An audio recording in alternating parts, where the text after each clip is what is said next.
Assalamualaikum warahmatullahi wabarakatuh. I'm Shirwan. Okay. Because we are going to upload this in YouTube, so we have to make some introduction. Okay, so thank you for joining again the second day of bio marker analysis via GCMS and chemometrics for halal authentication. So for the first session for today, we are going to proceed with practical 3 data analysis using enhanced cam station. Okay. So this is a bilingual video. So kita akan bercakap bahasa Melayu dan juga bahasa Inggeris. Okay, so untuk yang ni, practical session, some kita kita boleh move untuk this one. Okay, so recap on what we have learned yesterday. Okay, so we have distribute the installer yesterday, and then we have installed the enhanced cam station software and NIS 11 2011 library. And then this one we have start with the opening or open up the data analysis of 100D data, which is yesterday we have LUT this one 100. Okay, so kita try to repeat apa yang kita buat semalam, just simplify, mudahkan. Okay, so we open the data through load data file. Yes, this is similar like yesterday, and then you have to make sure you choose this 100D. Okay, so before we choose, you can see here the sample name has been registered as LUT3. And so this is actually a fatty acid composition of LUT. Okay, and then click OK. Boleh? Oh, data tu, data kena ni lah. Sekejap. Sekejap. Okay, so while waiting for opening the data, okay, I just proceed, nanti kita ulang balik. So, after we open up this file, we have to first integrate. Integrate means you have to inform the, we call it the software, what is the retention time for each peak to be eluted lah. Okay, so we have to click chromatogram and then click select integrator. Okay, so we have two integrators, whether it's cam station or RTE integrator. So we will choose cam station integrator if we want to match our results against the library, NIS 2011 library. Okay, so you akan klik cam station integrator and then click OK. RTE if we want to do a calibration curve, meaning that we run with the standards. This one we don't have standard, we just run sample and we want to match against the library. Okay, then after choosing the cam station, we go back to chromatogram and then click integrate. Okay, and then yesterday we also share about how to increase the sensitivity of the integrator. So we can go to this chromatogram again, click MS signal integration parameters, and then you have to set the initial threshold to be 1.0. Yeah, so when you set it to 1.0, you click enter, apply, load, and save. So they can integrate those small peaks. Okay, so after integration of this small peak, we want to match against the library. So what we need to do, we go to spectrum first. We have to select the library. So you have to make sure the library is NIS 11. Okay, so if it is not, you have to click browse and then choose the library that you want. Okay, so please don't choose demo because demo is for small numbers of compound being registered in this demo library lah. The one that we purchase is NIS 11 library. Then click OK and then click OK. So after choosing the library, we want to match the compound against the library. So click spectrum again. You can click library search report. Okay, so one small window will be appear.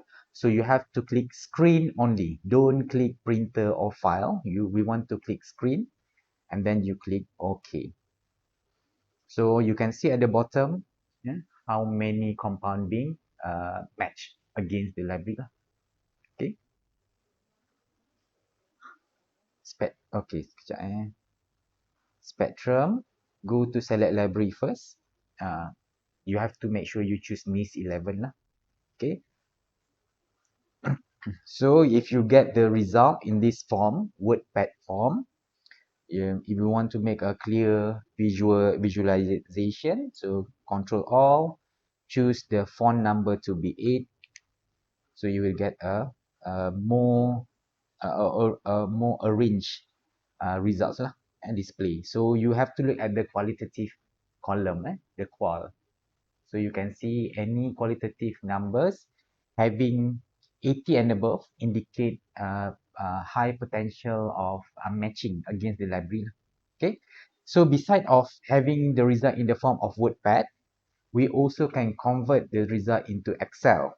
So for us to do it, you have to click Export Reports and then choose Library Search Results Report to XLS. Okay.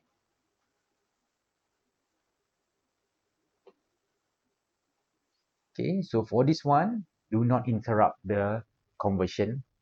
Okay, so you just let it be. And you can see at this second sheet, library research, click here. So you can see it will producing the results.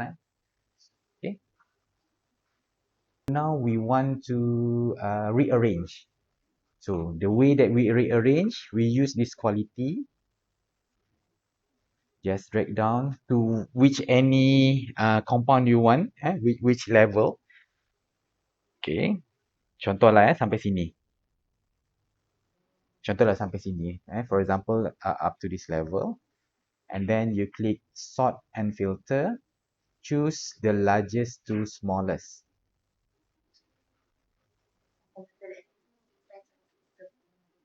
Yes. Yeah. And actually the best way, you sampai the whole lah, the whole of your result. Cuma yang ni dia panjang, itu many compounds. So nanti lambat. So saya just pilih sajalah. I just want to show how to change the result into percentage. Okay, and then you expand the selection, click sort. So you akan dapat macam ni. Okay, letak kat sini.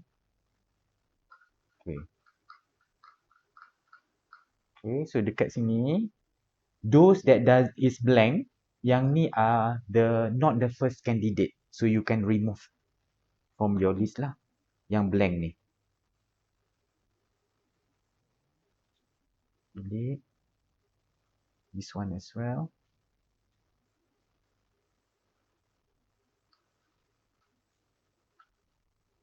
Okay, contoh ya.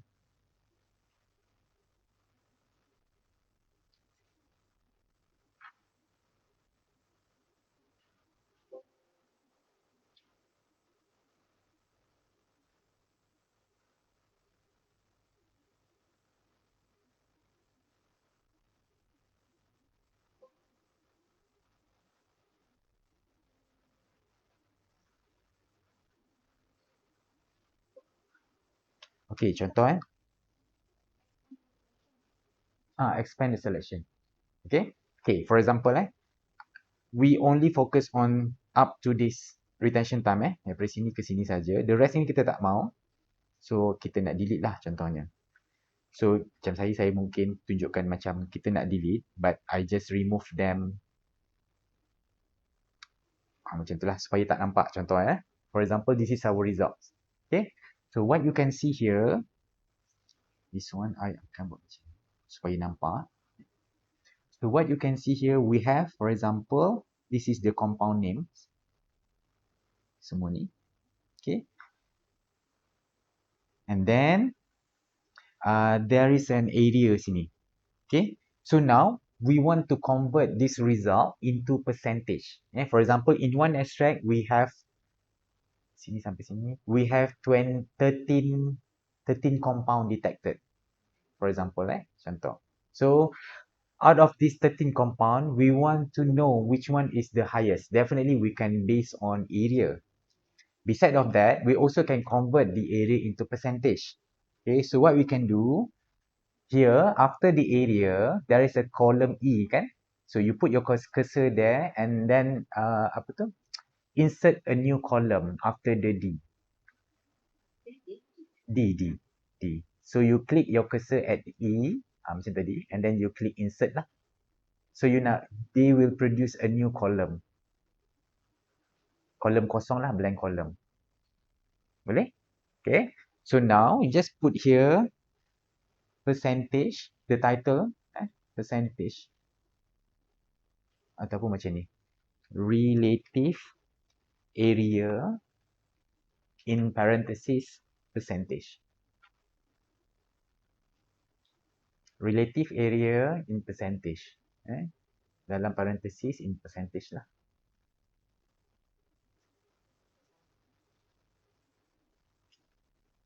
Okay, done. Okay. Now, in order for us to calculate the converting the area into relative area in percentage, we need to find the sum of the total area kan in one sample. Okay. So you have to sum up this whole of this area lah. So click here, put a what we call that one, equal sign. Put an equal sign, and then you click sum. And then you just select the whole of area and then click enter. So you get the total area for in your extract is this much.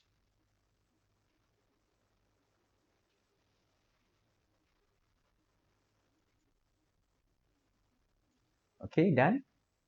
Now for relative area, we have to make a formula. Yeah. So relative area for the first compound, hexanoic acid methyl ester, we can do like this one. Put a equal sign again. Okay. So area, put into parentheses first. Area divide by total area. This one 4417. This one, and then okay, and then close the parentheses times 100. Okay, so the first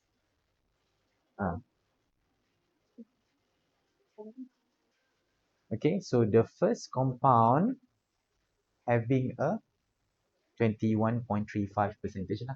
Total area yang ni. Okay.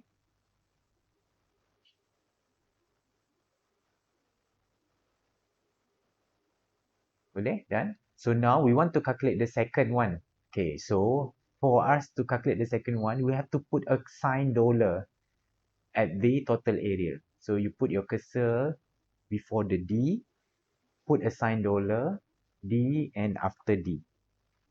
So having this sign dollar to claim the total area, so that when we drag down this one, it will not be removed. It will not be we call it one. It will stay.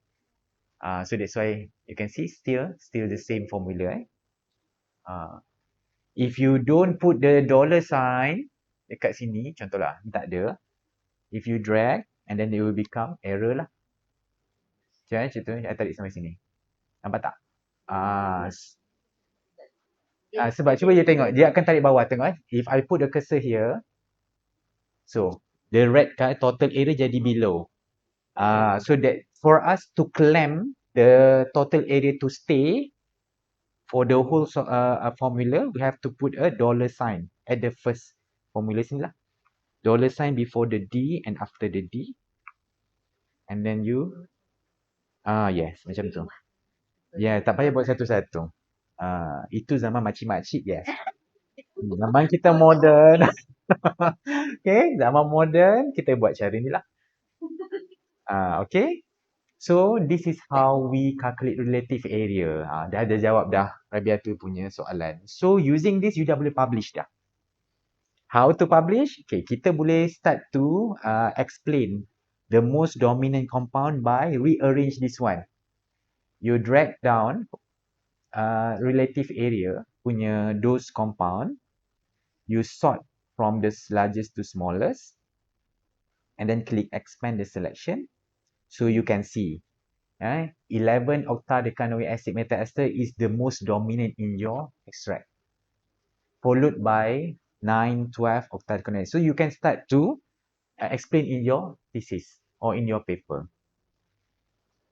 Okay, so usually we can go to explain the most five highest compound using. So ambil elemen ni lah, explain ni dulu, this one. And then after you complete, after you explain about these five compound, and then you can try to find from other papers whether this compound have their specific activity. For example, 11 octadecanoic acid, they have antibacterial activity, also found from other plants, for example. That depends on your study lah. For my study, antibacterial kan. Kalau you are talking about antioxidant, you go for other papers. Did they found the similar compound that have potential antioxidant? Macam tu cara you explain lah.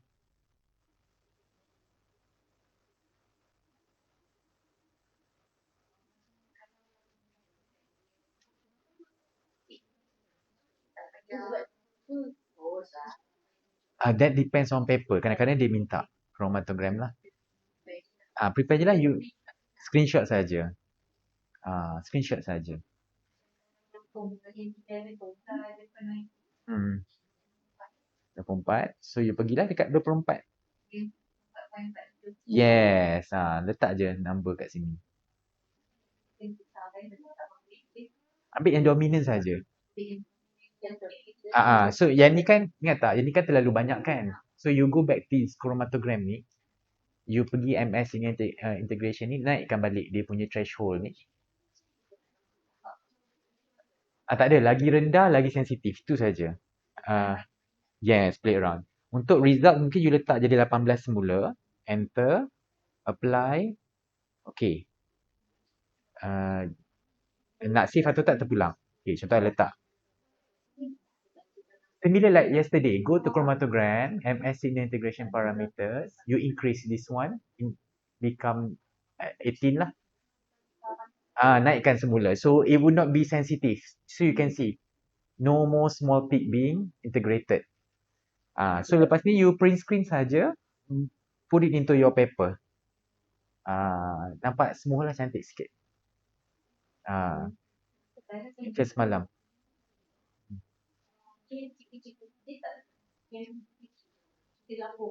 Laporkan saja. You report based on this similarity, this one. Nampak tak? Semuanya kita laporkan yang having 99 match, 99% match against the other. For profiling tak perlu. For profiling tak perlu. Beli standard, you run. And then you can quantify. Ya, boleh sampai Q1, Q2 pun accept.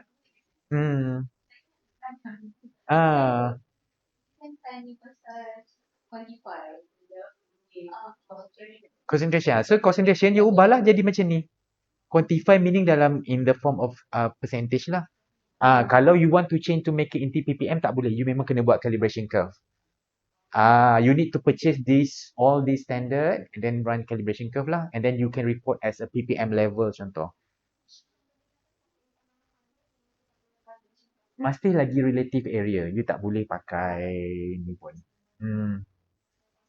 Yes. Because internal standard only not enough. Kalau nak up to ppm level, ppt ke kan. Percentage, yes. You can use the area to make into percentage lah. So you dah boleh report dah. Okay.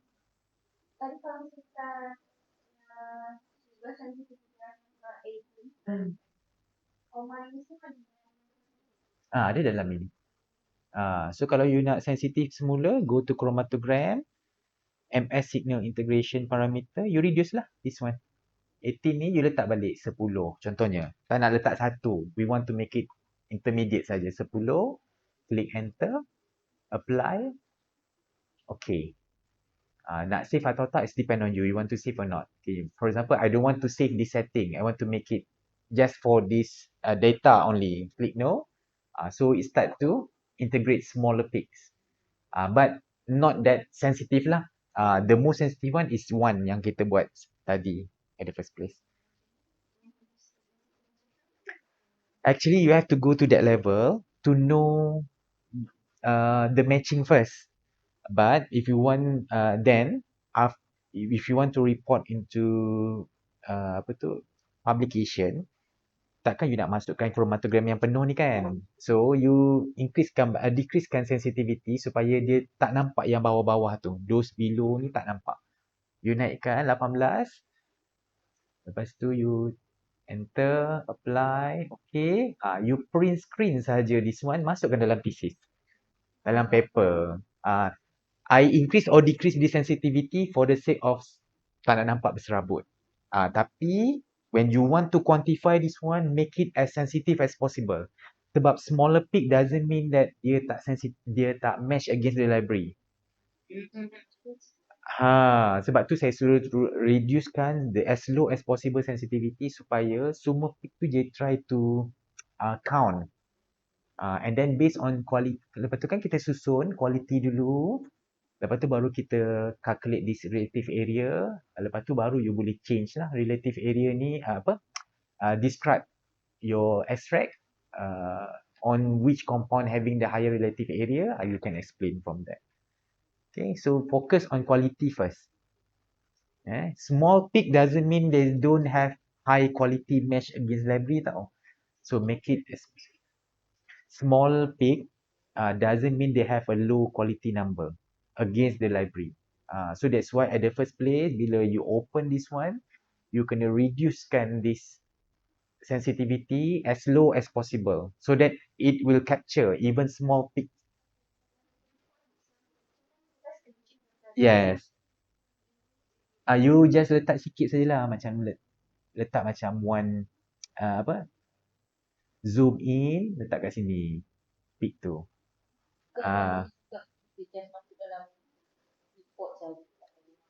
Boleh ada some paper enough with this result saja, tak perlu masuk chromatogram.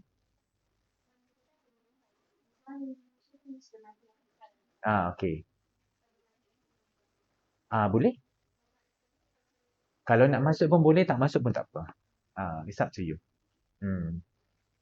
Because you already informed in the methodology, you derivatize them to become metal ester. So people will anticipate shouldn't be there. This sama. Tapi this one meaning that you have cis or trans. Kalau dia, kalau E, meaning that the arrangement is cis. Di sini tak ada E lah, tadilah. So kalau ada Z, maksud dia trans. Okay. Ingat tak dulu kita belajar organic chemistry, kalau cis macam tu, kalau dia punya arrangement macam tu, is trans. If parallel, cis. E trans. E trans terbalik E trans. Z tu cis lah, terbalik. Hmm.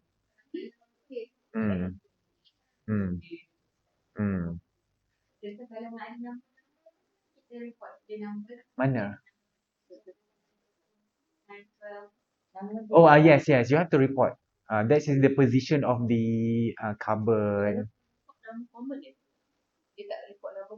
Kalau I report ni, this is an IUPAC name lah. Kita report IUPAC name. Jangan pakai common. The best way IUPAC name. International punya nomenclature.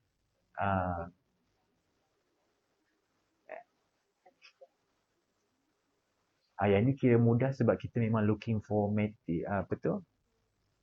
fatty acids.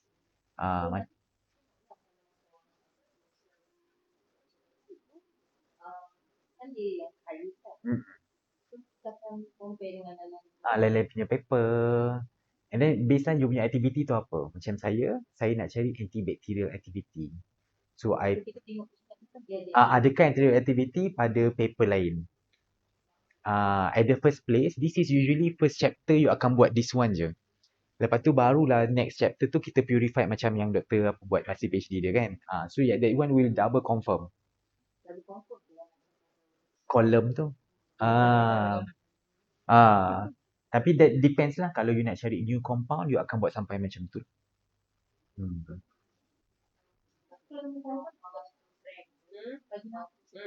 Tak ada isu. Bagus lah tu tak lah. Noise tu kalau memang tak ada benda lah. Kalau tak ada langsung detected.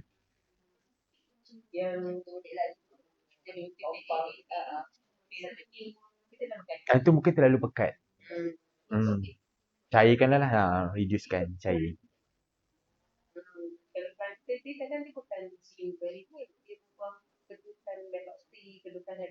Yes. Hmm.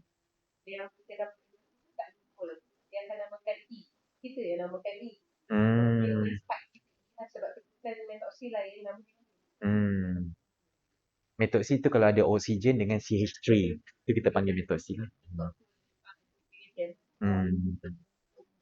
Ah. Hmm. But that one for identification new compound tau. So kalau you punya study more application, enough sampai sini. Yes. Kena buat macam apa doktor buat. Yes. Yes. Ha.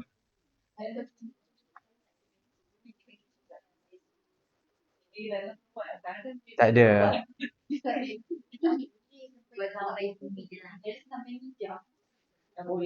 Tak, actually bukan macam tu. Dia depend on you punya study pun. Kalau study you just nak tahu dia punya variation, effect, tak perlu pun. Hmm.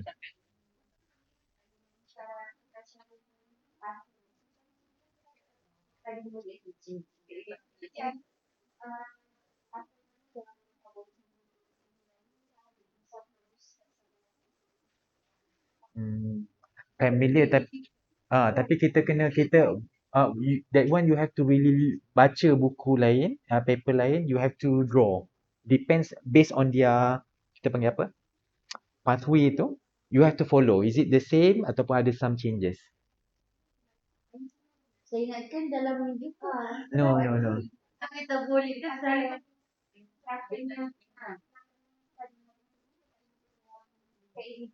Boleh, bisa. Kalau apa Isa dia, you Google saja dia punya. You can, if you want for structure, you just Google the structure. Pathway-nya tu I think you kena baca on paper yang pathway and then you have to match against your compound.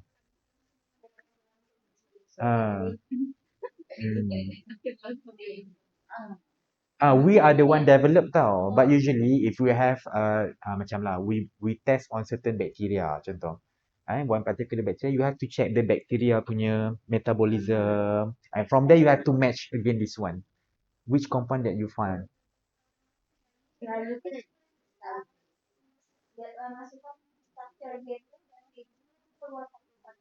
Oh, that one I think simple je. Yang tu ada website. You can go for that website. You put the chemical name and then they will propose. Chemical name ada?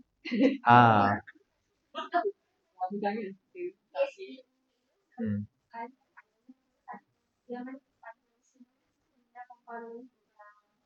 Produce. Hmm.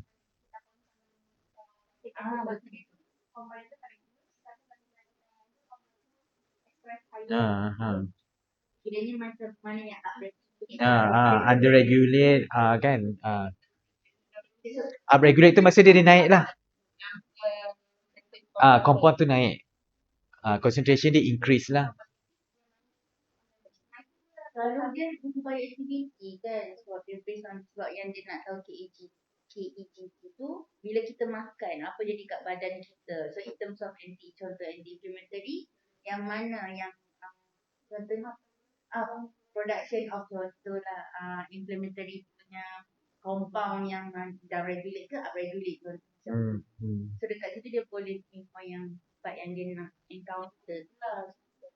Boleh tak you cari video ni sekejap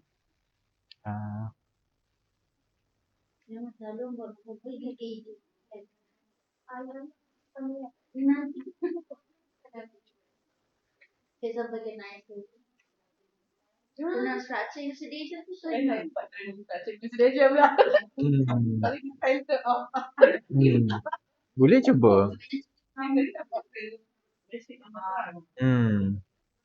Boleh? Memang itulah tempatnya. Ah, apa namanya dia?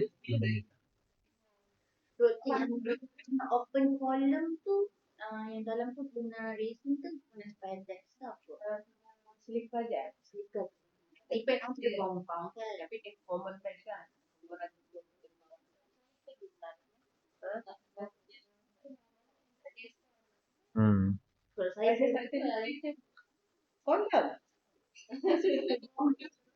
Boleh, cubalah. Ha. At least benda simple. Jangan pakai kompon yang susah, ambil simple je. Ah, caffeine contohnya kan. Ah, boleh? Ah. Ah. Hmm.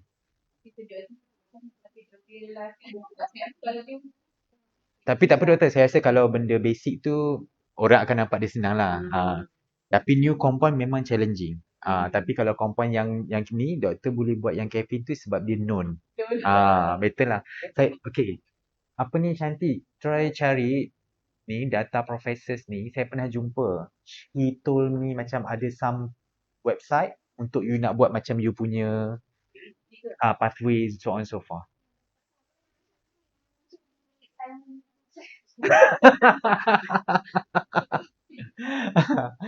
Okay.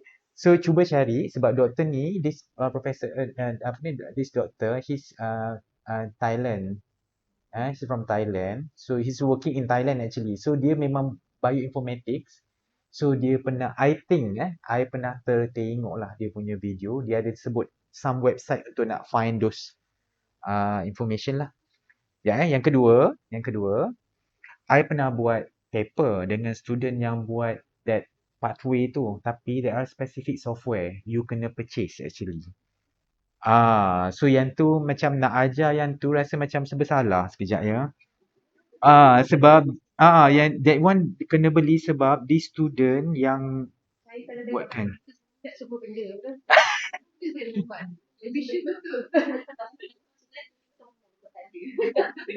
Yang ni. So this student, ni Q1. This student dia saya tolong dia untuk pilihkan significant metabolites. So bila dah pilih metabolite tu, baru dia buat metabolite pathway. Dia beli this one, Ingenuity Pathway Analysis Software, Kiagen USA. So this one, what I'm using my macam account, macam we create account under my name. So dia bagi trial 2 minggu saja. Tapi lepas tu dah tak. So student ni yang I bagi password, he's the one apa tu? Before dia masukkan data dalam metabolic pathway software ni, kita buat dulu PCA semua. And then from that PCA, we able to identify significant metabolite. So that significant only being introduced dalam this software lah.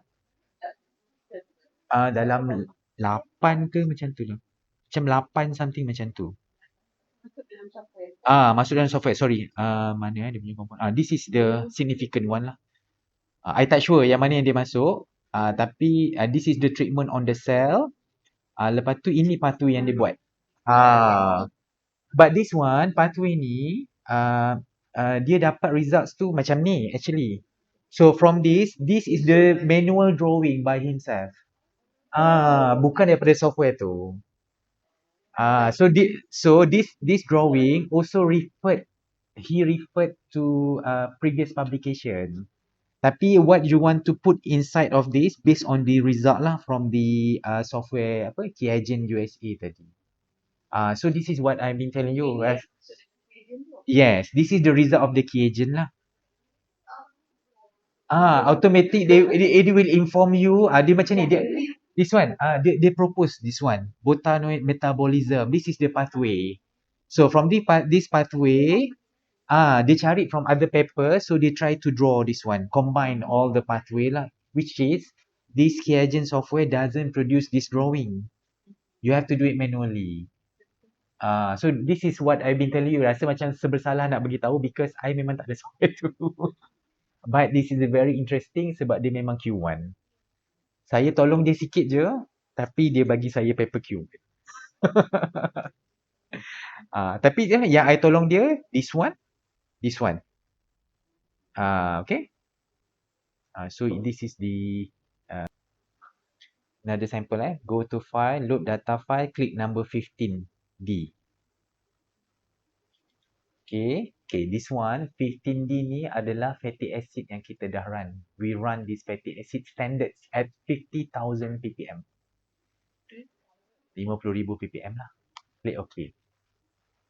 Then click. This one kalau you dapat ni cakap je no. Okay, this one pun cancel je. You akan dapat macam ni.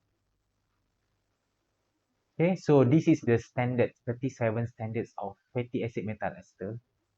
Cantik kan? Dia punya kan? Waktu ni saya yang beli kolom baru HP88 saya pasang dekat UPM. Ni result daripada GC UPM tu. Saya run sendiri. Okay. Aha.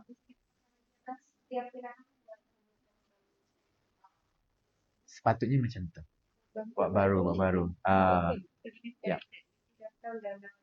Ampule. 0.01 gram.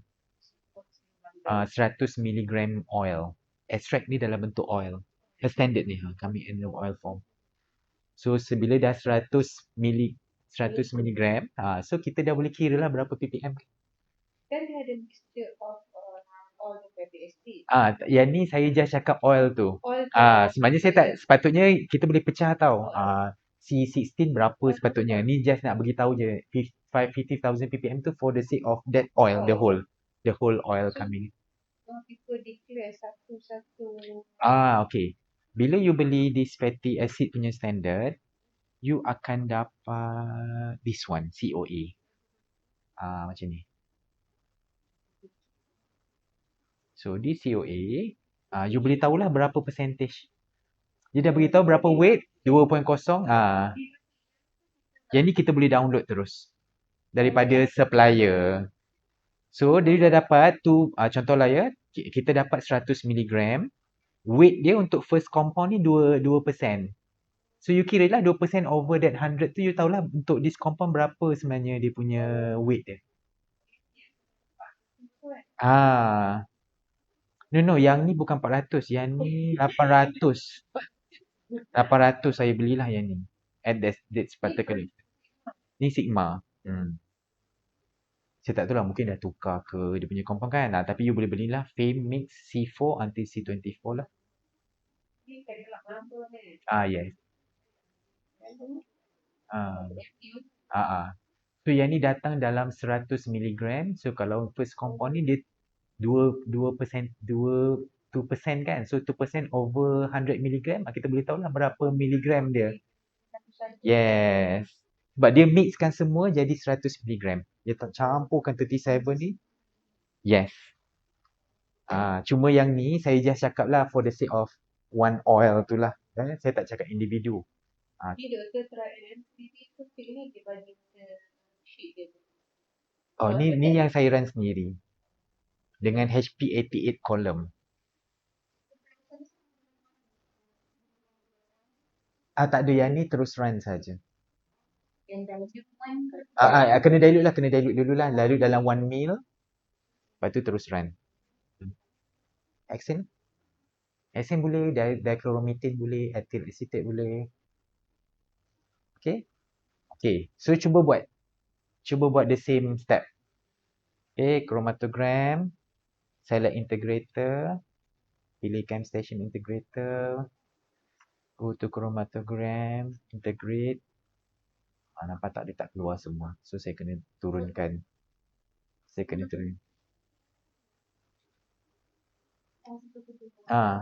Turunkan lagi.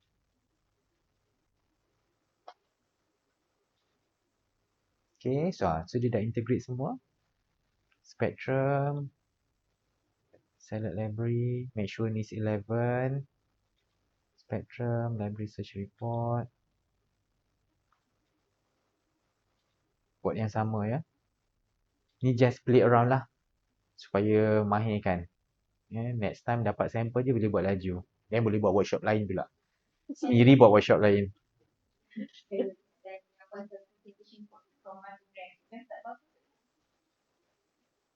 Oh, yang tu sebab they calculate, saya tak tahu apa algorithm yang dia calculate and then berapa banyak matching quality yang dia follow. Kita kan pilih 80, saya tak tahu sistem ni dia follow berapa persen quality tu. Contohnya saya nak letak 70. Mestilah lain dia punya percentage sebab compound yang below dan 70 kita takkan pilih. What if quality tu semua dia ambil? 2% quality pun dia ambil juga dalam software ni punya tu. Make sure apa yang kita buat kita tahu. So kalau you pakai je sistem ni yang di report as it is yang tadi tu, so nanti kalau you tak tahu, mana tadi yang you kata tu? Oh, tu kan? Kan? So kita tak tahu berapa sebenarnya yang dipilih. Okay. Macam saya memang make sure apa yang saya report tu saya tahu. Sebab tu saya ajar satu satu. Buat sendiri lagi bagus. At least you tahu kenapa you pilih that compound lah. Kita Itulah yang kita buat tadi, susun sendiri, pilih 99 quality, pilih 80%, ya.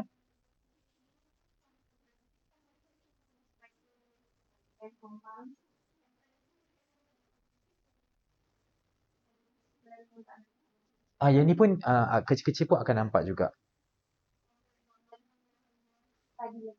You decrease lah sensitivity tu. Sama juga. Same way. Okay. So yang ni kita boleh convert to XLS ataupun Excel. Oh, tak boleh ada dua. Yang ni kena save ni sebenarnya. Okey je, tak apa. Okay.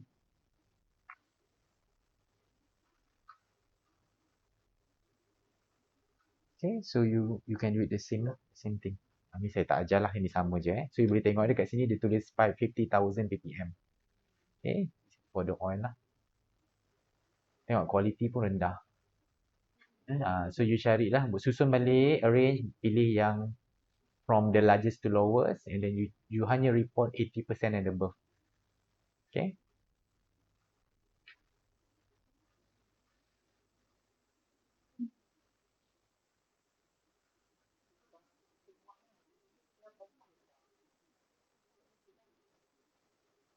Tu ada possibility. Tapi tak juga sebenarnya. Kadang-kadang kalau new compound, susah nak cakap. Kalau macam memang you yang first time buat benda tu, report je. Kalau you rasa takut, you ambil satu known standard. Contohlah saya ada fatty acid. Beli je C16 contohnya. Kalau lab kita ada QC kita 5 alpha cholesterol. Kita run.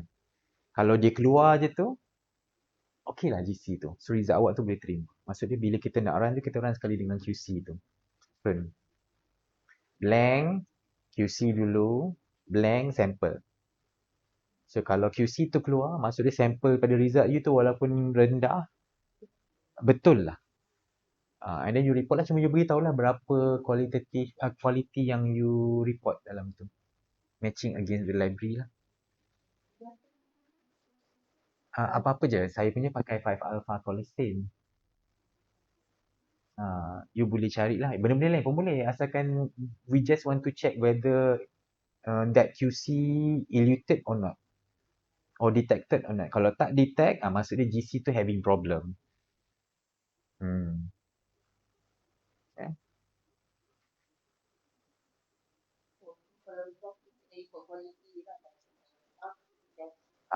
Macam yang ni cantik je kan. So report je lah. Cuma what if memang you orang pertama yang buat benda tu. And then jangan rasa bersalah pula orang ni buat pakai GC dia dapat. You punya tak dapat. Kadang-kadang tu setting lain. Dia punya apa? Temperature programming pun lain. Model pun lain. Kadang-kadang tu dia punya tu pun bukan boleh percaya. Yang saya kata yang GC TOF semalam kan? GC TOF yang dekat UPM tu. Lepas ni, kita nak buat targeted. Tadi yang tadi semalam dia tu untargeted. Kita just run nak tengok profile. Kali ni kita dah run 37 fatty acid. So kita nak buat calibration curve untuk calibrate fatty acid tu. Kali ni targeted lah. Kita fokus on 37 fatty acid saja. Yang tadi, yang semalam kita run tu, profiling tu just nak tahu apa yang tinggi, apa yang rendah, percentage dia berapa macam tu. Kita tak tahu berapa ppm semua tak tahu. Okay. Okay So, this time we will continue. Kali ni, this time kita nak buat calibration curve.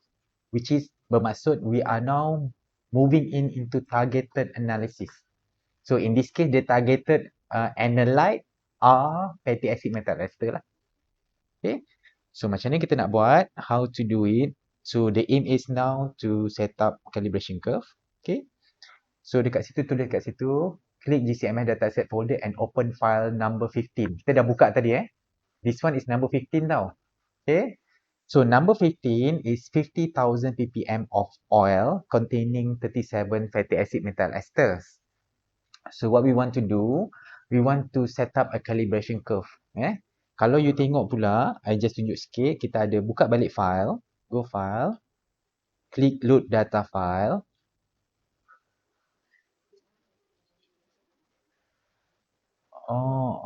Susahnya. You kena susun tu kat atas balik.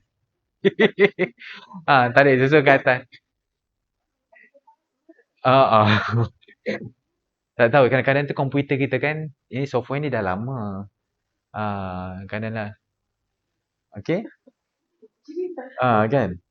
So, if you can see here, okay, nampak tak? I ada nombor 10, 11, 15, okay. So, those yang numbers, yang 10 sampai 15 tu, itu adalah standard Cuba tengok 10.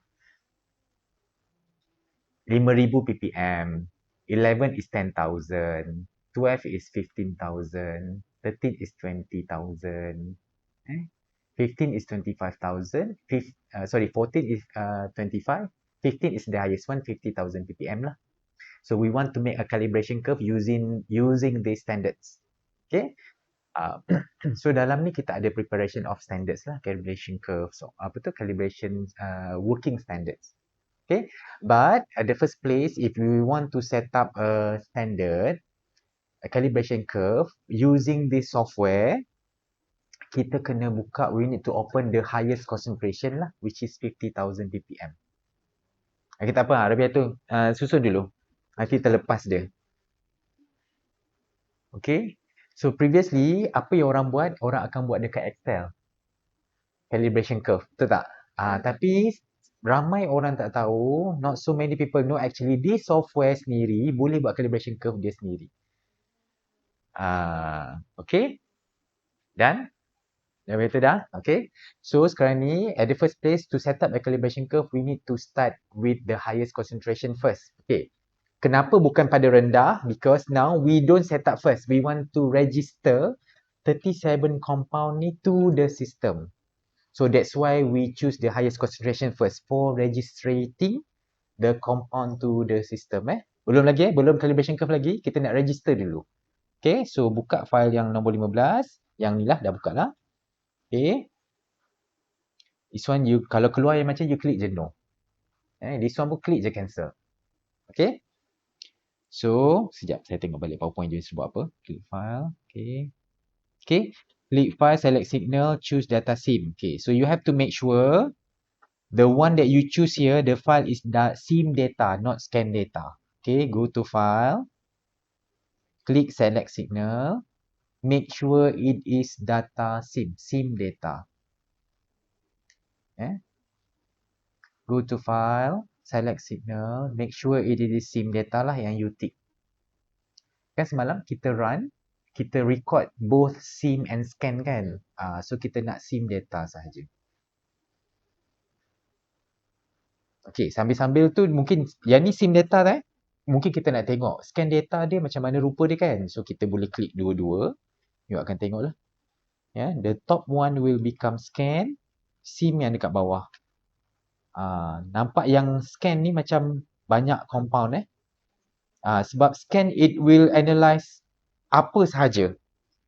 Contaminant lah, solvent lah. If there is solvent, they will analyze lah. They will detect lah. But for SIM, only 37 compound saja yang kita nak. Which compound? Yang ni. This one lah. Compound yang dalam this standard lah. Yang ni kita panggil COA, Certificate of Analysis. So when you purchase a standard, you request certificate of analysis daripada supplier.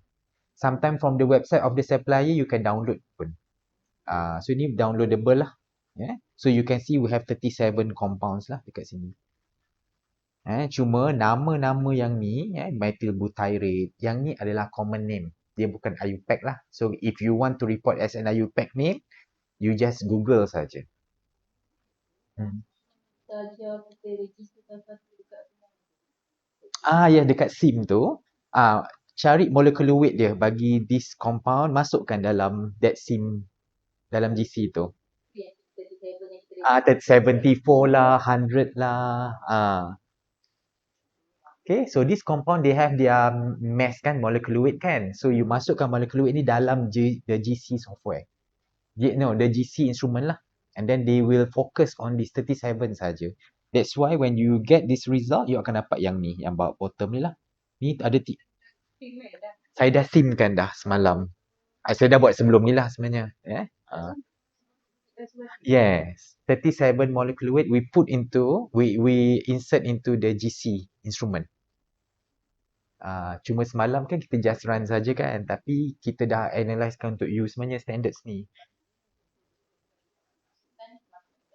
Ah, 37. dalam satu wire satu 37 lah. 37. Yes, patutnya.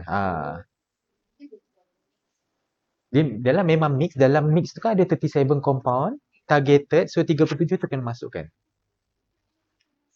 Molecular weight. share balik video SIM mode dalam SIM mode tu. Cuma semalam kita tak run standard. Semalam we run sample. So saya tak masukkan the 37 lah. Molecular weight tu. Kalau nak standard kena letak. Kalau you nak standard, you nak fokus 37 ni, you kena masukkan molecular weight tu dalam SIM mode. Yes. Metal form. Metal form, yes. Metal form punya. Bukan fatty acid tau, metal form. Sebab kita dah ni kan, kita dah, apa kita panggil? Derivatize. Yeah? Yes, kena count metal lah. Yes. Boleh? Faham? Okay? Boleh? Tak nak derivatize? Boleh? Kan kita nak lebih stable, dalam metal form dia lebih stable. That's why kita derivatize kan. Ada juga. Yeah. Okay.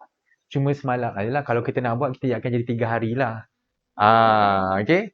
Dulu saya buatkan for UPM, kita buat 3 hari. 1,200 diorang bayar. So at that, masa tu yang dekat UPM tu, I think waktu tengah buat PhD, dia pun tak ada expert. So saya ajar, saya buatkan 3 days workshop. Kita even prepare calibration curve bersama-sama dengan participant. Pecahkan MPU, dilute, saya ajar. Tak boleh serial dilution, macam tu. Yang tu untuk targeted lah. Memang tajuk dia memang fatty acid metal ester analysis by use. Serial dilution akan ada error, systematic error. Ada orang nak jimat dia buat serial dilution. Tapi kalau you pergi macam saya dulu, bawah jabatan kimia tu, our lab tu setiap method tu accredited. So serial dilution memang kita boleh detect yang tu salah.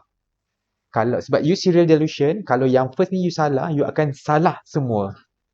That's why serial dilution is not recommended. Kalau microbial study, yes, you nak buat serial dilution dalam 96 well tu, yes, that's okay. Sekarang ni untuk calibration curve, no. Salah lah sebenarnya. Even saya boleh detect benda tu salah atau tak guna statistical analysis. Selepas dia keluarkan calibration curve tu, saya akan kirakan residual plot dia, kita boleh tahu, okay, this is you buat serial dilution kan? And then dia kata, betul.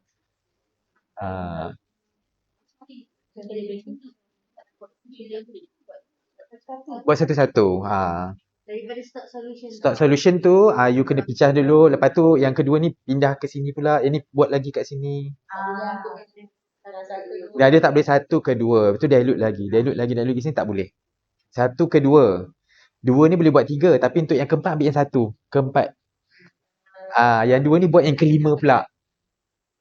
Itu bukan kita panggil serial dilution. That's not serial dilution.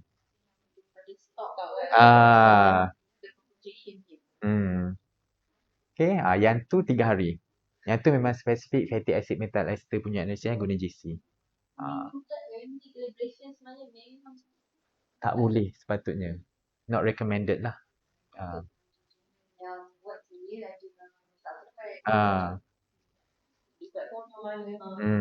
Okay, kita nak reduce error, not recommended serial dilution for calibration curve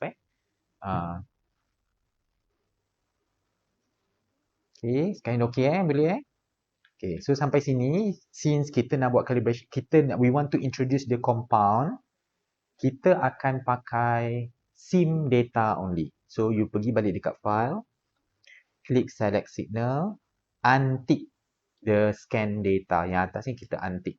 Kita nak sim data only lah. So, klik OK.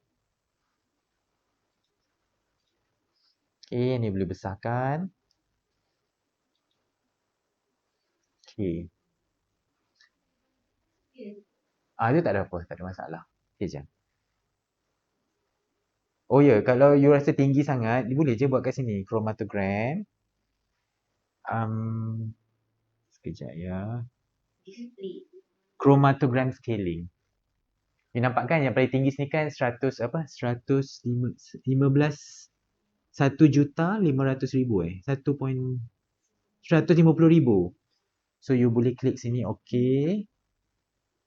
And then klik OK, you boleh tambahkan lagi count to scale ni. Macam itulah, naikkan ke turunkan ke dia nanti dia akan tinggi. Okay. Contohnya. Yang tu saya tak pernah cuba. Oh, dia tak berubah lah yang ni. Oh, sebab yang ni, sorry, yang ni, tu boleh. 200,000. You naikkan scaling dia. Pergi dekat chromatogram scaling, you letak kat sini. Total ion current, klik OK. Enter absolute y-axis value ni, klik OK. And then kat sini letak 200,000.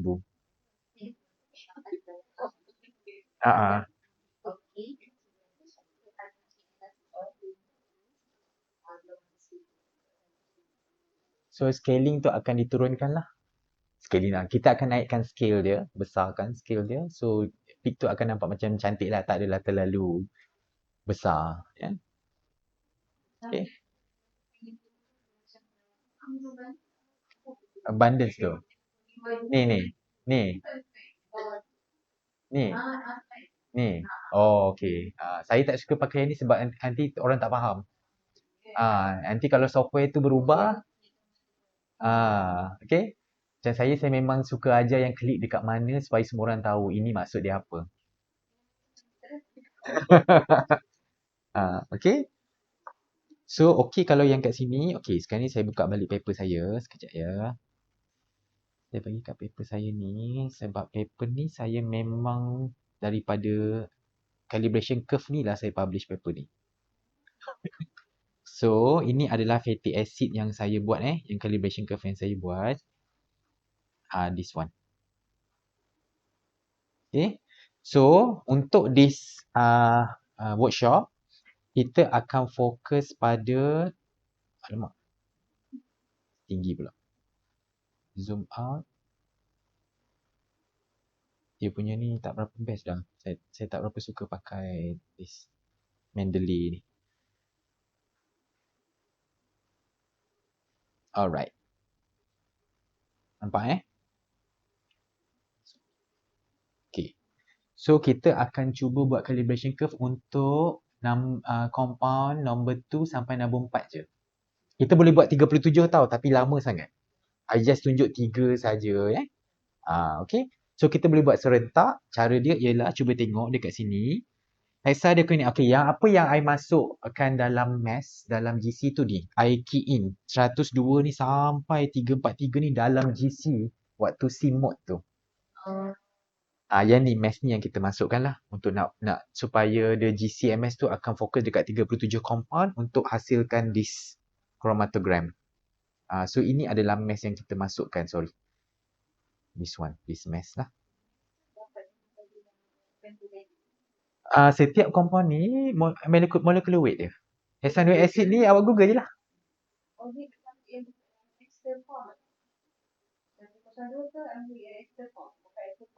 Ya, sebenarnya yang ester form lah sebenarnya. Cuma saya beritahu je dalam report saya letak je yang bukan ester lah. Tapi yang dalam tu saya masuk yang ester form. Cuma maksud saya berdasarkan mass ni lah. Awak pilihkan ester form punya mass, masukkan dalam tu. So ada C mode semalam? C mode. Detector tu. Bahagian detector tu ada C mode semalam. Awak tengok balik video yang awak record semalam. Siapa recover? Okay. Okay. So you masukkan yang fatty acid punya methyl ester punya mass lah. So mass yang macam ni cuma yang ni butyric acid saya rasa ni bukannya mass fatty acid methyl ester.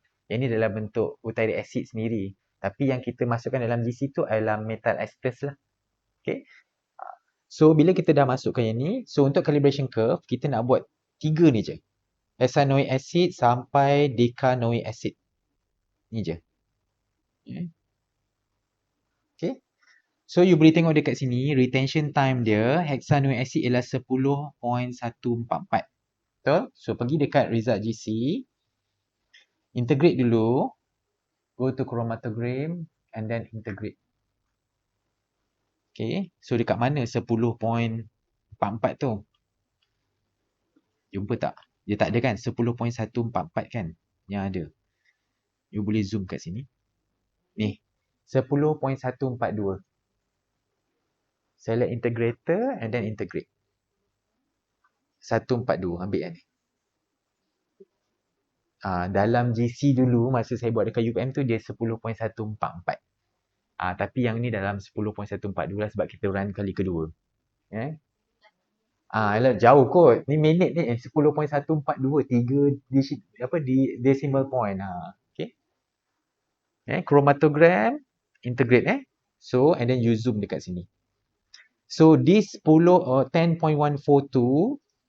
is the hexanoic acid. Okay, octanoic acid ialah 10.940. This one. Yang third compound which is decanoic acid is 12.304. Yang ni lah. So kita akan buat calibration curve for these 3 compounds only. Ingat satu compound akan ada satu calibration curve. Kalau kita ada 37, kita ada 37 calibration curve sebenarnya. That's why inilah calibration curve dia lah. Yang saya dah buat ni 37. Adalah dia punya coefficient lah. So untuk workshop ni kita nak buat 3 sahaja. Tadi panjang. 4 hari nanti. Okay? Boleh?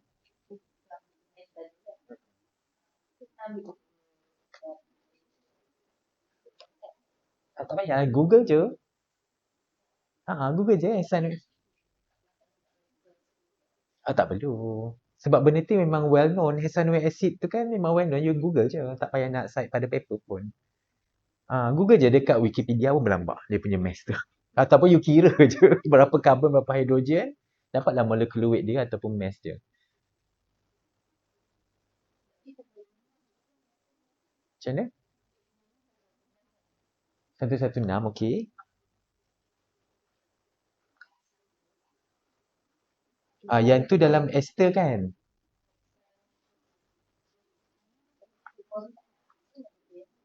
Sebab dalam bentuk ester. Yang ni saya letak ni sebab saya dah tulis sini fatty acid methyl ester. So saya tak nak sebut dia. Cuba cari hexanoic acid methyl ester. Dapat tak?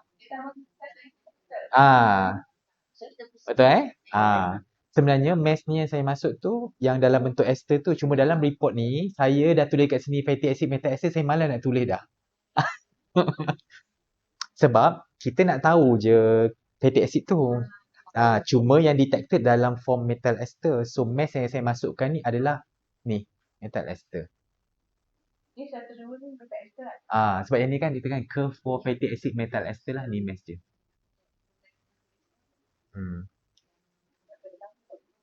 Ah, dah masuk kan? Okay Alright. Settle boleh? Okay, sekarang baru nak introduce So, apa yang kita perlu buat? Saya pun boleh tengok. Ingat lupa je ni. Okay, klik setup quantitation. Okay. Pergi dekat ni, quantitation. Sorry. Klik calibrate. Klik setup quantitation.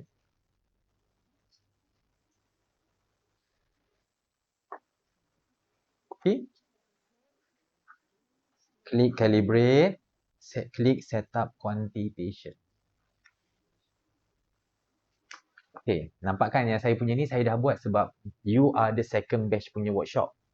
Okay, so cuba type benda yang sama, calibration curve, free fatty acid metal ester, tarikh hari ni. Itu terpulang kat kita sebenarnya. It depend on us lah kita nak buat berapa. Cuba hari ni kan kita nak buat workshop 3 fatty acid je. So that's why saya letak macam ni, tarikh dia hari ni lah. Okay, calibration title.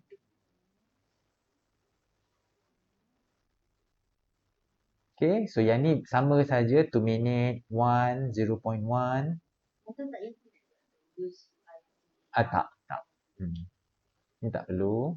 Area default ni plus minus 0.5. Maksud dia kalau those peak tu dia ada plus minus dia. Kalau dia terlari sikit yang within 0.5 je, before and after je dia akan diterima sebagai dead fatty acid.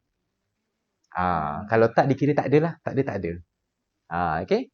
Yang ni common HPLC ke GC ke plus minus 0.5 minit. Tak.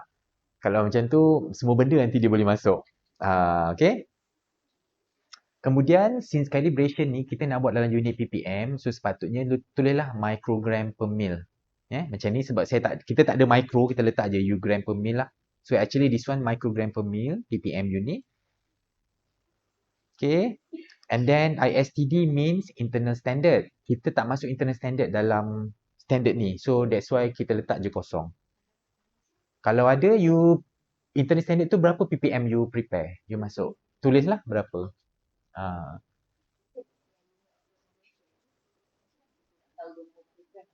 Masa saya prepare ni semua dalam unit.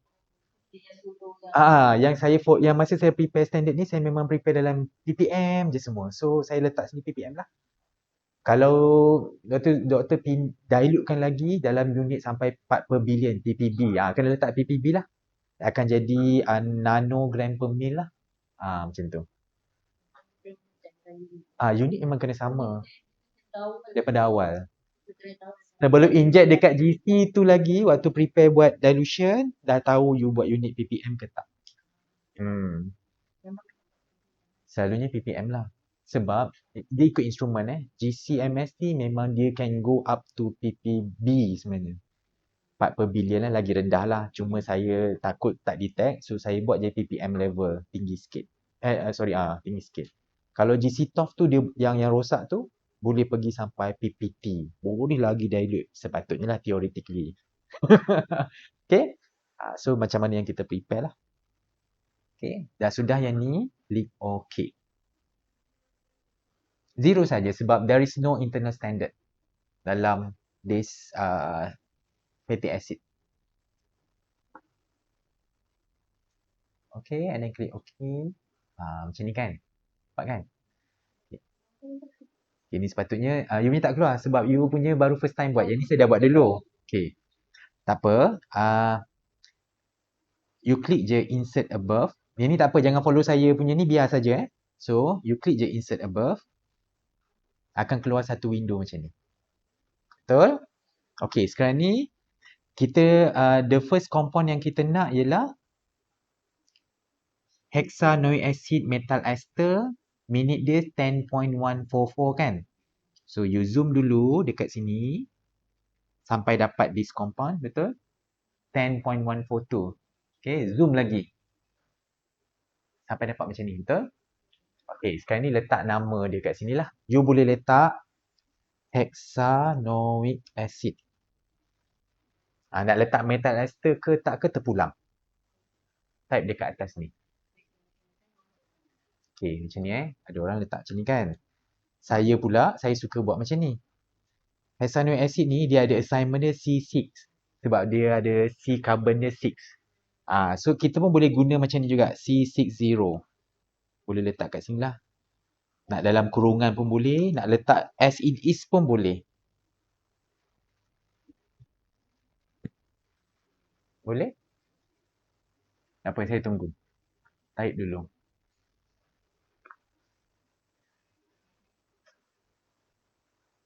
Hexanoic acid. Metal ester tau sepatutnya. C60 lah.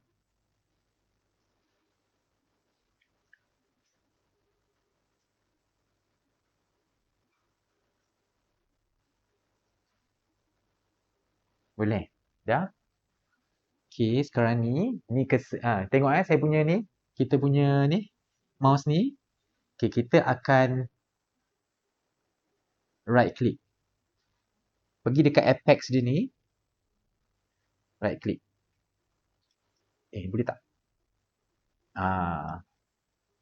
Right click. Cuba right click 2 kali kalau tak boleh. First kali, right click 2 kali. Right click twice. Sampai keluar ni. Keluar yang ni. Okay, so this is the math pack of this standard lah.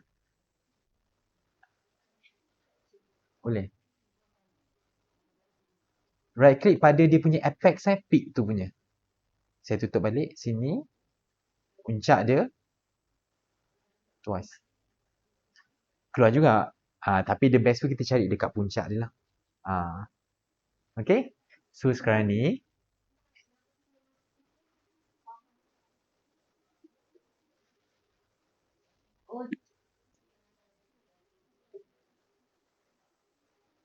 Apa, you dah klik besar ke? No. What is the mass? 130 ke 102? Mass dia ialah 130. Okay. Ingat metal ester tau. So you bring this cursor, nampak dia jadi square bila you bawa dekat mass spec. You bring to 130 sampai this top and bottom line of the square tu dia jadi white. Macam tu. Nampak tak? Bawa ke 130 punya mass.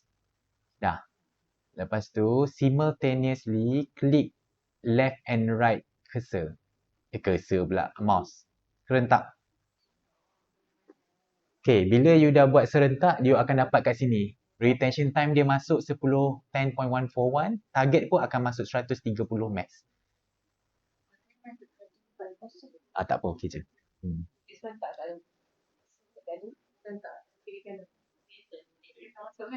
Yes.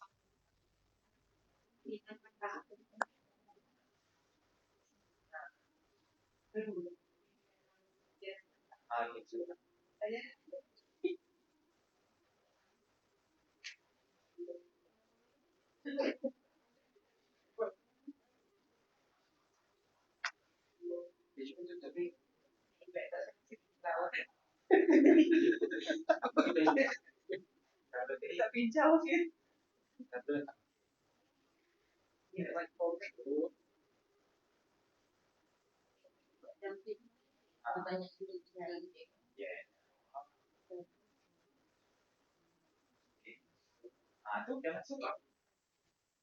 Okay, dah masuk 1.1. Okay, boleh? Okay, now maksud dia we already introduce hexanoic acid metal ester into the system. So kita ada dua lagi yang kita kena introduce lah. Okay, for that tekan save dekat sini. Save. Dia akan keluar another window. So we need to introduce the next compound. Okay, yang ni boleh tutup. Unzoom dulu. Double click, left. Okay, yang ni. Kita nak introduce this one pula. 10.939. Save, save.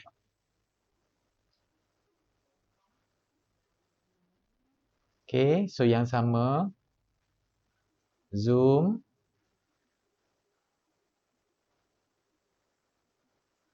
Okay, dah zoom. Okay, jangan lupa nama tulis dulu. Put the name there. Octanoic acid. Sekejap baru zoom dulu, belum lagi. Belum lagi. Octanoic acid. Sorry lah saya tak bagi yang tu, saya senang copy. Minta maaf. So yang ni pun saya akan masukkan saya punya assignment C8 kat sini. Mana?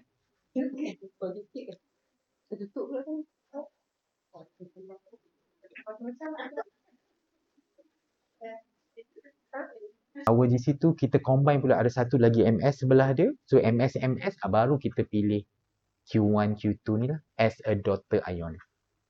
Yang tu kita panggil GCMS. Okay, macam saya katalah, software ni akan pakai dekat semua Agilent punya GC. Mungkin dia quite generic, so that's why dia boleh pakai dekat mana-mana GC dalam Agilent punya brand.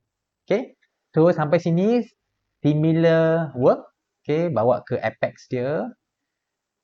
Click twice on the right click of the mouse, twice. Okay, berapa mass dia sampai dia keluar mass pack so berapa mass dia? 158. So this is 158 kan. Okay, jadikan make sure this cursor square, if you bring to the mass pack of 158, dia jadi putih macam tu dekat top and bottom dia. Top line, and kalau tak you tak boleh nak register dia. So and then simultaneously click left and right of your mouse. So boleh nampak target tu jadi 158.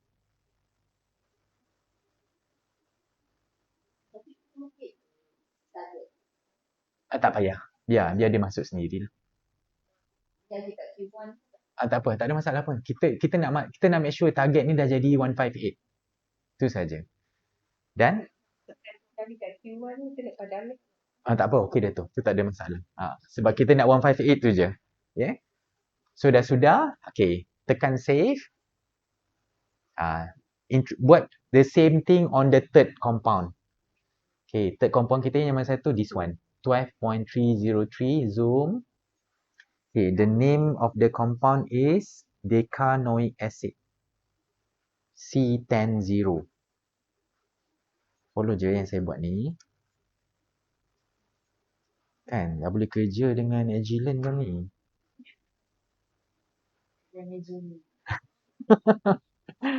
Okay. Alright.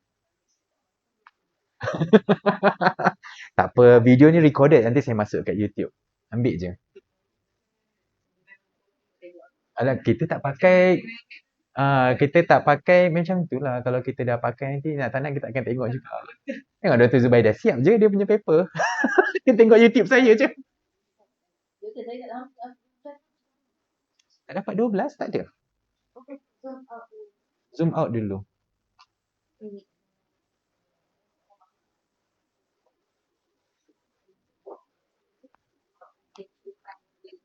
Ni maksud dia the highest concentration lah. So you have to take note daripada awal you nak buat berapa calibration curve. Selalunya orang buat dia mesti 6 standard 1 blank. Blank tu maksud dia kosong. So maksud dia kalau dekat situ you nak buatkan blank tu sebagai 1, yang this one sebagai 7 pun boleh. Tapi in calibration curve minimum 6 standard 1 blank. So saya recommend buat 7 lah, buat 7. You punya 15 ni jadi 7. Blank you jadi 0 lah. Okay. So macam saya mungkin akan letak 13. You letak 7. Macam mana? No. Dalam tu dia tak ada level tu sebagai 0, tak ada. Blank sebagai 1. 2, 3, 4, 5, 6, 7. Ya. You punya you buat 7 lah, 7. Okay. Hmm. Tak, dia just level je, tak ada masalah pun. Okay. Yang penting yang ni. Level letak 13, level concentration ni letak 50,000. Kan sebab kita tahu 15 D is 15,000 50,000 ppm. Okay. Dah sudah, and then you click do update. Berapa ppm?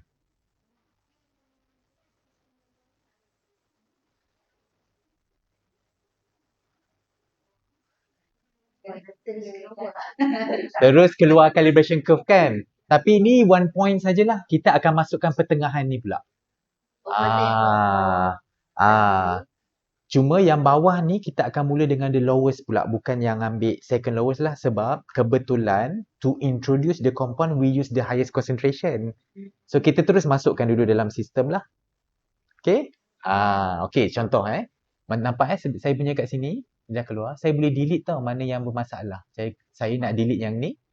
Ni saya tekan je right click, delete current compound. Saya tak nak yang ni. So yang saya register bersama you all yang 3 ni, so okay lah, kita nak pakai ni saja. Yes. Ni tak perlu pun lah. Okay.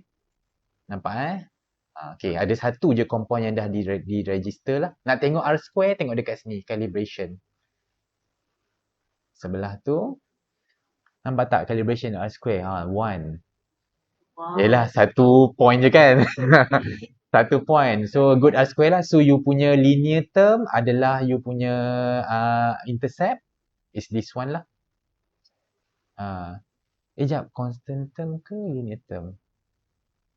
Saya rasa constant term ni yang intercept. This one is your M, kecerunan M. Apa tu kita panggil?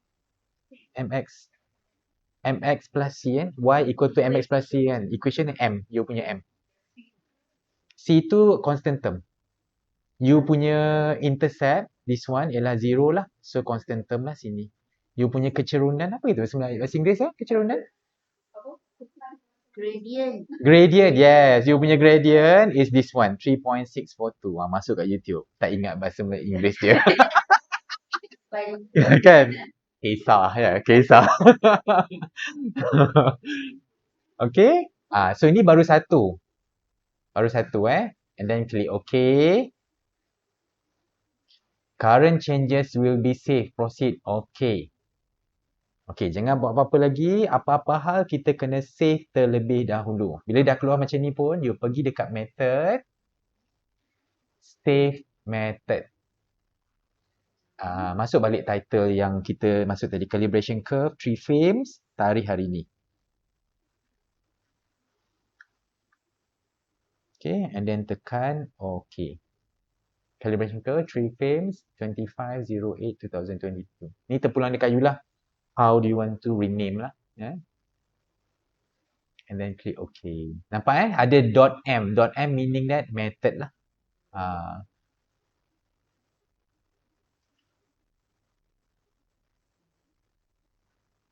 Dah? Okay. Yang ni cancel je. Ini cancel je, tak ada masalah. Jangan tekan OK lah. Kalau OK, takut nanti dia pergi calibration curve yang sebelum-sebelum ni. Tak apalah, OK je. Okay, so sekarang ni, buat je dulu. Okay, sekarang ni kita nak check we want to check whether the calibration curve stay atau tak dalam sistem. We go to calibrate, edit compounds. Ada dapat kan? 3 compound ni ada. You boleh klik lah. Ada tapi ni baru satu point, satu concentration lah. Okay, yang ni you okay saja. Mana compound type? Ni. Oh, compound tak payah, biar saja. Okay, and then click OK lah. And then click OK. Okay, dah. Macam ni. Sekarang ni, we want to update the calibration curve with the lowest concentration. Sama ada you want to go for blank ke apa, terpulang lah. Tapi kalau kita tak nak masuk blank, kita want to go to lowest concentration, buka open the new file, go to tadi okay, tadi boleh tutup okay saja. Now we want to open a new the lowest concentration, go to file, load data file. Okay. So dekat sini the lowest concentration is 10D. Betul Tapi you boleh check lah. Cuba klik. 10D is 5000 ppm, 11 is 10, 12 is 15, 13 is 20, 14 is 25 lah. So kita pergi yang the lowest which is 10. Open 10D, klik OK. Bila dia tulis sini kan, data file, contain calibration 3 frames, 2505, ni tak lah. So load, no je. And then cancel. Okay. Dan yang ni keluar tak dekat bawah? Okay, yang ni tutup je. Tak penting yang ni. Okay. So ini you boleh maximize. So this is the lowest concentration which is 5000 ppm. Okay, buat benda yang sama, integrate terlebih dahulu. You have to integrate. Go to chromatogram. Okay, select integrator. This time you have to choose RTE integrator. Ni yang I cakap bila kita pakai calibration curve, use RTE integrator. Yang this morning, we want to match against library, so we will use cam station integrator.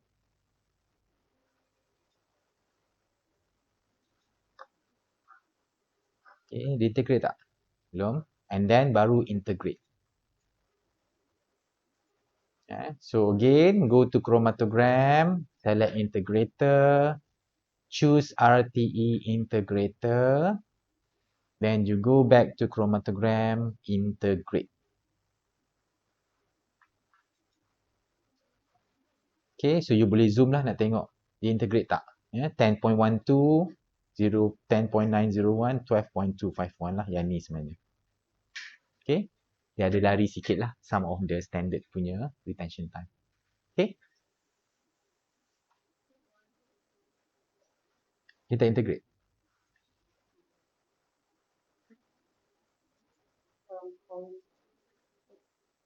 Tak integrate. Integrate tak? 10.12, 10.901, 12.25. Okay, boleh kat sini kalau tak integrate, if it's not integrated, go to chromatogram, click MS signal integration parameters. Cuba follow yang I punya ni. Threshold ni buat reduce lagi. Peak area 1.0, maximum numbers of peak 100, baseline reset is 5. Ni sama. Okay, apply dulu. Berubah tak macam ni? Apply, okay, save. Save and then okay lah. Ingat this is for RTE integrator, this is the feature. Kalau yang tadi, kalau cam station punya integrator, kalau you want to play around, the threshold dia lain sikit dia punya features lah. Okay. So make sure, and then confirm these three already integrated. Kita nak buat these three compound saja. Okay. Integrated mean the blue color retention time is appearing lah. Okay, kalau dia dah appear, baru kita buat. Sekejap, saya pun lupa kat mana. Integrate dah.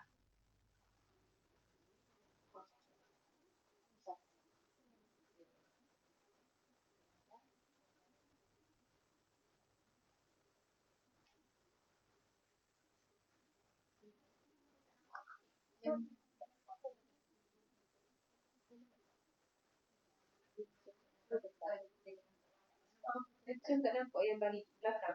Tak apa, tak apa. Kita takkan buat dah benda tu. Yang intro itu for yang introduction je. Okay.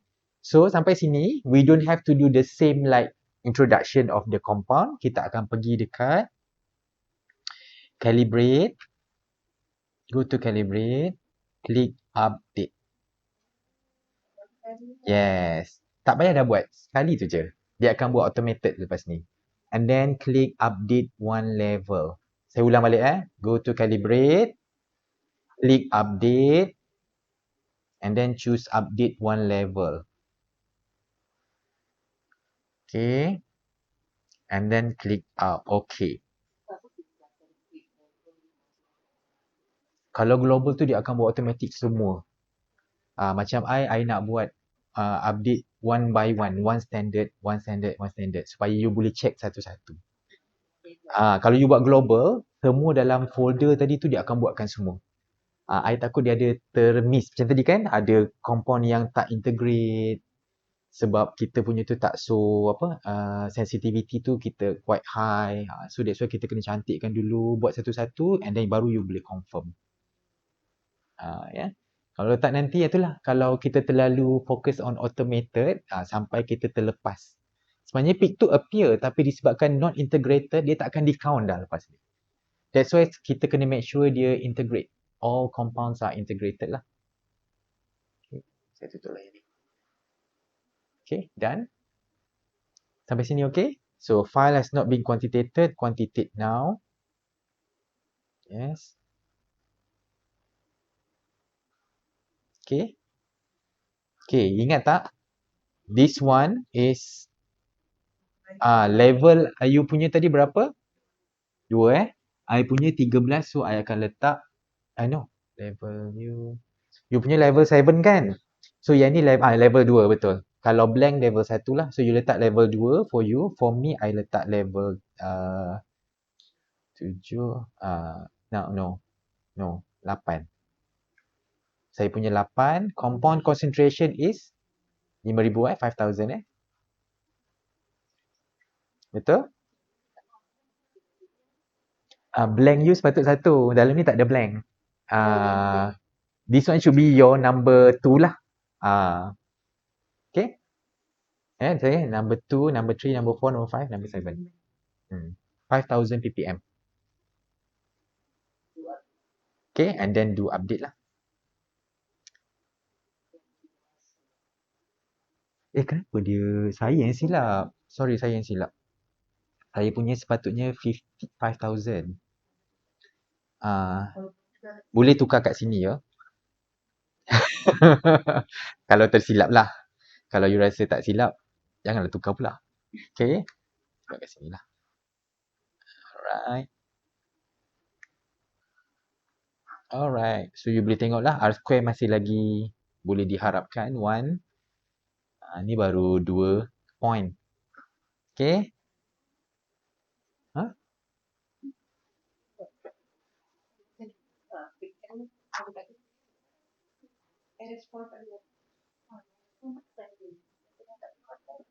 Tak apa. No problem. Tak apa, okey je. Yang kita nak calibrate R square. Tak apa, nanti dia akan okey je. No problem yang tu. Okay, dah sudah. This one, click OK. Click OK. Macam biasa, before we carry out, go to method, save method terlebih dahulu. Kenapa dia keluar balik 25 ni? Saya dah buat dah tadi 28.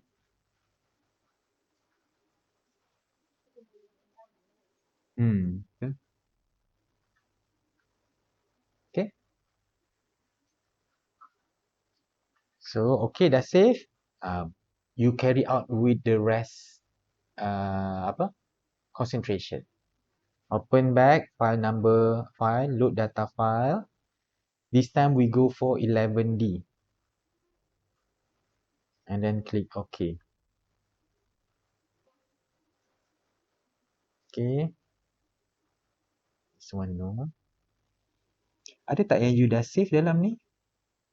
Tak ada kan? So cancel je lah. Macam ni. Okay, done. Do the same thing. Go to chromatogram. Select integrator. Choose RTE integrator.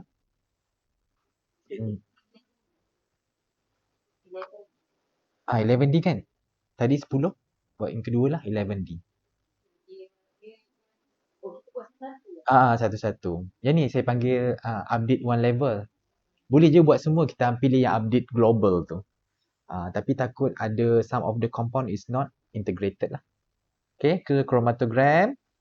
Select integrator, make sure RTE. Go to chromatogram, integrate. Okay, make sure these three compound are integrated. Confirm.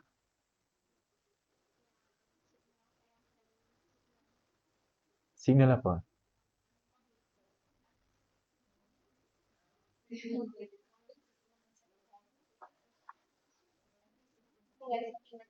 Tak perlu. Tak, you have to make sure it's integrated. Kalau it's integrated, these three compound, you don't have to set. Yeah. So confirm this one, set. Okay, ada 3 compounds. These 3 compound are really integrated. So confirm. So go to calibrate, click update. And then click update one level. Okay, file has not been quantitated. Quantitate now, yes. This one 10,000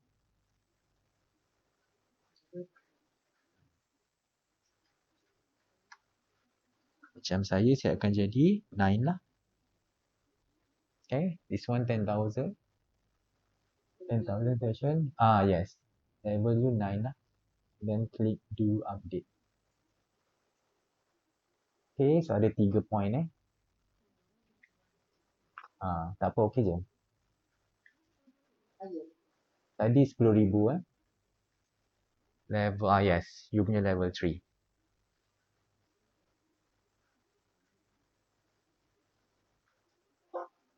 Oh, masih cantik lagi dah jadi tengok, dah jadi 0.99. Okay. And then click OK. Current save will be saved. Proceed OK. Then you have to go to method. Save method. Make sure tarikh hari ni and then click OK. Yes, under the same name. Okay, done. Sekarang ni proceed. Proceed with the next standards lah. Go to file, load data file. This one, this time choose 12,000. Sorry, 12,000. 12D. Concentration is 15,000 ppm. Okay, so click OK. Let them open. Open, cancel. Then chromatogram, select integrator. It should be RTE. Click OK. Chromatogram, integrate. Okay, make sure tiga-tiga ni integrated. Go to calibrate. Click update. Update one level. Click OK. File has not been quantitated. Quantitate now. Yes. Okay, 15,000. Level I tadi 8, 9, 10. You punya level jadi 4. Okay. And then click do update. So akan ada 4 points lah. Tengok R square dia pun akan start turun sikit lah. Dia tak ideal lagi. Okay. And then click OK. Current changes will be saved. Proceed OK. Go back to method. Save method. Make sure the same title as the same method name. Click OK. Okay, then proceed with the number 13 lah. 13 is 20,000 ppm. Okay, sama juga. Load, click no, cancel. Chromatogram, select integrator, RTE integrator. Click integrate. So yang ni makin tinggi selalunya semua dah integrate tau. Integration issue happen if it is too low. So usually the higher concentration, everything will be detected. So click calibrate, update one level, quantitate now, 20,000. And so for me is number 11. And then do update. So kita dah ada 5 points kat sini. Okay. and then click OK. Okay, go to method, save method. Make sure the same name that we save and then click OK. Now we go to the last standard left, which is number 14. Go to number 14, 25,000 ppm, click OK. Okay, this one, no, cancel. Go to chromatogram, select integrator, RTE integrator. Go to chromatogram, integrate. Okay, and then go to calibrate, update one level. File has not been quantitated, quantitate now, yes. Go to, this one is 25,000 ppm. So mine is 2F. Okay, and then do update. So kita ada 6 point lah. Sepatutnya satu blank so blank tu I tak masukkan. I pun lupa nak masukkan blank dalam ni.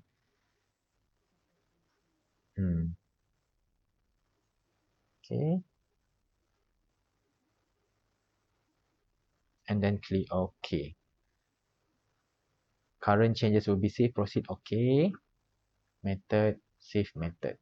Make sure the name is still the same and then click OK lah. Okay.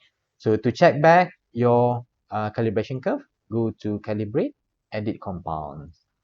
So this is the calibration curve that we want to look at lah. So my hexanoic acid is 0.99, octanoic acid is 0.994, decanoic acid is 0.994589 lah. Tapi this one depends ada juga kadang-kadang tu komputer punya issues, dia dapat macam ni je lah. Different lah. Okay. So you can see here yang macam for me, yang ni tak ada kan. Dia tak ada sebab kita dah remove yang sebelum ni punya lah. So kalau there is so many blank macam ni, let it be. Tak ada masalah pun. Okay. So now, what if we want to quantitate the light yang tadi? The 100.d data. Yang semalam kan kita open light. Okay, macam ni kita nak tahu how much light, how much this fatty acid in the light. Okay, so this one okay. Save sahaja. Okay, so you go to file, load data file, pilih light 100.d, click OK. Okay, sekarang ni dia kata calibration curve pakai yang lama. Okay, yang ni no lah. Kalau dia, if they say that calibration curve, your date today 28, you boleh tekan load. Tapi in this case, this one I been using the data for previous punya workshop. So I don't want to use the previous calibration curve lah. So I choose no lah. This one, you check dekat sini. Is it the same? Do you have the same file kat sini? Tak ada kan? So kalau tak ada, click cancel lah. So this is the light punya chromatogram.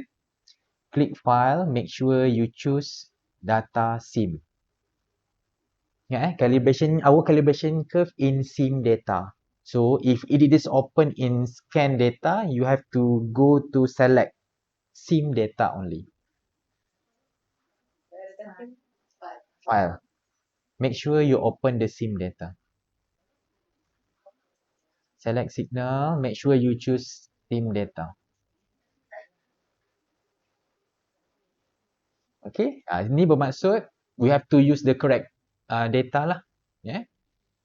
Okay, so now use the similar approach. Go to chromatogram, select integrator. This time you have to make sure we choose RTE because we want to match again the calibration curve. Calibration curve is using RTE integrator. RTE means retention time integrator lah. Okay, and then click OK. Go to chromatogram, integrate. Okay, this one you have to you don't have to think much. Kalau tak ada, memang tak ada. But if you want to reduce dia punya integration, similar approach lah. You dah let it be sekurang ni. Kalau dia tak boleh detect, sampai situ saja dia tak boleh detect lah. Okay, because we have reduced the sensitivity the lowest as possible, so let it be. Okay, so ni cancel. Now we want to know how many or how much the fatty acid, methyl acid in the light. Go to this one, quantitate. Click calculate. Go to quantitate, click calculate, and then you can open this one. This is the result lah. So in this lot, kita ada 390 ppm hexanoic acid, no octadecanoic acid detected, but we have decanoic acid at 1430.9 ppm. Inilah quantitation yang tak payah susah-susah nak buat calibration curve. Doktor punya ada, tak apalah. Okay je. Because we use the similar PC lah. So after this kalau ada sample mesti kat pakai situ saja, the same PC lah. Okay. So this one, result ni kan dalam bentuk this one kan. We can export as well into Excel. Go to export report, click quantitation results report to XLS. Yang atas tu, quantitation ni. Yang previous ni kita pakai lab research report results kan. This time you choose quantitation results report to XLS. Oh, ni tak tutup ni. Sorry, kena tutup ni. Okay, export quantitation results report to XLS.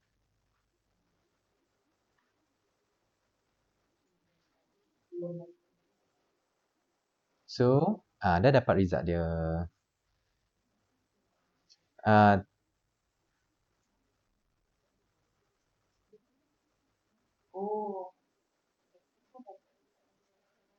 apa. Itu you punya PC. So, lepas ni semua kena pakai PC yang sama. Mungkin dekat saya punya ni ada dia punya some, apa tu, sistem yang I tak setting tadi. Tak apa, okay. Boleh. Lepas ni teruskan sajalah. You have to use the same PC lepas ni. Jangan pakai setting PC ni and then nanti kalau you run sample, you pakai PC orang lain pula. No. Use the same PC. So, lepas ni copy. Kena standard dia. Nak pakai PC pun kena standardize. So, yang ni nanti you copy, you masuk je dalam you punya Excel stat. Compile, compile lah. Okay. Copy paste lah. Tak payah nak pakai calibration curve, pakai Excel, apa semua-semua dah ada dekat sini. Dia terus kirakan for you. Okay.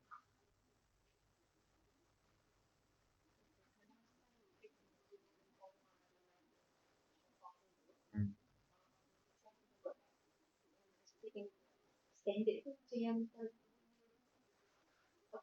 tanggal 99 tu Boleh? buat dia Betul? lepas tu kita run Awak buatlah 7, satu blank. Yang maksud dia tak ada langsung ethanol.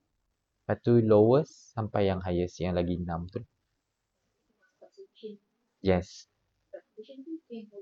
Tu yang highest. Lepas tu dilute. Lepas tu buat calibration. Baru run. Masuk dalam file.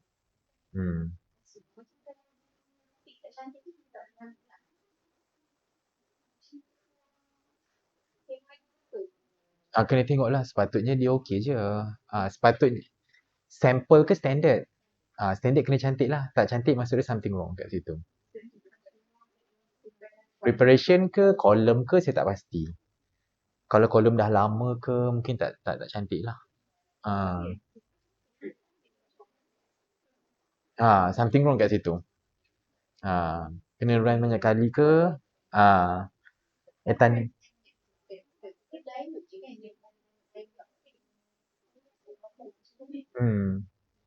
Tapi kenapa awak pakai apa? Liquid ke headspace? Sebab tu tak ada isu lah. Sample dissolve dalam air juga.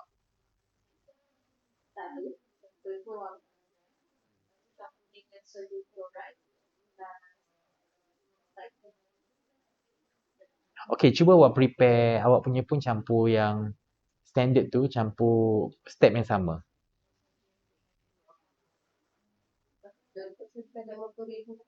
dalam 1 mil volumetric plus. 1 mil lah. 1 mil. Nanti boleh tengok dekat lab. Saya memang beli. 1 mil. Saya memang daripada Jabatan Kimia lagi, kami memang beli 1 mil volumetric plus. Satu volumetric plus Ya, satu volumetry file tu RM100. RM100. Berapa ringgit sekali? Terus je asal dia 100,000 ppm. Oh, asal datang tu Asal tu memang 100 miligram in 1 ml. In 1 ml. Lepas tu baru buat dilution.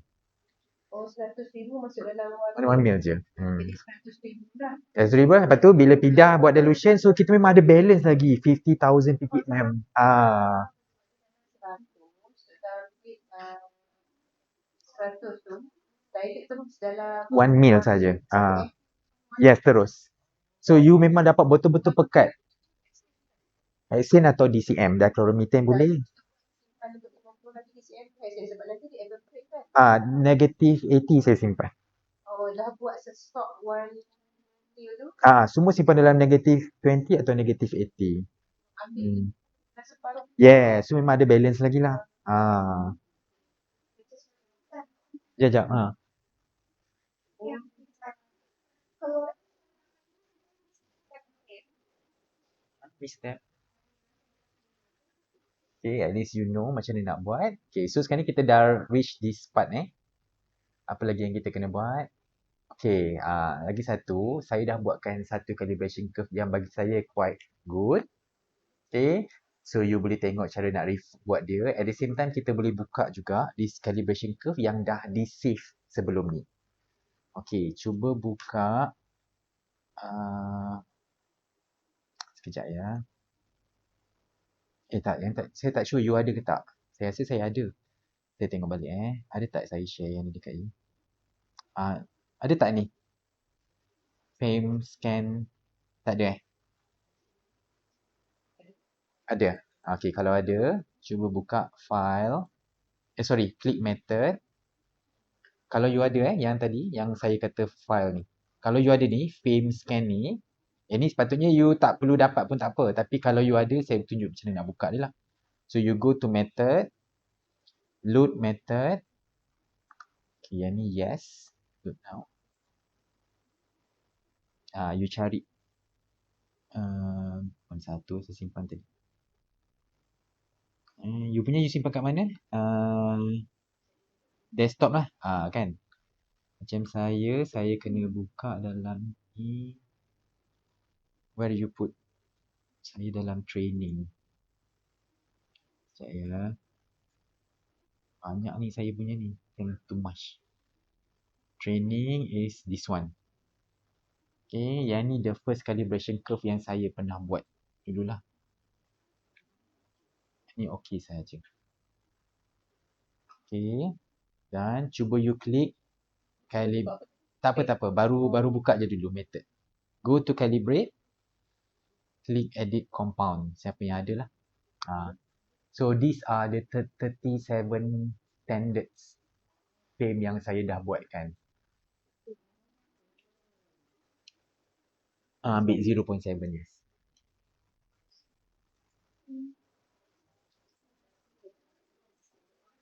Tak boleh lah. That's why saya boleh bagi kat you sebab you takkan boleh pakai yang ni.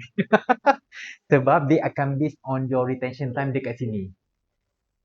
Ingat tak masa mula-mula we want to introduce kan kita kena buat yang double click semua tu. Dia akan register retention time dengan mass. So you selagi tak mesh dengan retention time tu tak mesh dengan you punya standard, you takkan boleh buat calibration curve. You tak boleh guna pun calibration curve ni. So saya berani bagi kat orang tapi saya kena beritahu. This is the best yang kita pernah achieve tapi memang you tak boleh pakai. Sebab you need to run on your own lah. itu standard pula yang tak boleh. Ada possibility. Itu kena repeat. Sayang lah sebab kadang-kadang mahal lambat sampai. Kena error. Kena repeat. Boleh je sebenarnya buat tak tahu. Kita pun saya terang boleh je you nak edit dekat sini. No problem. Tapi itulah you know what you are doing lah. Ya. Okay. Tengok saya buat lagi rendah saya buat sampai 2 ppm. Kita boleh dilute lagi banyak kali lah. So yang ni tak ada isu dah. Tengok Saya start dengan 10,000 je.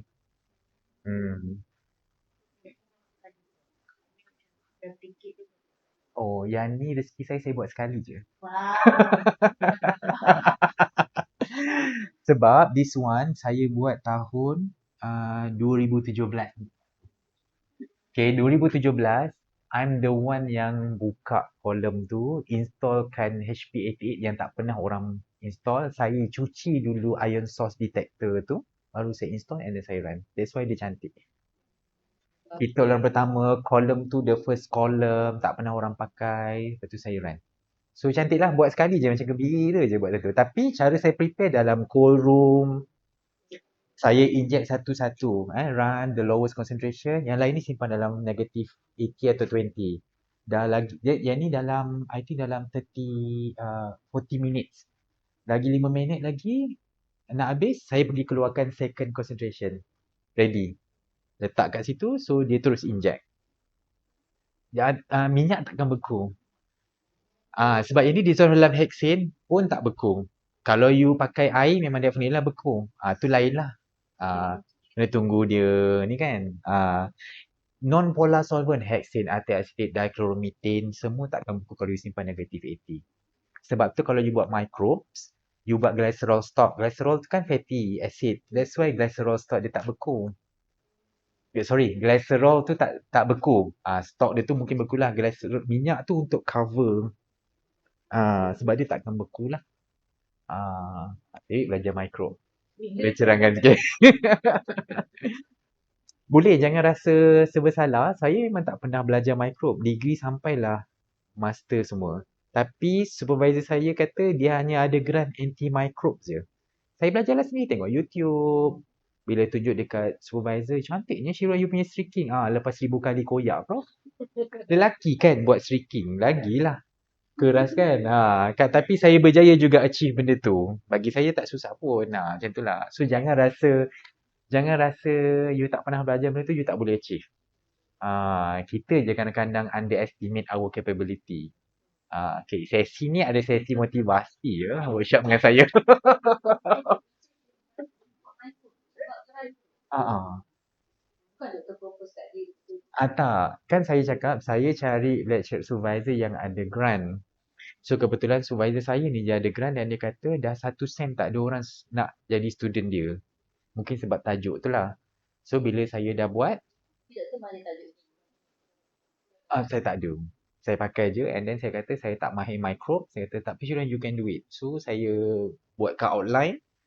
And then saya buat chemistry punya outline sikit lah. Apa tu dia punya final punya tu mesti on antimicrobial punya activity. Tapi susunan tu semua chemistry. Extraction ubah apa semua, nak make sure cost apa semua, tapi semua chemical, application dia antimicrobe. Application antimicrobe. Tapi kita kena belajar lah, kena streaking, beli ATCC punya tu, kena streak dulu, lepas tu buat glycerol stock supaya dia stable, kan?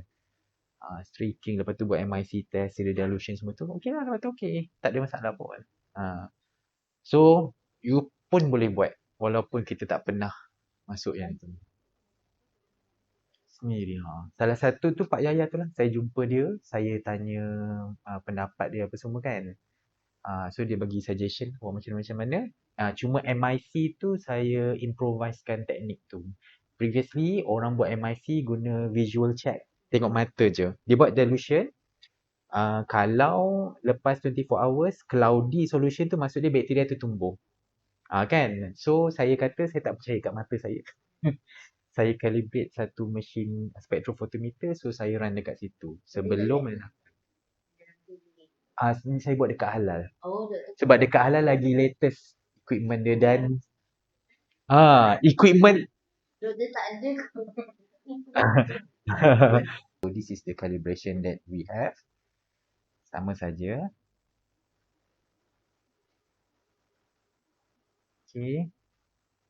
You pun boleh use the similar calibration curve ni buat dalam Excel lah.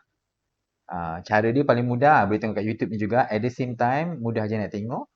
You ambil lah this value ni, copy lah saja buat dalam Excel. Tahu kan, Sani tahu kan buat plot Excel and ni. So dapatlah satu calibration curve. Okay. Contoh yang orang buat. Oh, tak boleh copy lah. Ini kena buat satu-satu lah. So,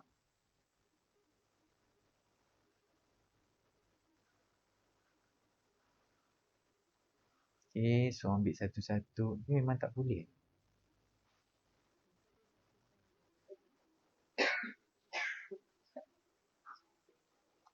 Boleh.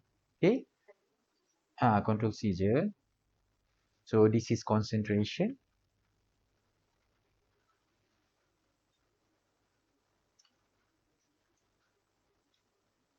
This is area. Okay. So, cara nak buat dia, you can go to insert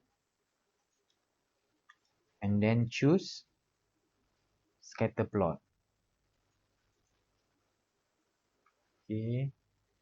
Right click. Yang ni. Select data. Calibration.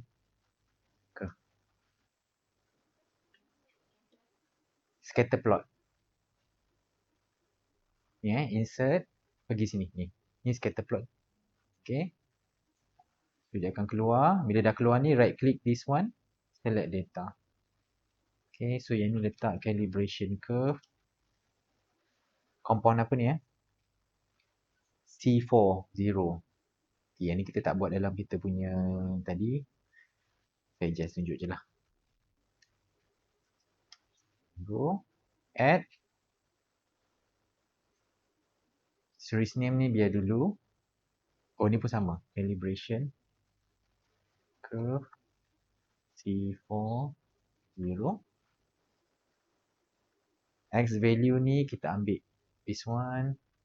The first X concentration. Y value kita ambil area. We choose the area lah. Dapatlah calibration curve dia. Okay. So kalau yang dekat sini we want to find the calibration punya apa kita panggil? Equation, go to this one, format, chart design. You boleh klik sini add chart element, go to trade line lah. And then click linear. Okay, and then trade line again. Click more trade line option. Dekat bawah ni you have to choose display R square chart on value on chart. Okay. And then display equation on chart. Yes? No, you don't have to set the intercept. If your calibration curve is good, dia mesti akan lalu dekat 0. Format trend line. This one at chart. Click trend line. Click more trend line options. So dia akan keluar this one. You choose linear. And then choose display equation on chart. And then display R square value on charts lah. Okay, so dapatlah R square dia 0.9974. Okay, this is the equation lah. Y equal to mx plus c. C is your intercept. M is your gradient lah. Okay, ini pun sama juga. Cuma saya recommend buat dalam ni terus. Sebab dia lagi mudah and then they will integrate for you lah. Okay. Mana? Area lah. Peak area. Ya. Peak area. Kita boleh pakai tau. Peak height pun boleh. Peak area pun boleh. Tapi usually people will go with area lah. For concentration. Okay. Alright. Apa lagi? Lepas tu kita boleh tengok dekat YouTube lah. Okay. So nanti saya bagi link YouTube. Oh, yang ni memang dah open ni. Sebab dulu saya buat YouTube ni because ada orang PM saya dekat YouTube tu tanya, nak buat calibration curve macam mana? Okay, so saya pun buat lah. Ni YouTube dia. Nanti boleh tengok lah. Ya. Sama saja dekat sini lah. Cuma ada tersilap hari tu saya tersilap tulis dekat sini. Okay. So, habis untuk calibration curve. Okay, banyak lagi tak ni? Tak banyak pun. Okay. So petang ni, sekejap lagi kita rehat, kita makan dulu, and then we stop with we start with the talk number 2, principle of chemometrics for halal authentication lah. Okay. So kalau tak ada pengetahuan sikit, yang ni boleh some of introduction. If you want to have a more detail, kita ada lagi multivariate data analysis lah, yang tu lebih spesifik. Banyak workshop yang kita buat lah. Okay.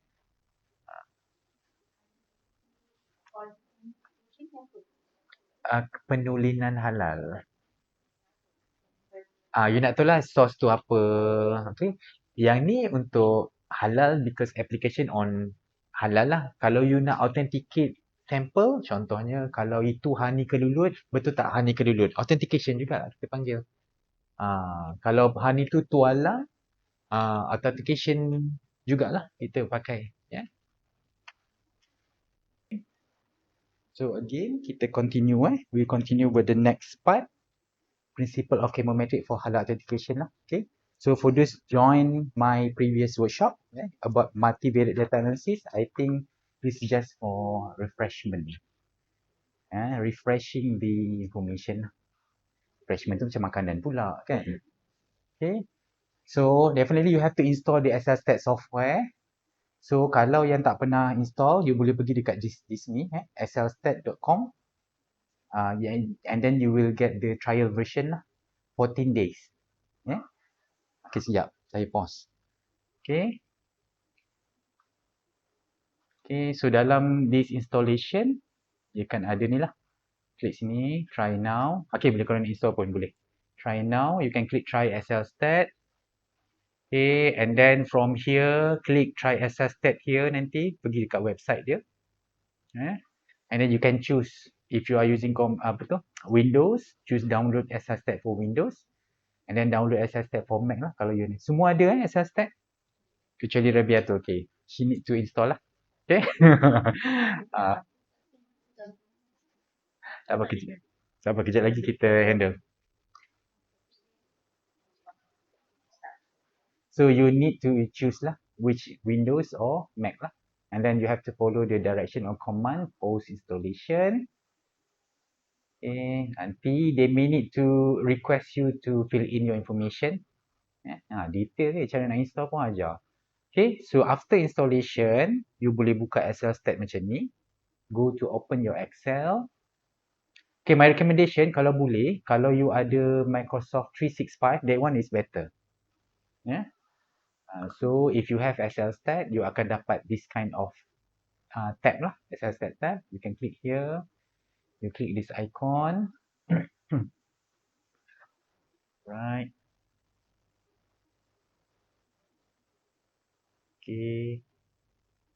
And then you akan dapat this thing. Okay, so kita akan pakai PCA and discriminant analysis lah in this workshop. Okay. Okay, now we go first. What is chemometrics? Yeah. So chemometrics is the chemical discipline that use mathematical, statistical, and other methods employing formal logic to design or select optimal measurement procedures and experiment and to provide maximum relevant chemical information by analyzing chemical data. So when we are using chemical data, that's what we call it chemometrics lah. Okay. Chemometric uses multivariate data, which is if you have variable 3 and more than 3, it will be applied to this purpose lah. Okay. So for a revision, kenapa saya tulis revision? Sebab menunjukkan apa? Datanglah ke workshop multivariate saya. Okay. So when I put a word revision there, indicate some of you already attended my workshop. Okay. For a revision, data types are based on number of variables. Sama ada one variable we call it univariate. If you are using 2 variables, we call it bivariate. If you are using 3 variables and more, we call it multivariate lah. Okay. So jarang ataupun tak pernah orang buat satu variable and then you nak cakap you buat multivariate, salah lah.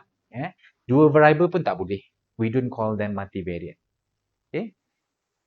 So ini pun some of the notes previous note. Okay. So some revision. Okay, univariate when you have only one variable for one sample.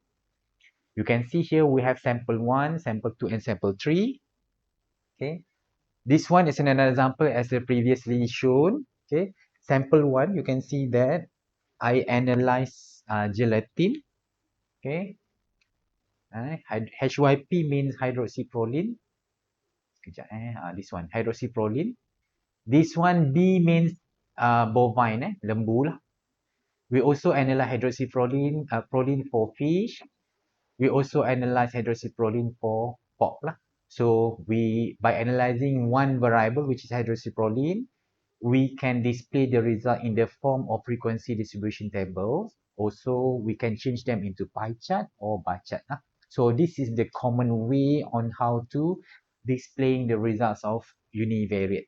Okay. Beside of that, we can carry out any statistical analysis. Contohnya, for example, t-test, ANOVA, Man-Whitney U-test, Wilcoxon rank test lah, so on and so forth. So,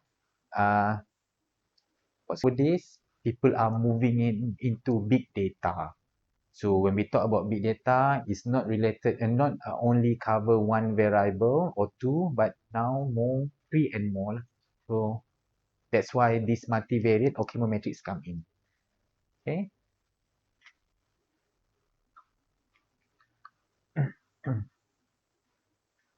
Okay. So if you have two variable, we call it bivariate data. So usually we can carry out Z-test or T-test to compare before and after. Okay. We also can carry out chi-square test to check the presence of relationship between two variables. Ini contohnya. We want to check the relationship between hydroxyproline and histidine contohnya. Okay. So this chi-square test using SL-stat yang bagusnya, the good thing about SL-stat, dia boleh providekan hypothesis dekat sini. You tak payah nak fikir apa hypothesis null dia, apa hypothesis alternatif dia. So SL-stat already stated lah. SL-stat dah sebut kat sini. Null hypothesis ialah hydroxyproline and histidine are independent, meaning that they don't have relationship. That's null hypothesis. The alternative say there is a link between hydroxyproline and histidine. Okay, itu so now we want to prove whether it comply with the H null or H alternative lah. Okay, and then this SL stat will compute the p value. So you can see here, SL stat also provide the explanation. As the computed p-value, which is 0.2364, is greater than the alpha significant level that we chose at the first place, 0.05, meaning that you have 95% confidence level. So one cannot reject the null hypothesis. So dia kata kita tak boleh reject null hypothesis, we need to accept this alternative lah. So hypothesis alternative say there is a link between hydroxyproline and histidine. So yang tu kita boleh say lah dekat sini sorry. One cannot reject null hypothesis. Kita kena accept null hypothesis lah. So there is no link at all. Okay. It is proven kalau kita buat scatter plot dekat sini. And then try to find the R square lah. So you can see hydroxyproline and histidine. We try to plot and we can tengok get the R square. The R square is equal to 0.136, which is very, very low. We know R square near to 1 is the best lah. Okay. So kalau kita buat calibration curve, itu pun sama. Kan macam tadi kan, R square yang lagi bagus untuk calibration curve between absorbance and concentration of fatty acid metal ester should be near to 1 lah. Okay. So this is a bivariate test. How you can do, what you can carry out if you have two variables. Okay. That is the revision lah. Now, if you have three and more variable, this one we call it multivariate for chemometrics lah. Okay. So when you have more variables, we will acknowledge them as the multivariate. So in this case, if you are using a chemical data, so we call it chemometrics lah. Okay, so yang ni contoh yang ada, kita ada 13 variable dekat sini. Okay, jangan pelik, this hydroxyproline ni, sebenarnya saya lupa nak colourkan dia jadi kuning. Tak ada isu pun sebenarnya.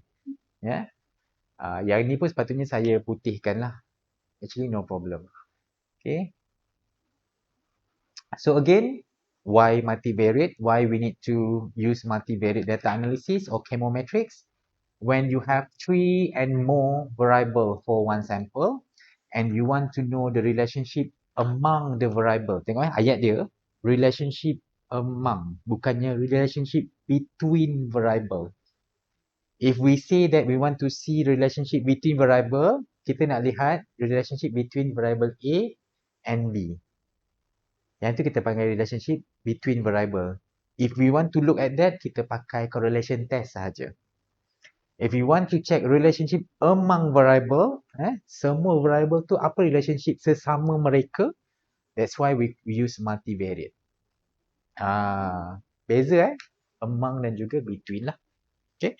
So, we can identify sample grouping. We also can detect or identify significant variable contributing to the sample grouping. Macam tadi you cakap you nak buat honey kan.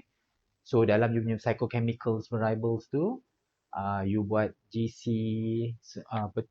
sugar, kita buat multivariate ni, you boleh pilih pula.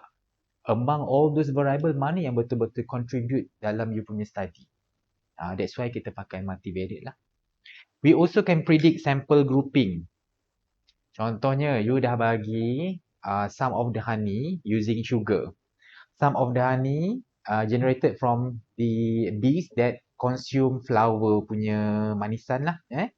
So, contohnya at the same time nanti ada seorang klien hantar dekat you sampel honey, dia nak tahu yang ni adakah dia bagi sugar ataupun sebenarnya natural. You boleh buat grouping using discriminant analysis.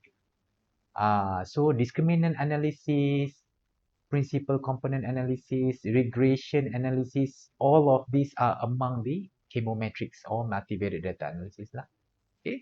So, for food sample, as the data itself become multivariate, so it is good to having an approach of multivariate analysis ataupun chemometrics lah. Okay, so ini tujuan you nak buat multivariate. Okay, so sedikit information. This also a revision siapa yang tak pernah attend. So any data shall be evaluated first. The missing data should be evaluated. You also need to remove outlier. Okay, you need to check whether the data enough or not using Kaiser-Meyer-Olkin test. Ni salah satu cara lah. Ada banyak lagi approach lain, cuma the one that I'm familiar is KMO lah. Okay, and then the last one, we need to ensure the data follow normal distribution. Okay, so all multivariate data shall be assumed to follow normal distribution. Okay, so itu adalah sample pre-treatment lah. Okay, to evaluate missing data, you boleh identify missing data by looking at the LOD, limit of detection. So finding the LOD and then you can time 0.65 if you get a data that is missing lah. Okay. Other option, you can remove the observation or compute the mean value. Okay. Then we have to identify and remove our outlier. Okay. So this for halal authentication, we need to have an alpha set at 0.01 alpha lah, significant level lah. Okay. So kadang-kadang orang akan tanya kan, apa maksud dia? Alpha 0.01, 0.05. Okay. So commonly, bila kita letak, when we choose 0.01, meaning that we allow 1% of error dalam study. If we use alpha 0.05, meaning that we allow 5% of error lah dalam study. If we choose to allow 5% of error, meaning that 95% of our data are correct. If we choose to allow 1% error, meaning that we allow, it's not allow, our data are 99% correct. Itu maksud dia. So in multivariate data analysis, you can set this alpha. You nak letak 0.01 ke, 0.05 ke, 0.10 pun boleh. If 0.10, meaning that 90% saja correct. Untuk halal authentication, kita akan letak se-critical mungkin, 99% lah. Yes, medical pun macam tu. Sebab kita tahu is very, apa kita panggil, very critical punya issue lah. Untuk halal, memang kalau ada je some contaminant, definitely is haram dah.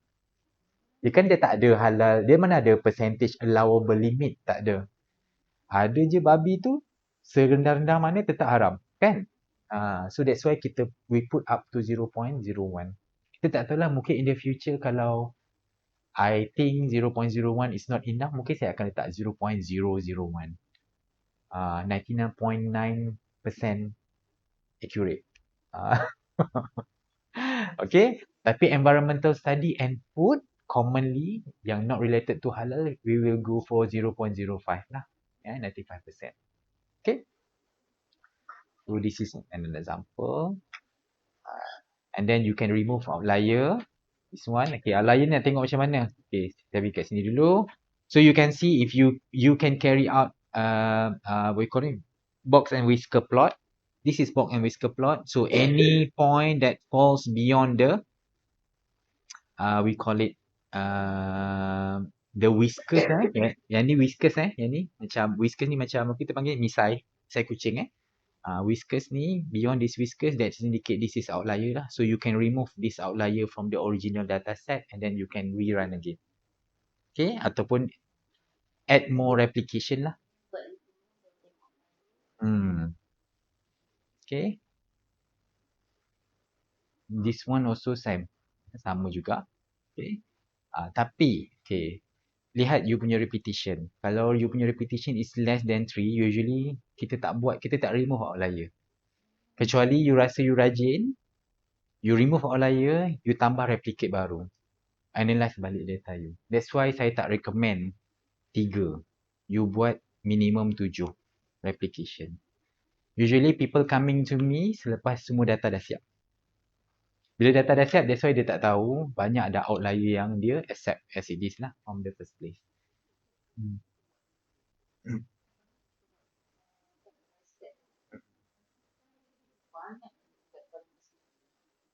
Memang lah. Kita memang nak kalau boleh lagi banyak.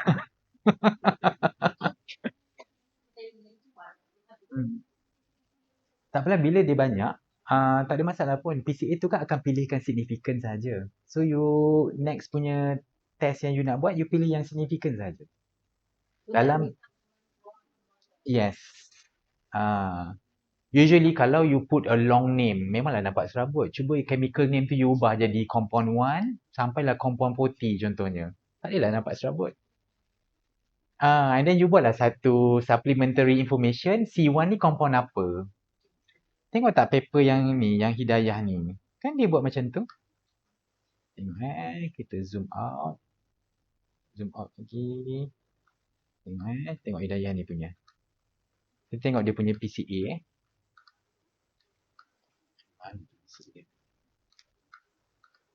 Lepas sekejap Mana pula tak jumpa dah.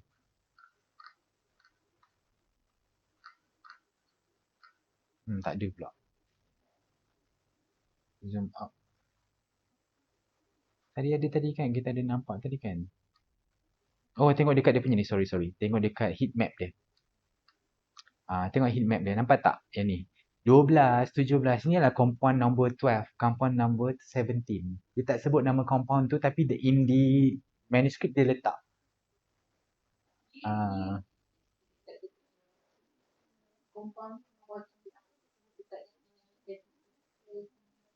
Dia kalau serabut, that's why kita tukar. Kita letak je compound 1, compound 2 sampai compound 40. Tapi dalam manuscript ni, you kena tulis nanti.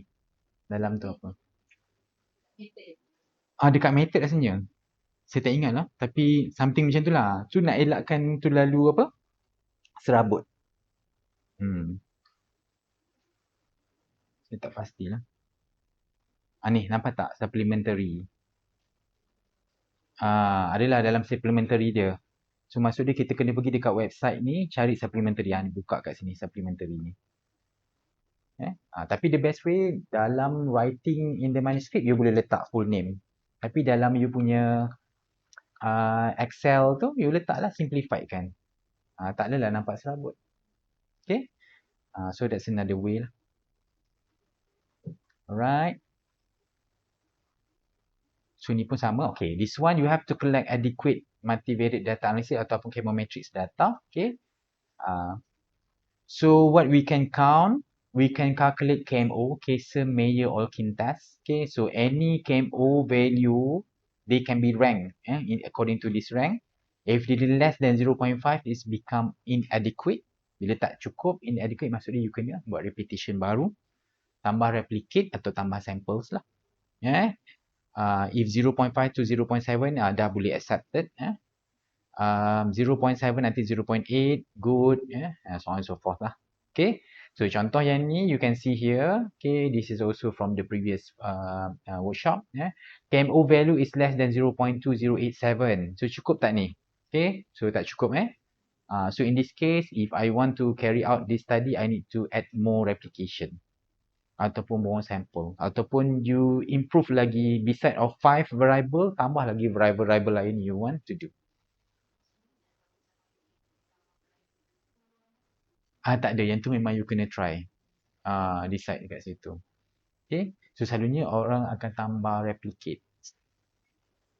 Tambah replicate.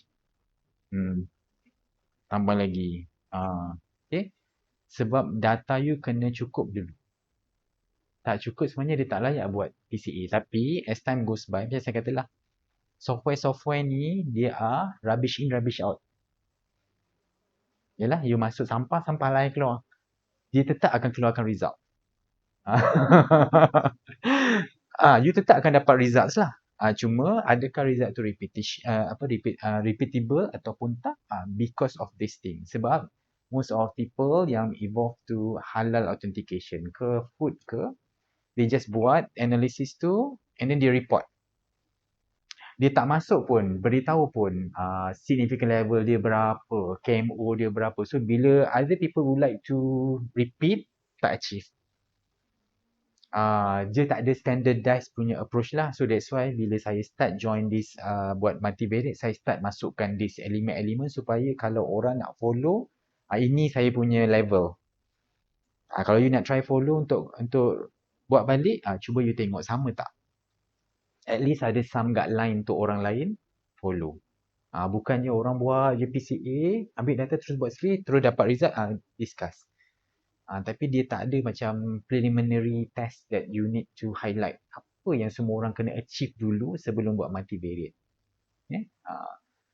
So this is the requirement yang saya recommend.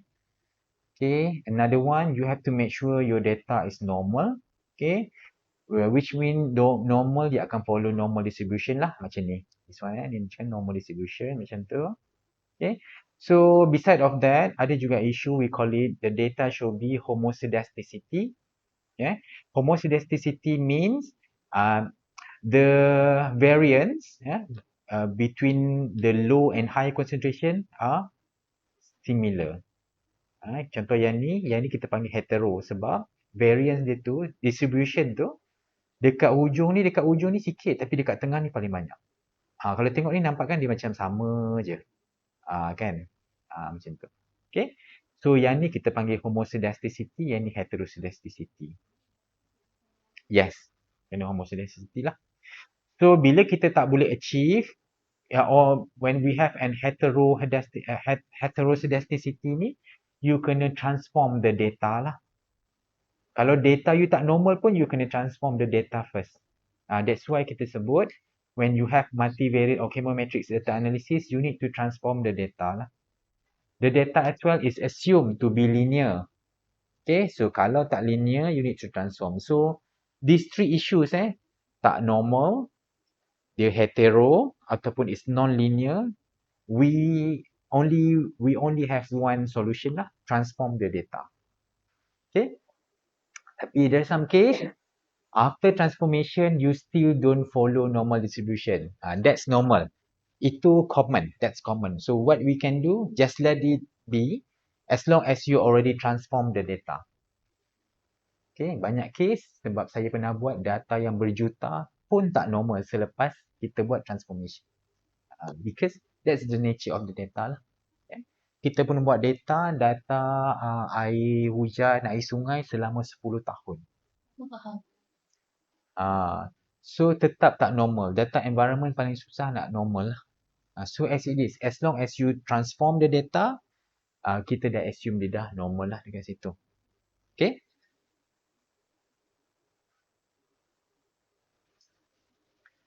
So we reach to principle of chemometrics for halal application dan kejap lagi kita akan buat practical lah.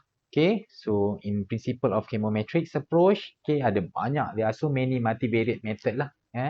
For chemometric approach, you boleh ada dependence method or interdependence method. So the one that commonly being used is this one, principal component analysis and discriminant lah. Okay, so factor analysis aim to analyze data and we can reduce, have a data reduction. Kalau data tu terlalu banyak and then we can reduce the data, we can have a data reduction lah. So from this data reduction, it will bring a significant variable only. Okay. Else, okay, ni discriminant analysis and halal authentication. Okay, so salah satunya we can start with discriminant analysis lah. So discriminant analysis is both an explanatory and predictive technique, but the prediction qualitatively purpose, for qualitative purpose. Maksud dia, you nak cakap, this grouping is group A, group B or group C. You tak boleh cakap group A berapa banyak, group B berapa banyak percentage, group C berapa banyak percentage. That is not discriminant. Yang tu kita panggil regression. Dia hanya untuk grouping. So that's why we call it qualitatively. Yeah. So discriminant analysis identified the significant variable as well. Yeah. And then from here we can authenticate the group source for unknown sample. Okay. Discriminant analysis need training, validation and testing dataset lah. So usually kalau you pakai multivariate, you need to have a training dataset, validation dataset and testing dataset. Okay, usually training and validation we can use the same dataset that you collect. Testing dataset is the another set of data that you collect lah. Kadang-kadang tu ada orang buat, they collect one big chunk of data, they divide. This for training, this for validation, this for testing. Boleh juga. Okay. Ada orang, dia collect dulu for training and validation. Sometime nanti dia collect another set of data for testing. Boleh juga. Tapi saya punya recommendation, collect sekaligus banyak-banyak and then divide for training, validation and testing. Okay. So discriminant analysis needs a training, validation and testing dataset. Okay, this one repeating. The A uses the training dataset to develop discriminating model. Okay, and then this DA will use the validation dataset to validate the discriminating model. Okay, mula-mula kita use the training dataset. From this training, we create that discriminating model. So from this discriminating model, kita boleh validate this model using another set of data. We call it validation lah. Okay, that's why we need 3 dataset. Okay, and then the discriminant analysis boleh guna, can use the validated discriminating model to authenticate a testing dataset. That's why kita panggil ada 3 groups lah. Okay. So yang you collect tu, yang macam honey tu, you divide kepada 3 group. Ada yang buat 80%, 20% of data boleh juga. 80% for training and validation, 20% for testing. Okay, ada orang buat, boleh juga. Ada juga orang buat 60-40. Yang tu machine learning banyak pakai approach tu. The 60% of the whole data become testing and validation. Maksudnya you gunalah data yang sama. 40% you pakai sebagai testing dataset. Contohnya awak collect 100 data, 60 pada data tu jadi validation dengan test training, 40 tu akan jadi testing. So you want to check the model whether they are effective or not, kita akan test on testing dataset. Tapi sampel tu sampel yang sama lah, sampel yang betul. Okay, so under discriminant analysis ataupun DA, we need to confirm correct classification at first place. 100% correct classification. From there, we can get a fisher distance test at 0.01. Yang ni untuk halal Kalau food, common food, kita boleh pakai 0.05. Okay.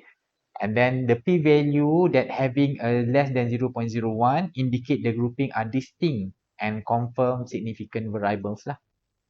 Okay. This p-value which is less than 0.01 of Weeks lambda test indicate the rejection of hash null. Yeah. Hence the grouping are significantly different. From this result, the DA has successfully developed a discriminating model. Okay, you kena confirm dulu. Contoh yang ni, we have this lard and palm oil and also palm oil. So this lard, palm oil and palm oil, you ada 9 yang you prepare, they containing lard.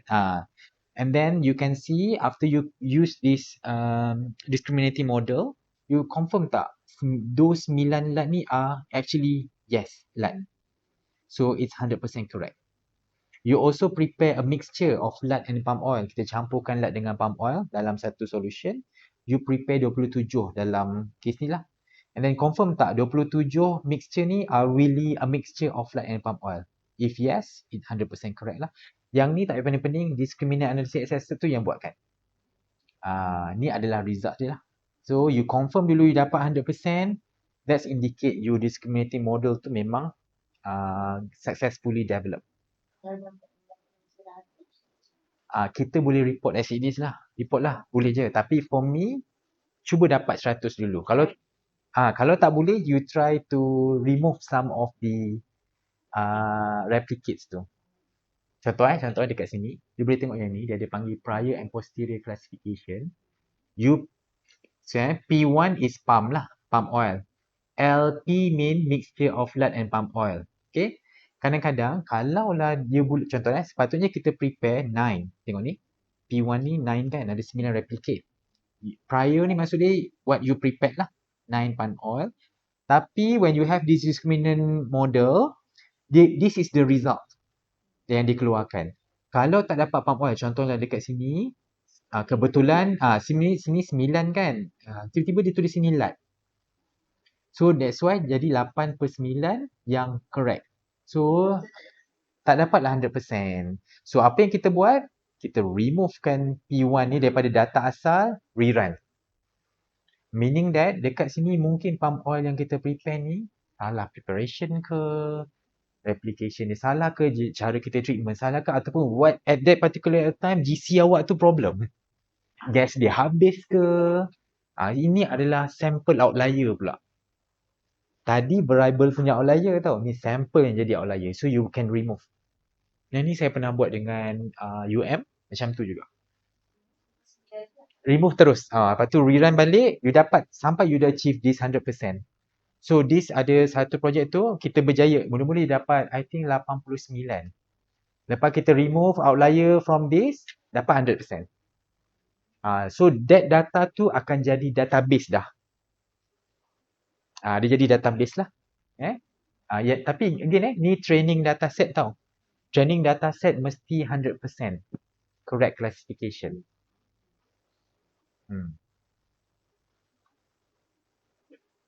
Okay.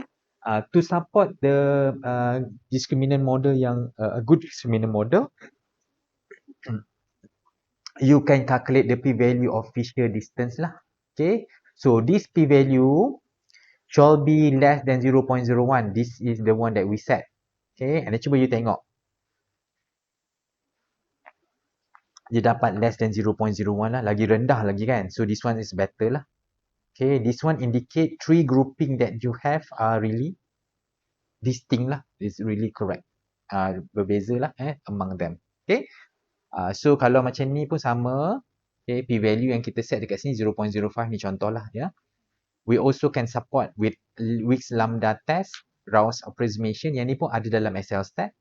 So you can see the hash null say the means vector of 3 classes are equal. 3 classes ni yang mana satu? Yang ni lah. Lard and palm oil and also palm oil. Okay.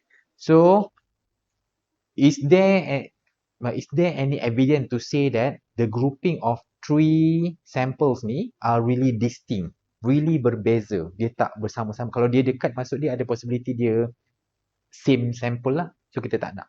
We want them to be really distinct. So the hash null say the means vector of the three classes, sebab kita ada tiga, are equal, meaning that dia tak ada beza. Tapi the alternative say at least one of the means vector is different from another. Maksud dia ada definite, kita cuba nak buktikan yang these three group are distinct from each other. So the software will calculate the p-value lah. So you will get less than 0.001. The computed one is 0.05, and then you just read this explanation. As the computed p-value, this one, is lower than significant level set, which is alpha 0.05, one shall reject the null hypothesis. Kita tak nak ni. Kita akan accept alternative sahaja. Okay. So that's indicate we accept alternative hypothesis. At least one of the means vector is different from another. Ini bermaksud tiga-tiga grup tu memang dia betul-betul berbeza. Okay.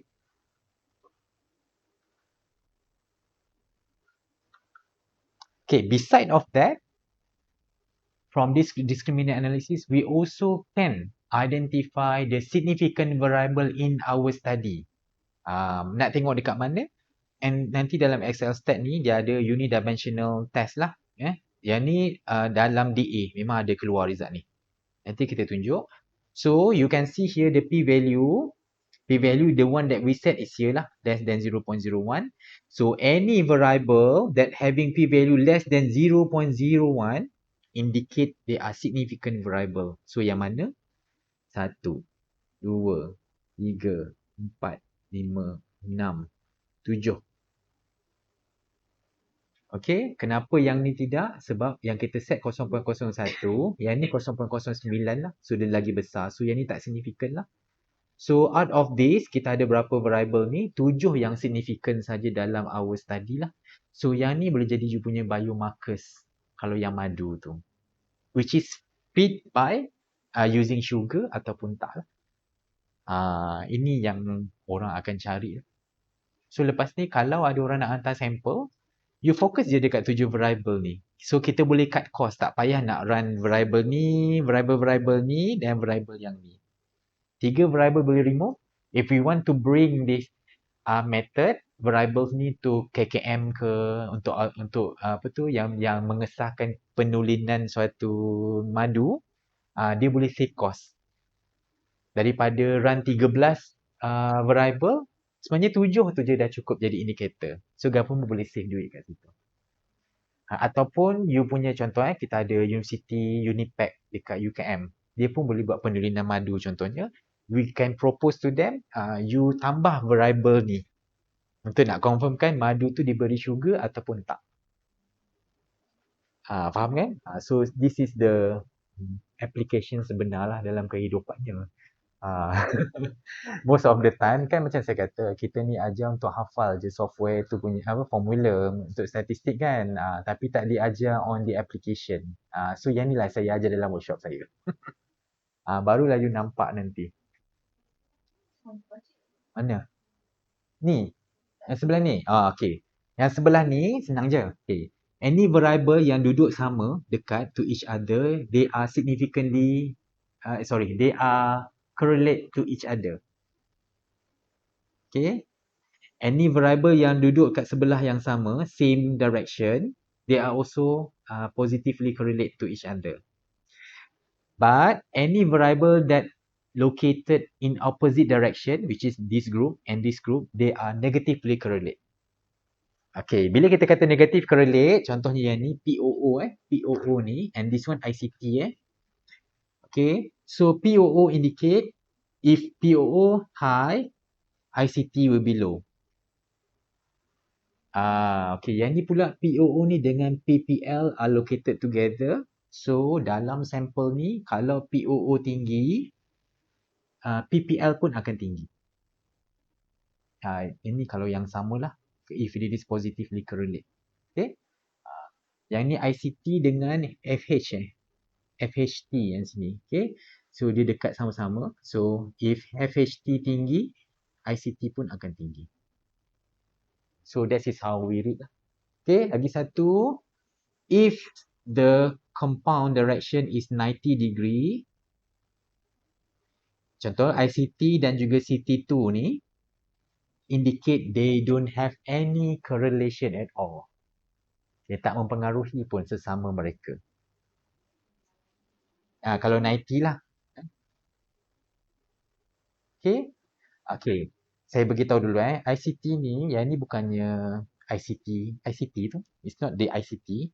Yang ni, this is a temperature for using differential scanning calorimeter.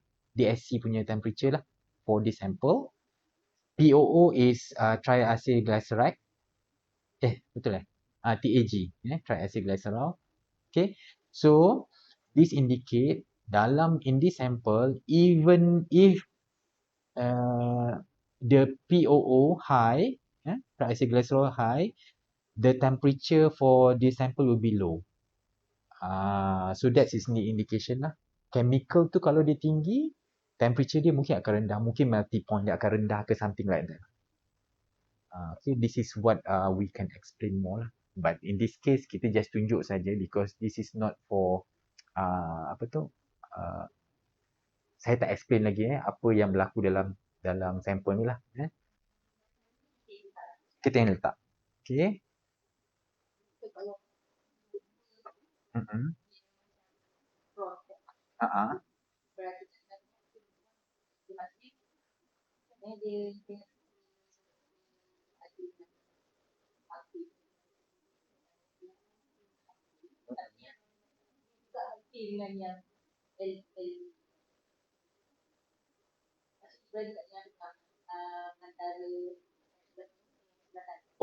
Kita boleh cakap dia averagely correlate je.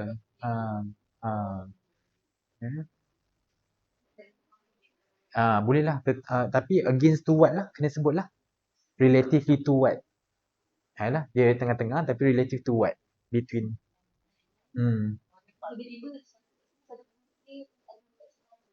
Cakap average ni. Macam dah cakap je. Averagely correlate to what? To which compound?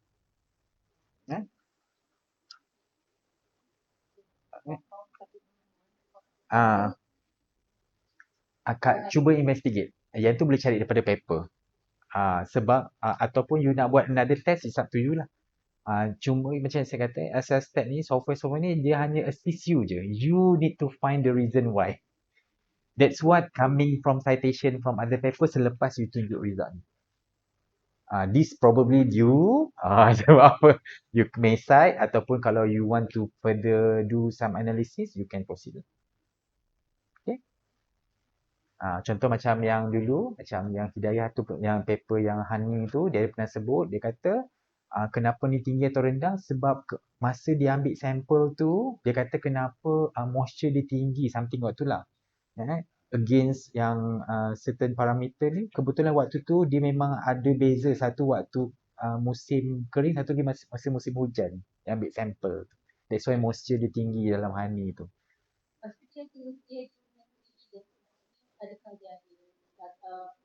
Dia masukkan data air hujan waktu tu. Kebetulan waktu tu yang monsun dia minta daripada jabatan Jabatan Meteorologi. Dia memang supportkan yang tu. Siap cerita lagi monsun apa masa dia ambil sampel tu. So that's how they support dia punya result tu lah. SSTEC ni memang dia akan bagi tahu saja ni positive correlate, negative correlate, strong atau tak. But you are the one who need to find why. Itulah kerja researcher. This one is just assisting tool. Okay. And then post of this confirmatory test. Okay, kita boleh ambil unknown sample. Yang ni lah kita panggil testing dataset. Okay. And then this testing dataset can be used to predict the unknown sample lah using this discriminant model. Okay. So beside of these results yang DA ni akan keluarkan, you will get another results lah. Result ni dalam bentuk this plot lah, observation plot. Okay.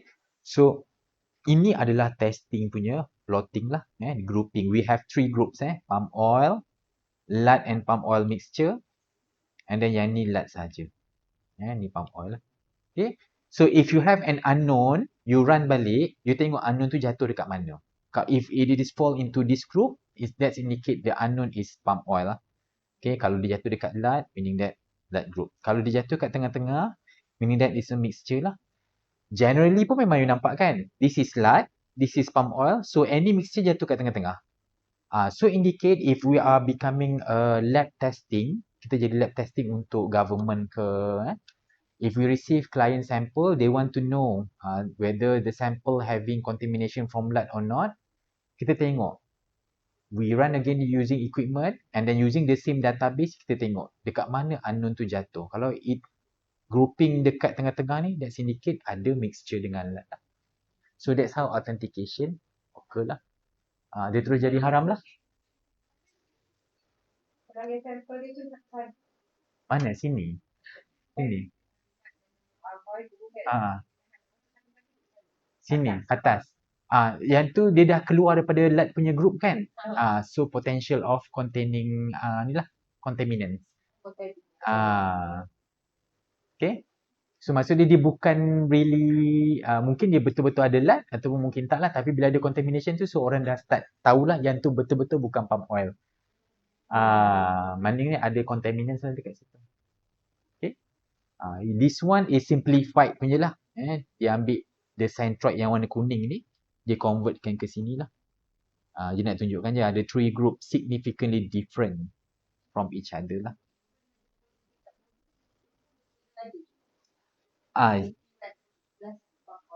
Yang ni kan, ada kan? Yang ni sebenarnya, ini dah jadi query lah. Ni dah jadi query. So yang apa kita boleh buat, you tengok balik number ni, mungkin LP replicate 24 kan? You pergi kat data asal, you remove dia, you rerun balik. Remove dia, maksudnya dia tu outlier. Kita kalau boleh, kita nak dia betul-betul terasing. Yang ni saya just tunjuk je contoh tau. So it's not the best lah. Okay. So you remove dia sebab you jangan bagi ada apa? Suspicious. Training data, this is training data. So it should not be suspicious. Dia memang betul-betul tepat. Confirm.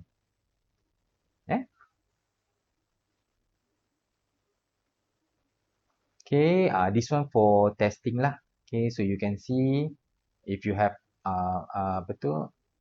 palm oil, so you get palm oil. Kalau ada mixture, akan dapat result mixture lah. This is the result from the testing. L for lard, then you get lard lah. Okay, so this is how we do it. Okay, so mari kita buat discriminant analysis in the halal authentication. Okay, first, ni Rabia tu install dulu. Sekejap awak buka sekejap laptop. Uninstall awak punya yang lama. Saya pernah install dekat. So, yang ni saya nak buat hands on. We continue with hands on. Alright. Okay. Dah dapat dah boleh buka. Okay, boleh close.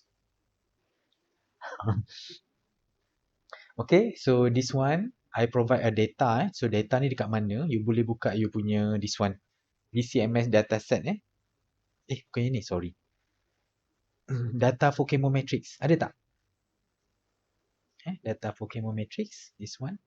So today we will do 2 tests only. Discriminant and PCA lah. Okay.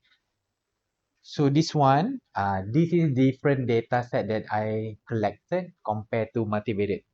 InsyaAllah, tapi it's almost the same lah. So the first thing what we need to do, open file 1 simulated data.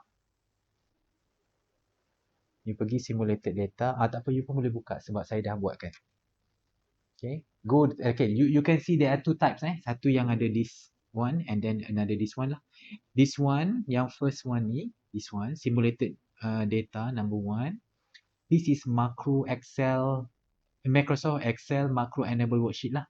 So, if your PC is not compatible dengan Excel worksheet yang ni, you boleh buka yang atas ni. Okay. Any Excel boleh buka sebenarnya. Okay. Itu dia tanya. Data yang sama actually.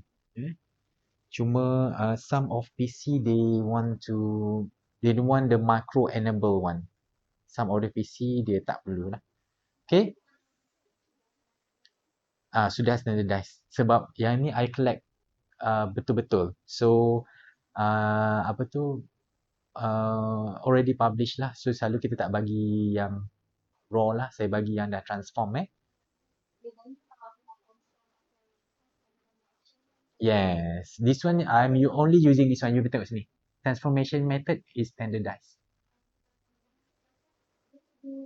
What about every time? Ah, sama saja.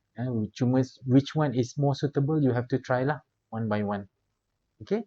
So kalau siapa nak buat transformation ni, you boleh buka dekat Excel stat ni, go to Excel stat, this one. Saya tak tunjuk saya just beritahu kat mana nak pakai lah. Nak which one you need to click If you want to transform the data, you go to original data, assume this is the original one, you can go to preparing data and then variable transformation. Okay, and then you boleh select here, you just choose the whole data set lah. Okay, and then you can choose observation label, you pilih yang latest ni, sample sampai sample name lah. Okay, which standardized data that you want to use, boleh pakai ni, standardized N-1, this is the most common one. Kalau nak yang lain, you can click other. So other ni akan ada other transformation ways. Salah satunya Pareto, you boleh buat rescaling, center, standardized, but you need to do on your own lah. One by one, and then you can choose which one is the best. Okay, so what I did is I use a standardized N-1 because in halal authentication, nobody been doing this one. So I'm the first one. So that's why I choose standardized saja.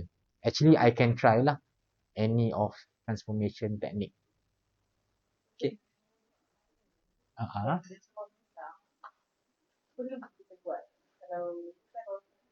Transform dulu kan. Okay, kalau I punya recommendation, kita pakai saja raw data, tak perlu transform dulu. But kalau you nak buat pun boleh. You can transform first, you also can remove outlier kemudian. Boleh juga. Dua-dua boleh.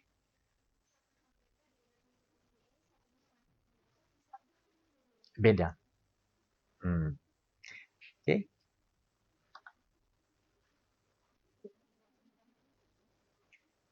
For palm oil, we make 9 replicate.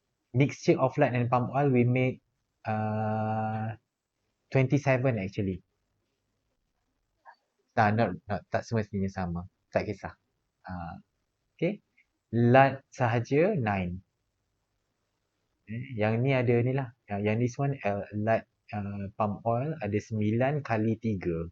So we have 27 replicate mixture of it. Tak kisah sebenarnya. You nak buat berapa kali. Boleh? Okay. Because we want to have 3 grouping this one palm oil. Boleh? Boleh? No problem.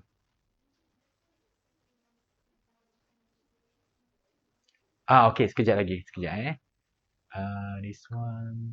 Yeah. Okay. So, kalau macam ni, contohlah kan, this one. So, you have transform data. You can divide into 60% of this one become training. Okay. Kalau 60 daripada 9 berapa? Cuba kira. Berapa? 5, 6 Okay, contohlah I nak buat 6 ni testing. So, starting from 6, 7, 8 ni I nak buat train. Yes, data kita. So, nanti you asing lah, you ambil je 6 ni. This one. Training sorry, ni test. Sorry, terbalik. This one should be testing. This one should be training.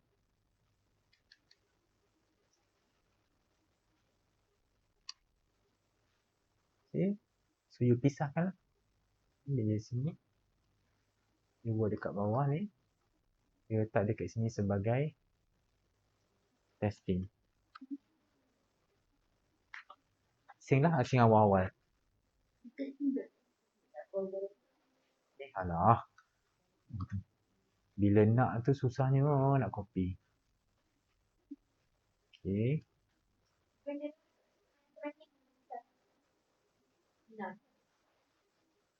Sekejap. Tak apa, asing saja. No, testing kena banyak. Training yang kurang. 60 for testing, training is 40%.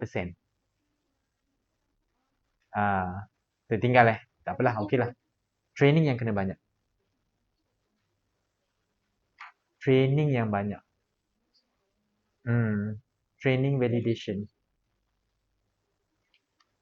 Training and validation boleh sekalikan.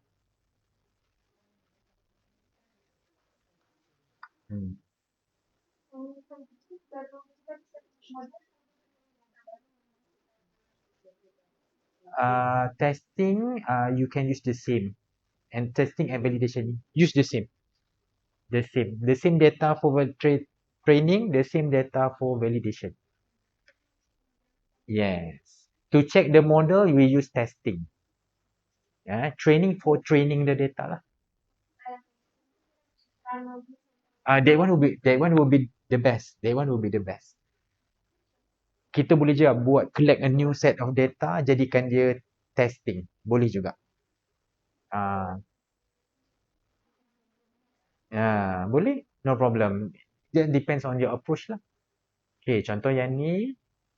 Yang ni pun I nak buat.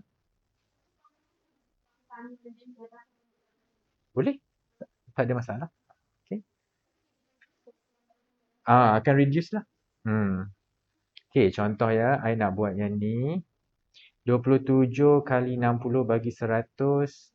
16 So, saya nak ambil 16 saja. So, contoh saya nak ambil 1, 2, 3 sampai.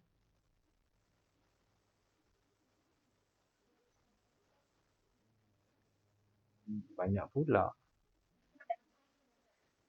Sini. So, saya cut. Saya masuk dekat sini. Paste. Okay. Ya, yang banyak lah yang tinggal. Oh, saya terbalik Oh, okay. So, yang balance ni, saya akan ambil lah sampai bawah. Sampai empty. So, cut. Boleh masuk dekat bawah ni lah. Alright.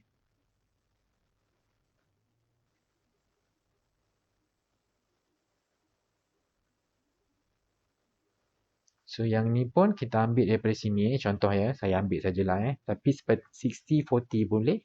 Ada some people they use 80-20.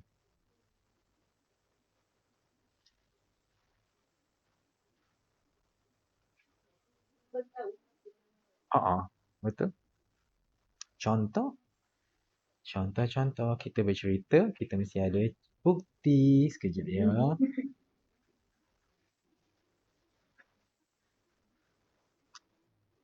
Yang ni food control.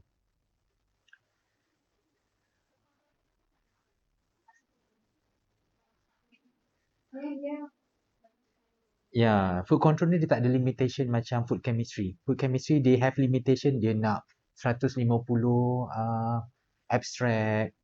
Saya tak suka macam tu. Food control you hantarlah sebanyak mana pun. Contoh ya. Ni cari sekejap ni results kan. Mana saya buat?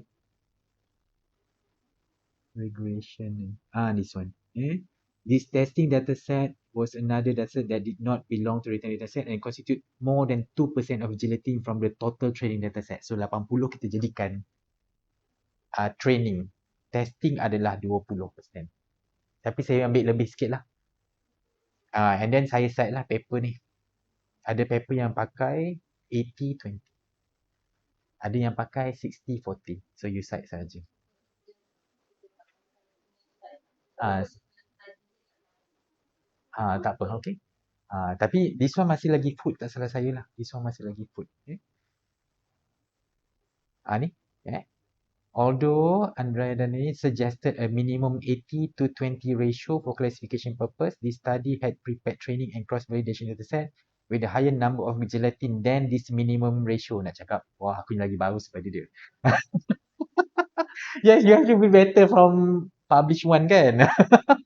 So actually the data yang I collect, the whole data set is 120 data times 17 variable.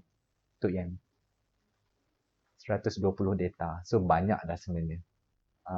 So I boleh lah nak berangan cakap I punya better lah. Cuma I cakap lebih je I tak sebut lah mine is better. Sebenarnya data set ni is not mine who develop. Yang ni Jakim punya data set daripada dia lab. Saya tolong analyze sajalah. Okay. So yang ni memang ada paper. They use 80 to 20 ratio, meaning 80 for training, 20 for testing. Okay. So pun you boleh pakai lah. Okay. So this one transform data set, I letak dekat sini. Training and validation Okay, apa yang kita nak buat? Okay, sekarang ni, you have this column di sini. Variable transformation, you create a new column at the right side. Kat sini. You letak grouping Ni kata apa? Add group title. Group. Sorry. Dia nak apa lagi? Okay, kemudian you masukkan this maklumat this information pump oil sampai 6, and then this one let pump oil. You tengok je sebelah this one, which any that having LP you have to acknowledge is as mixture of lard and palm oil lah.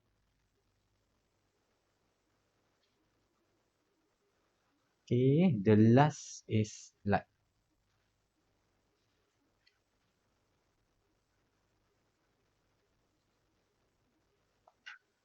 Okay, so this is the grouping that compulsory to be informed into the software. So we have to put this in the original data set. Okay, itulah.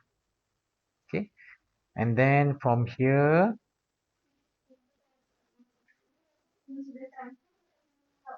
sudah transform, masih transform. It's compulsory to transform tau. Yeah. So now apa lagi dia suruh buat? Okay, now we need to do the discriminant analysis. Okay, so click SL stat. This one. Go to analyzing data. And then choose discriminant analysis. Okay, so you can see here, the first stop they say about dependent variable, Y. And you can see here, it state there, qualitative. So this is this grouping. Go to the title of group. This one, drag down to the last lab name. Okay, and here, Y, dependence variable. Click the qualitative part here, and then click the title name, group, the group name, and then drag down to the last lab. Okay. Then on explanatory variables, quantitative. Okay, so we know that our data set having C fatty acid C15 until C18 here. So it is quantitative. So you have to click here. Click the title C15-0. Yang ni. Drag to the right of C18, 3 and 6. Boleh. And then drag down to the last sample lah. Okay. And then this one, choose sheet. Okay. Again, if you choose range here, you have to click the cell that the result will be displayed. Dekat mana nak keluarkan results tu. If you choose sheet, you will get a result in a new sheet lah. Macam kat sebelah ni. Dia ada tulis TA lah. If you choose workbook, the result will be displayed in the form of new Excel. Okay. And then for variable label, you have to click. And for observation label, you have to click the observation label name. Okay, meaning that your sample name lah. Click sample and then drag down to the last sample. Okay. And then for options, you have to check tolerance is 0.001. Yeah, this one click equality of covariance matrix and prior probabilities. Significant level, I put 1%. 99%. Significant level is 99%. Okay. Kalau if you are using for other food, you boleh letak 95 lah. Okay. And then validation. Okay, significant level. Sekejap. I think significant level is 1. If it is confidence level, baru 99. Okay. Sorry. And then validation, just let it be first. And then prediction, just let it be. Missing data, output and charts. Okay, sekejap. For output, tick all boxes. For charts, tick all boxes as well. But on number of observation ni, you increase up to 100,000. Letak saja. Kalau terlalu rendah, some of the results, some of the data will not be included. So you naikkan saja banyak-banyak lah. So in the case in the future, you are running in a huge amount numbers of samples, sample name and variable, yet no sample will be excluded in your study. Kadang-kadang itulah, there is some limitation. Okay, another one, validation. Remember we talk about this data. It can be training and validation data set, right? So you just let it be. So the system will acknowledge your training data set as a validation data set as well. Okay, so you just let it be. So the result will be given for training and validation automatically. Okay, if you click here validation, you need to choose another set of validation data set lah. If you unclick here, the system will acknowledge your training dataset is a training and a validation dataset. So tak payah buat a new validation dataset lah. Okay, and then you have to click OK. And then you can see here the Y column is 1 because you only have one column, which is this one. Okay. For X is 13 column because we have 13 fatty acid metal ester. 28 because we have 28 samples lah. Okay, and then you can click continue. Okay, so you can see 100%. All of your data are meaningful. All your data set are meaningful. That's why they letak 100%. Yeah. And then click select and then click done.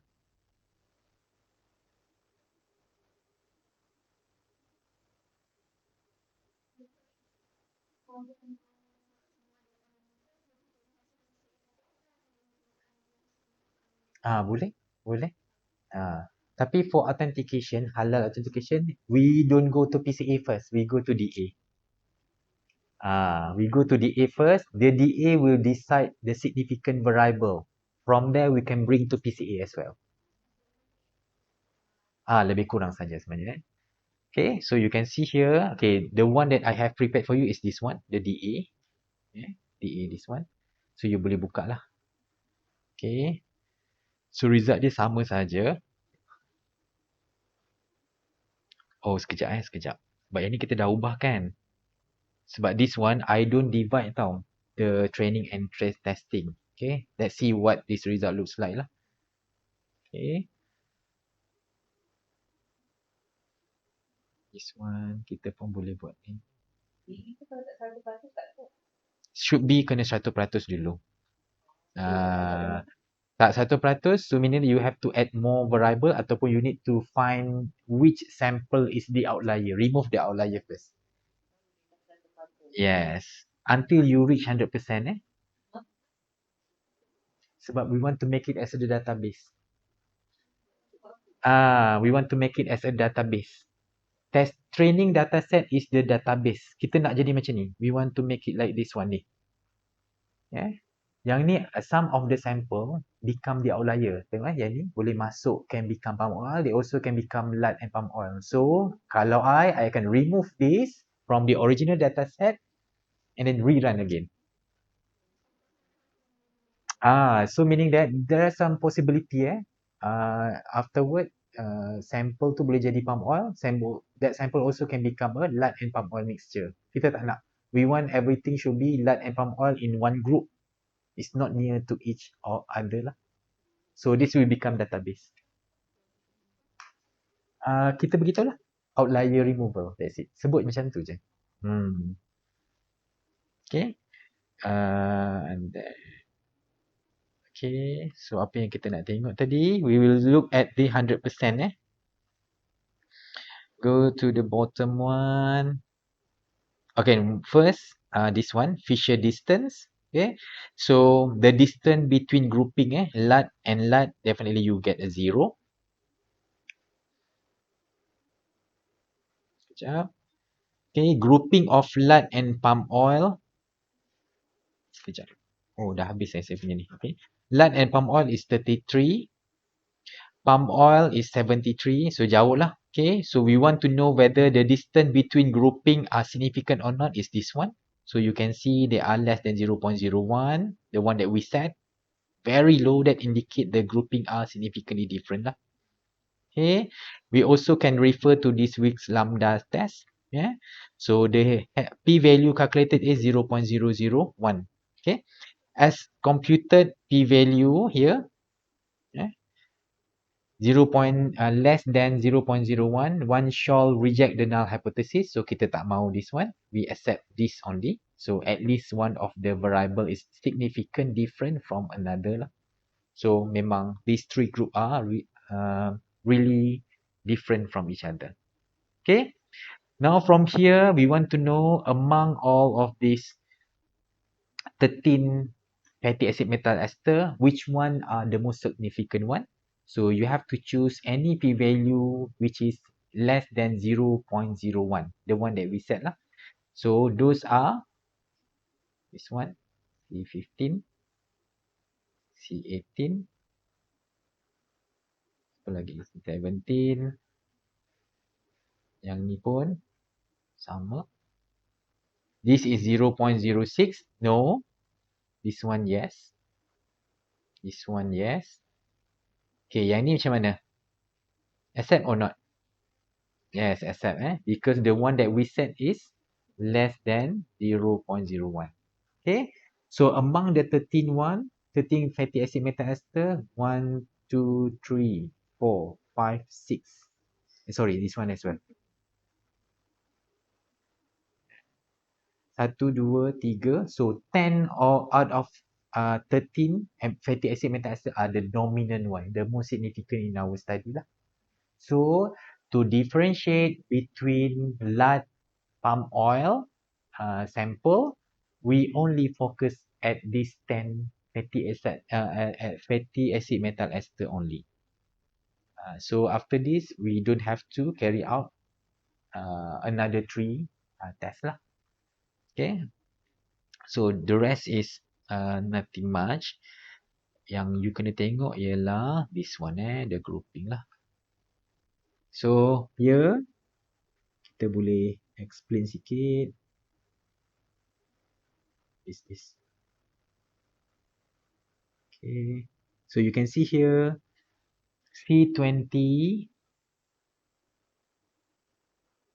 C18, C18, C1N are correlated to each other.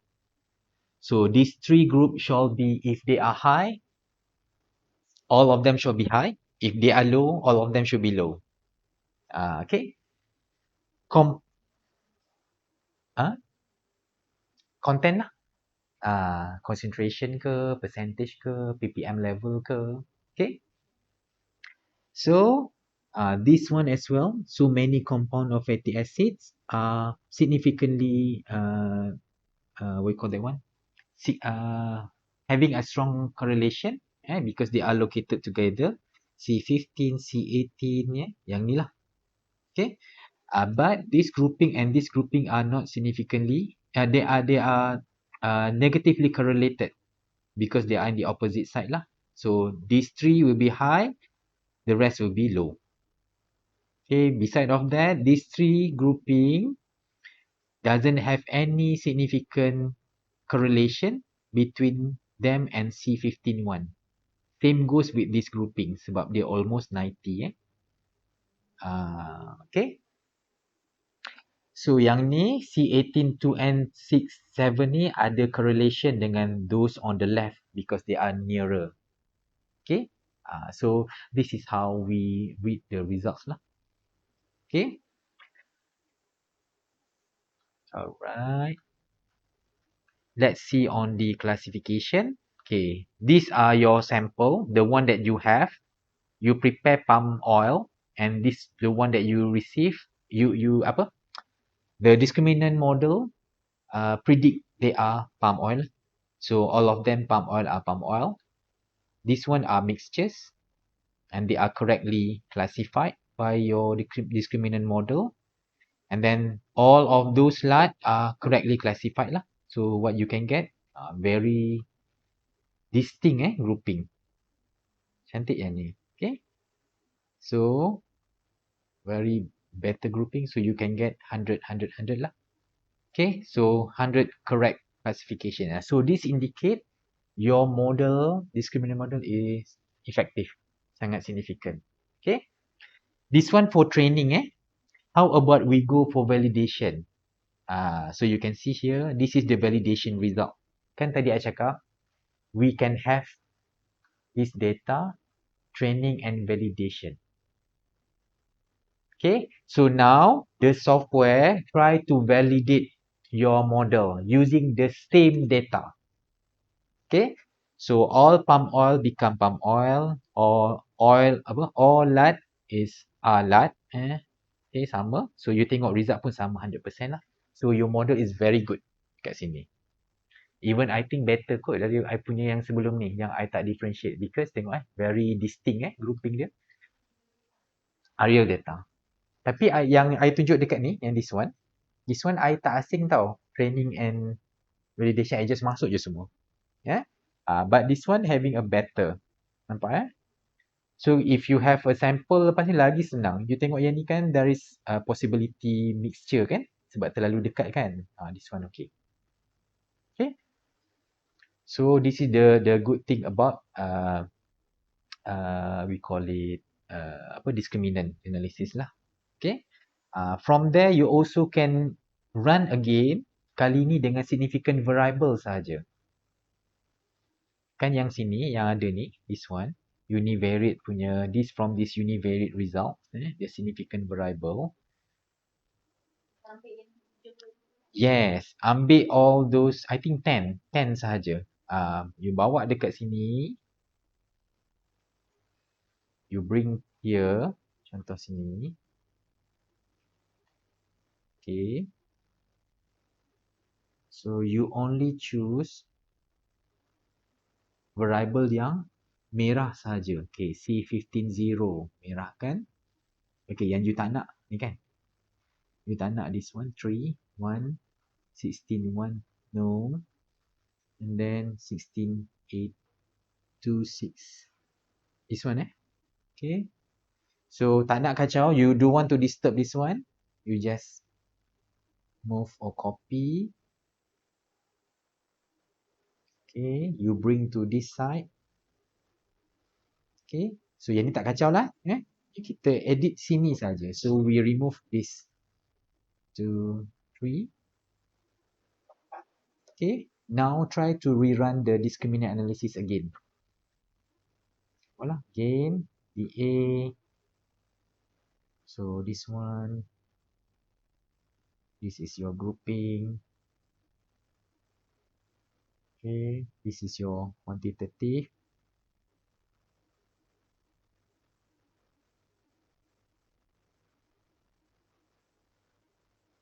This is your observation.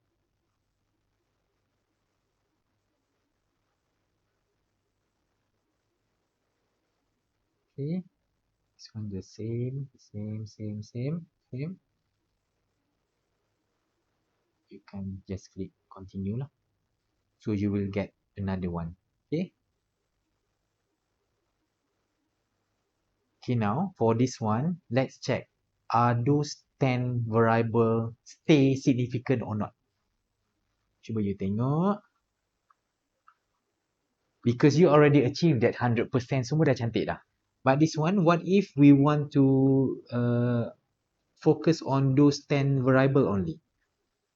Okay, this masih lagi sama less than 0.01, so good. So this one also good. So you can see, semua less than 0.001. So this will become your model lah. Okay, you also can confirm by looking at that 100%, are still the same, are they still the same? So sama sahaja lah. Okay, grouping sama, ni pun sama, 100%, also 100%. So you will try make two tables before selecting the significant one and then after selecting the significant one. Sudah. Yang tu sudah lah. Okay. Yang ni training and validation lah. Okay. Sekarang ni kita nak buat testing. Okay. So you go to this table. Ini result dia dekat sini tadi tau. You go to this table. Okay. To redo, you just click play. They will open back your setting. Okay. Yang ni. Oh, dia dekat sini sorry dekat sini. Kita nak yang ni. Just redo. Okay. Variable transformation. You click again. This one. Okay, you go back to this. Please make sure you choose the correct sheet. This one the variable transformation. Sorry. This one. D3. Kita nak buat testing. You go back to your discriminant analysis. Click play. Yang terakhir yang D3 DA3. DA3. Okay, so this one correct sama. This one correct. Check again first. And then variable observation also correct.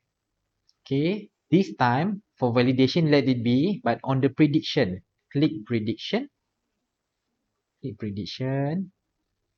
On that quantitative value, click here, drag to the last one. And then for observation, click P1 until this one. And then you can click OK. So you will get DA4. Okay, now you just go to the last samples.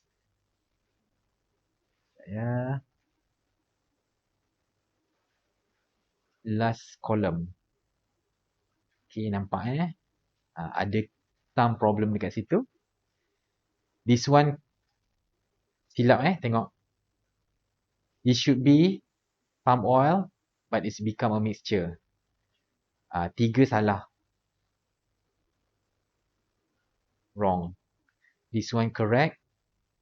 This one salah. Wrong. So tu yang saya kata kadang-kadang kita kena tambah replicate lagi banyak supaya dia betul-betul strong. Okay. So dekat sini lard palm oil ni correct. This one wrong. This one correct. Kali ni nampak kan lagi banyak yang salah daripada yang betul. Okay. So that's indicate you have to take more variable, more replicate to be added. Dah okay.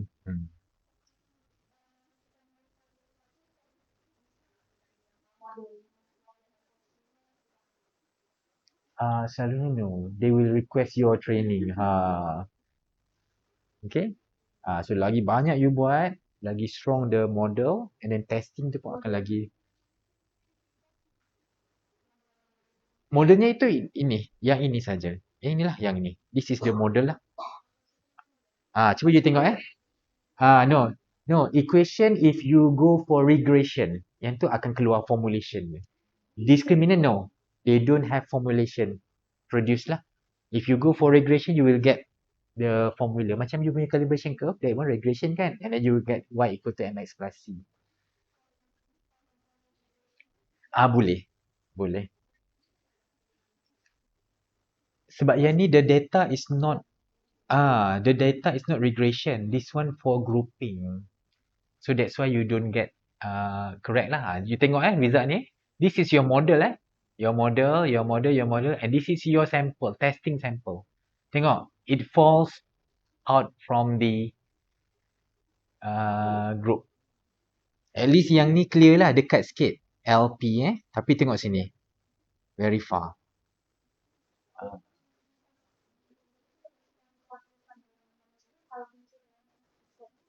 Training is okay. Tak boleh lah. Testing tak okay, tak boleh masuk, you cannot report. And then if it's already okay, you dah get that 100% semua, test on testing data set. If it is not okay, you cannot report actually.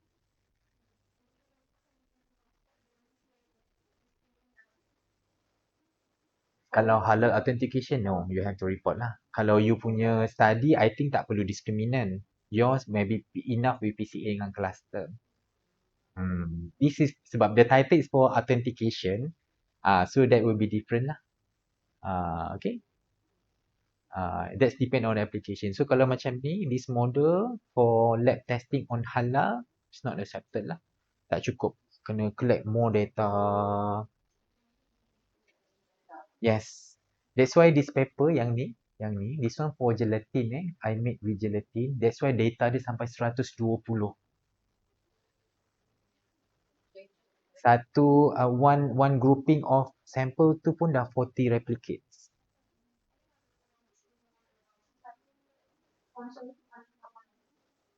Ada itu madu boleh?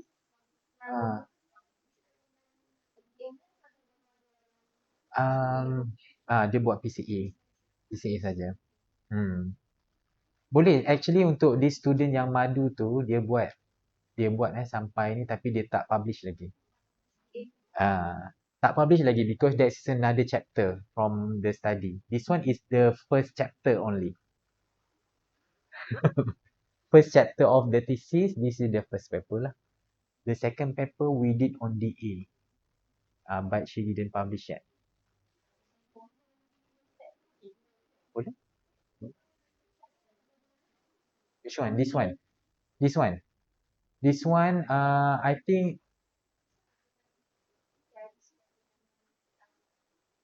I think that one go for PLSDA. Sekejap ya. Kat mana ya?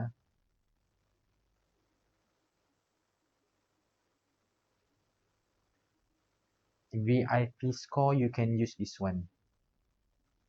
PLSDA.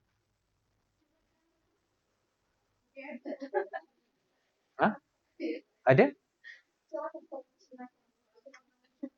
This one ada PLSR for regression, PCR, principal component regression. This one for regression, you want to know how much the contaminant. This one still like your DA, but they have another algorithm. That's why we call it PLSDA lah.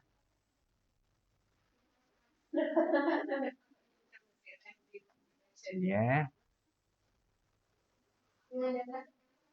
Ya, kita cuba.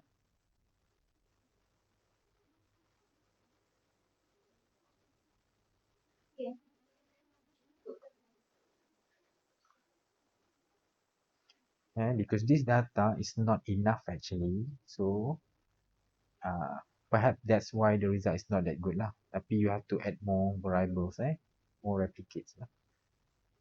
Tapi I think on your study tak perlu pakai this. Hmm. Tahu tak? Macam mana? Oh, dari luar.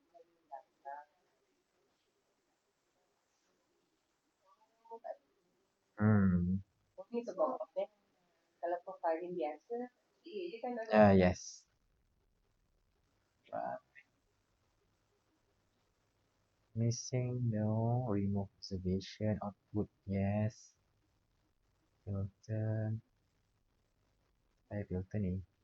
Oh, saya letak je lah. Okay. Okay. Selection is not valid. Apa yang mana satu ni?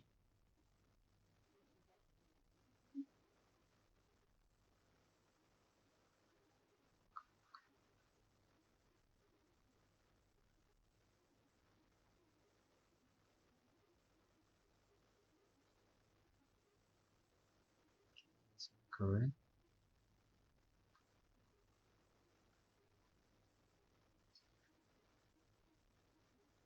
This one correct.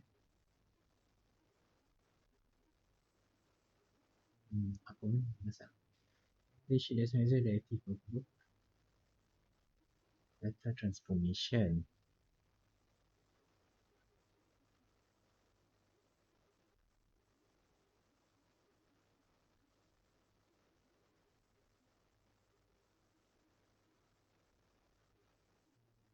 Qualitative and quantitative is also correct.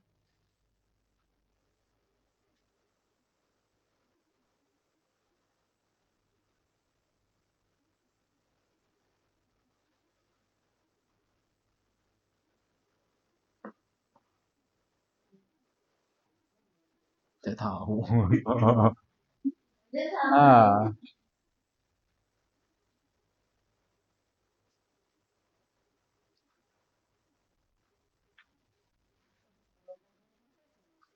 mana? Oh, just plotting lah. This time this is the grouping correlation matrix. You want to see the correlation between the grouping itself. You have three groups kan? That palm oil. So this is how it looks like. So that's indicate enough with T1, one principle is enough to group them. Okay, this one as well. Tak cantik nak cerita kat situ sebab the grouping is not that way.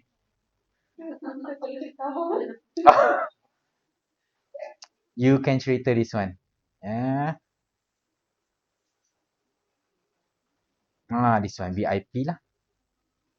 Okay, so this VIP you can rearrange lah from the first any VIP, any compound having VIP more than one indicate they are significant using PLSDA. Discuss only this lah. Okay.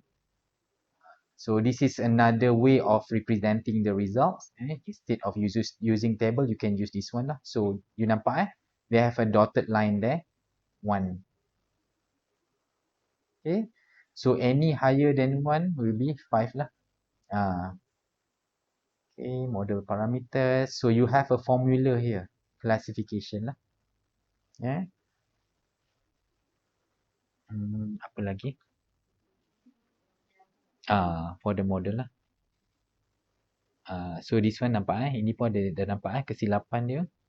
You prepare palm oil, you get a mixture of it. Okay, so dia dapat 75.57 only. For training so kena buat lagi lah. This one as well. This one for prediction testing. Itu DA.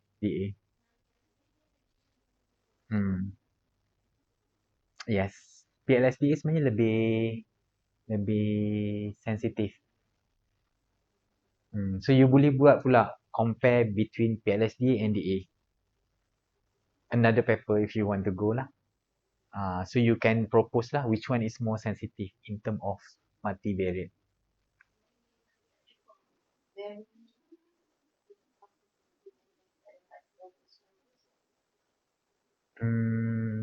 Saya rasa sample je.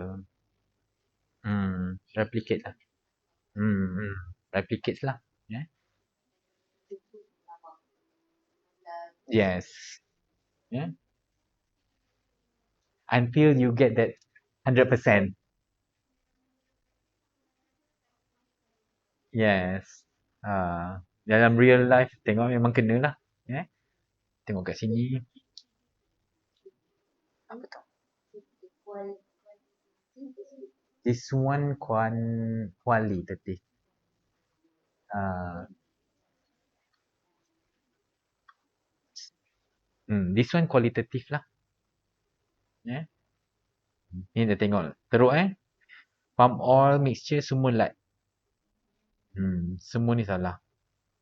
Okay, so PLSDA more sensitive sebab tu in this paper, this student dia pakai PLSDA compared to DA.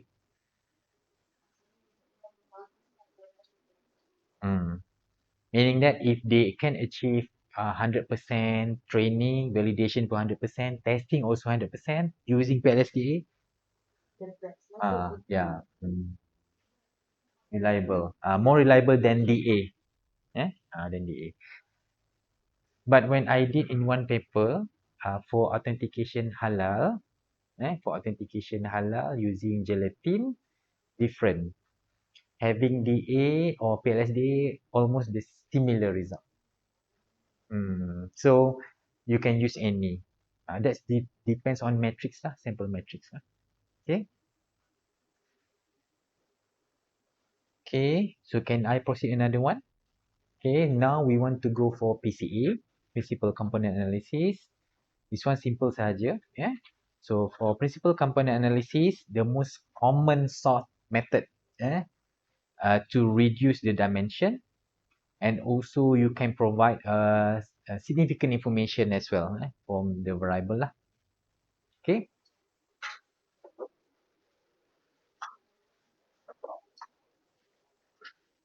So your PCA will produce a principal component, or we call it, kita panggil apa ya?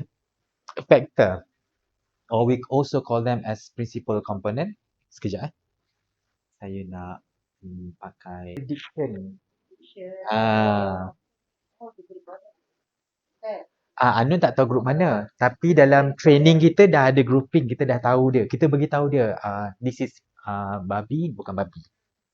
So that's why kita panggil DA. PCA ni dia tak ada macam tu, dia macam explore je. Dia pun tak tahu ini babi ke tak, apa dia tak tahu. Yes. Yes.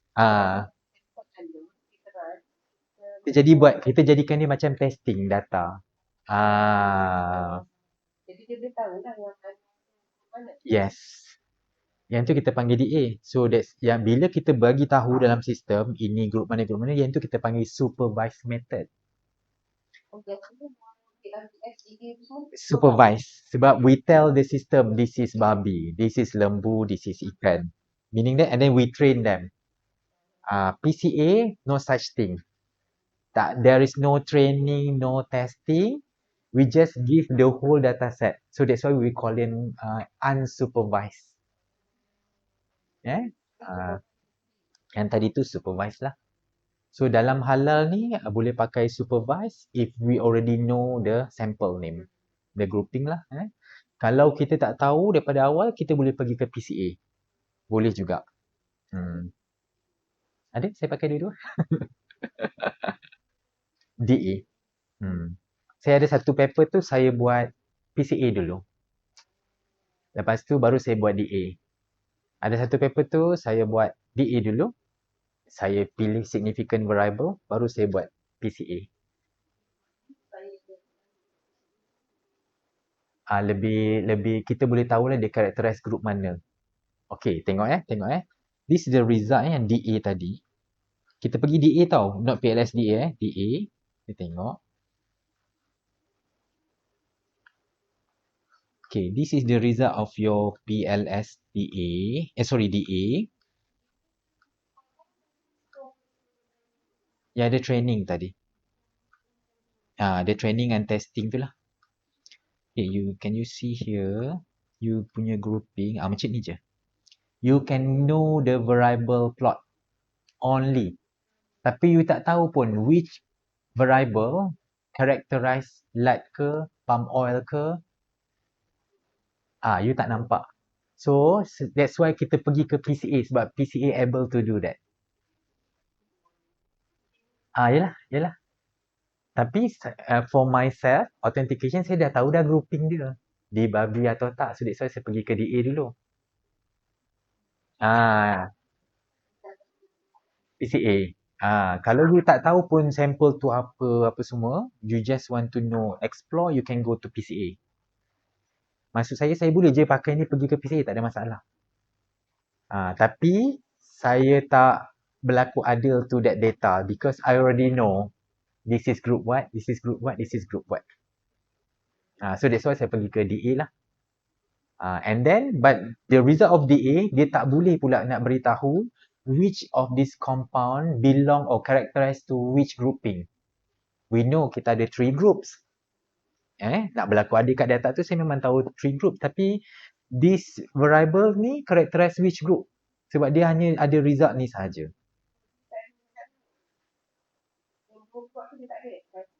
Ada, itu tak ada masalah. Grouping is okay. Dia tak, no, sorry, dia tak ada biplot. DA tak ada biplot.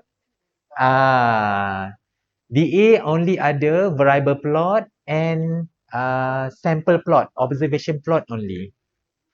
PCA, they have biplot. Ni kan observation plot ataupun sample plot kan. Okay, dia macam tu lah. So that's why kita pergi ke PCA untuk nak tahu pula, to want to know superimpose ataupun overlay the variable plot onto the observation plot lah. Baru kita boleh tahu. Okay. Ni kan plot dia. Kalau PCA, you akan dapat ni. Variable plot, observation plot and biplot lah. Okay, you akan dapat 3. So, if you see here, kita kita overlaykan variable plot atas observation plot, dia akan dapat biplot ni. So you boleh tengok dekat sini, fish ni dikarakterise oleh which amino acids. Bovine disebabkan apa? Bovine ni dia ada hydroxyproline, tapi dia rendah glycine dengan arginine. Kenapa? Sebab glycine dengan arginine ni opposite dia. Untuk porcine dekat atas ni dia tinggi valine dan lain-lain lah, saya tak nampak thiorine, phenylene and valine semua ni lah. Okay. Tapi dia tak ada pun compound yang rendah dekat dia lah. Compound ni mungkin tak ada langsung lah ataupun sangat rendah. Yes, dia kan almost 90 kan.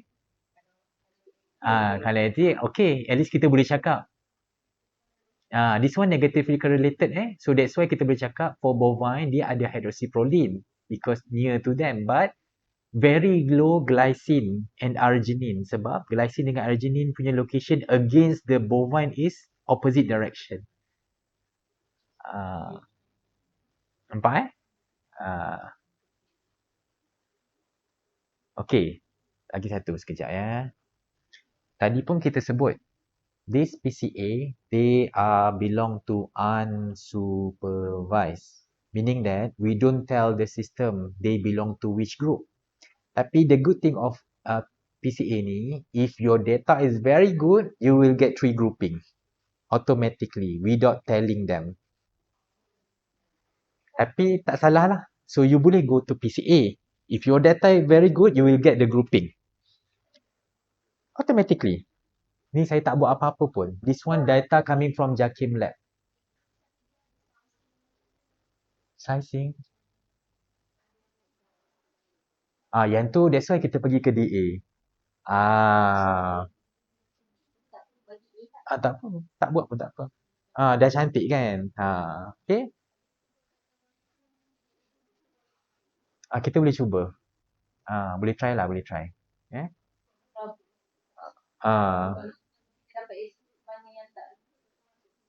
Boleh? Boleh juga. Okay. Pergi ke DA dulu. buang dulu unsignificant, you remove dulu yang apa tu panggil, outlier of the sample, rerun balik. DA ataupun PLSDA lah. PLSDA is more strong, better kan, sensitive. And then you want to know or you want to characterize the sample, you boleh buat PCA untuk support. Sebab only PCA have a result of biplot. DA no biplot. So you tak boleh nak superimpose lah. So macam ni memang cantik. Terus, this is fish, bovine and then porcine. And then you boleh support pula why bovine and porcine nearer to each other sebab they are land animal. This one fish. So definitely dia punya amino acid is different distribution. Sebab tu dia jauh. Fish ni compared to bovine and compared to pork. But pork and bovine are near to each other. So selalunya kita boleh cakap, in the case next, if we have another sample from mutton contohnya, mungkin dalam this area, sini ke, nearer to those haiwan yang land animals. So you boleh support macam tu pula. Banyaklah maklumat boleh cerita Okay, at the same time you boleh tengok dekat sini, variable plot, methionine, thiourine ni, they are near to each other lah. They are positively correlated to each other, but they are negatively correlated to hydroxyproline lah. Yang ni pun dekat, near to each other. This one pun near to each other. But this grouping against this one almost 90. This one pun over this one almost 90. No correlation at all. Okay. So yang ni for you, those joining multivariate dia dah tahulah. So I just sambung saja. Yes. Yang ini memang saya terus masuk je. So ini case study, ni pun kita pernah ceritalah. So case study ni, we try to prepare fish feed. Fish feed, we mix with lard and palm oil. Semua ikan keli semua dekat Perak, most of the time, dia bagi najis babi ataupun babi itself kepada ikan tu. So haiwan tu jadi haiwan jalalah lah.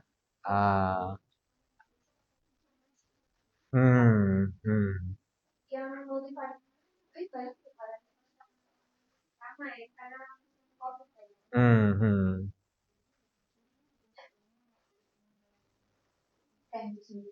So kali ni kita bagikan fish feed yang kita prepare ada lard.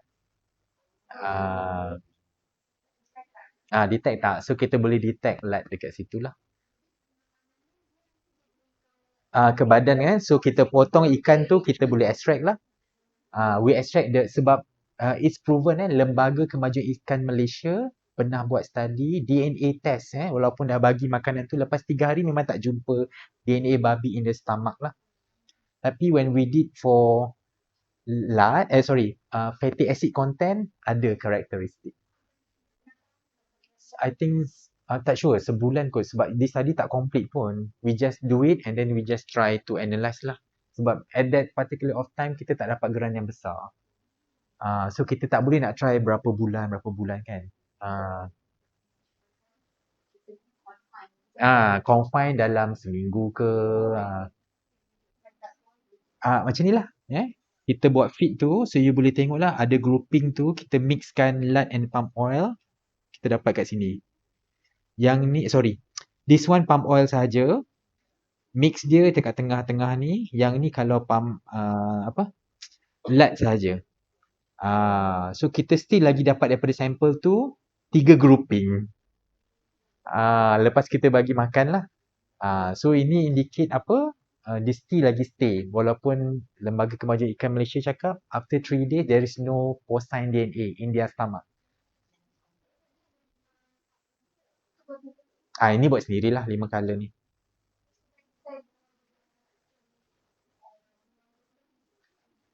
We can make 3 big groups lah.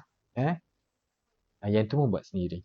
Okay. Tapi you pun boleh nampak lah. This one is lard. This one mixture of lard. Mixture of lard. Mixture of lard. This one palm oil only. Okay. Okay. Nak cuba tak buat PCA sebelum habis? Cuba buat So we use the same data set.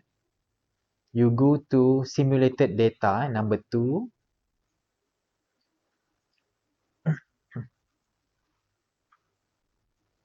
Okay, this one use this all data.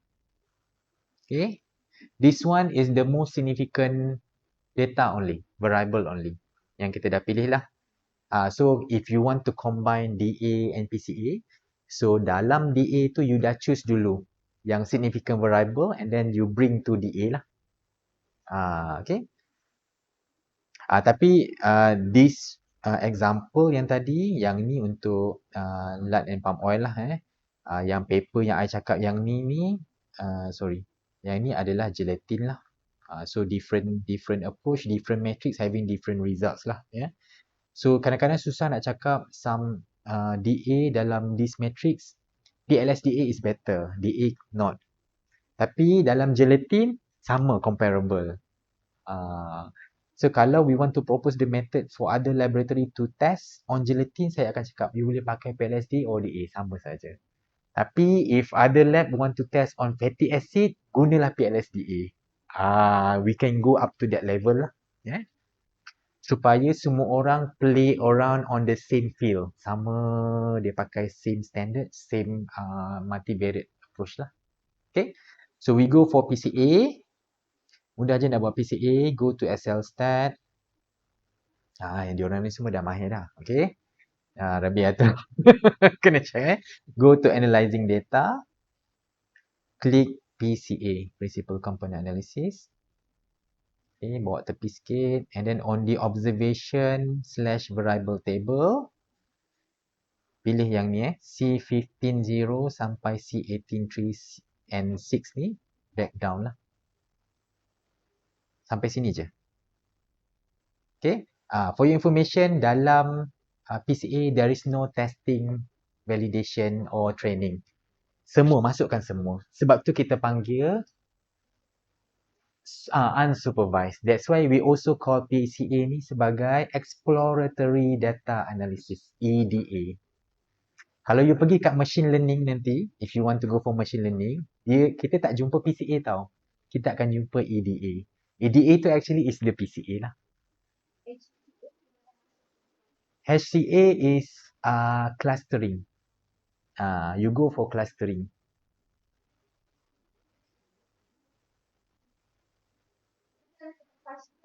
HCA pun unsupervised. Okay? Okay, done? Sekejap, saya gerak kat sini. Okay, so after we choose this one. Okay, data format, choose observation / variable table. PCA type, choose correlation. And then pilih Pearson lah. Okay, and then tick sheet.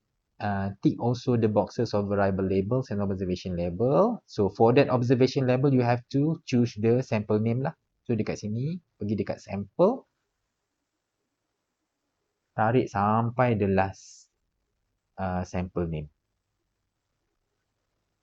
Okay, from here dah sudah. On options ni, you just click standardization N-1.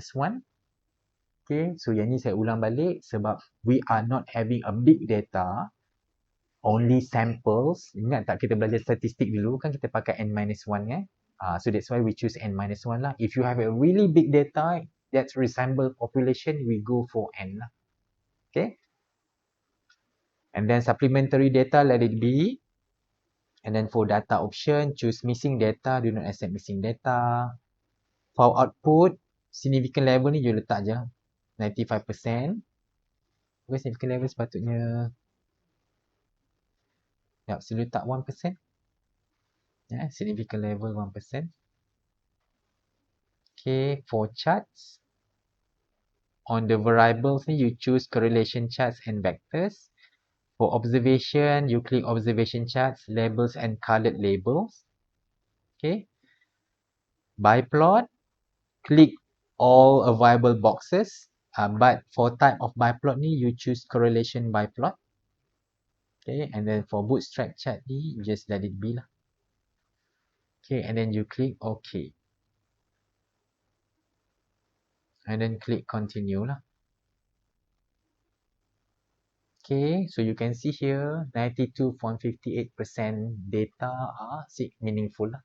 So you ada macam 7% tu tak berapa penting. Tak. Sebab yang ni you tak tahu tau. It's not supervised. So when you already know your sample, that's why you kena push dia bagi dia 100.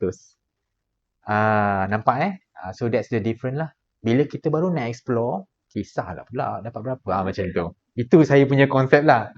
The way we teach people. Kita baru nak explore kot. Macam tu. And then click select and then click done lah.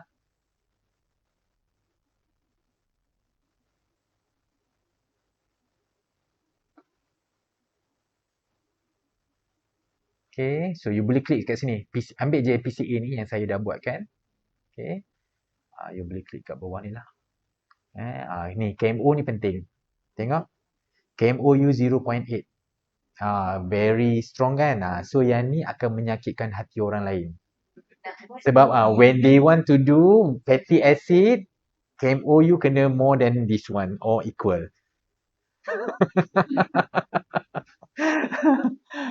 Tapi kalau kita report lah, kalau kita rasa nak selamatkan orang lain, tak payah report KMO. Tapi kena berhati-hati kalau examiner tu request you for KMO, you kena masukkan dalam paper you lah. Tapi orang lain akan sakit hati lah. Ada?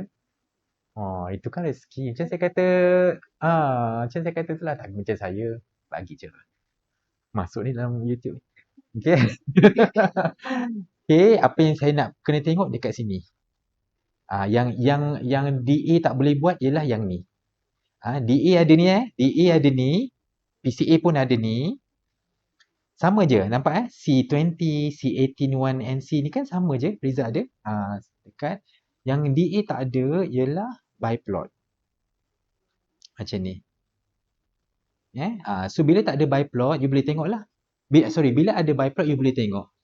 These three variables ni, dia characterize semua POC. Sebab P ni kan POC kan. This kan satu group. Okay, yang ni satu group Cuma group dia tu tak cantik lah. Group dekat sini. This one mixture of lard. This one lard saja. POC pula, sorry. Palm oil. This palm oil C18, C20, C18 ni adalah for palm oil. Untuk lard, banyak sangat compound fatty acid yang characterize dia. Mixture, yang ni paling banyak. Ni lah satu je, paling mixture paling banyak.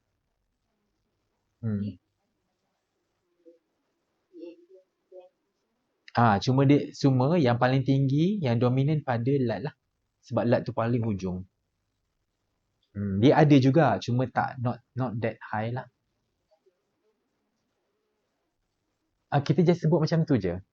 That's why bila authentication, kita pergi dekat DA last sekali juga.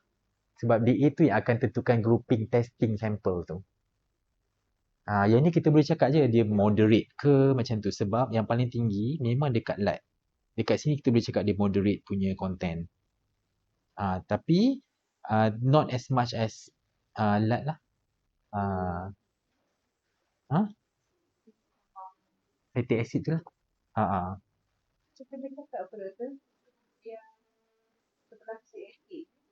Dia high content of C18 but low content of C17. Betul? Boleh?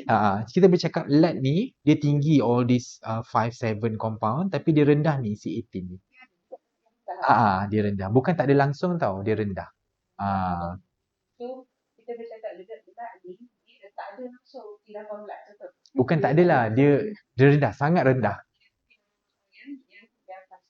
Yang 90. 90. Ni PO ni.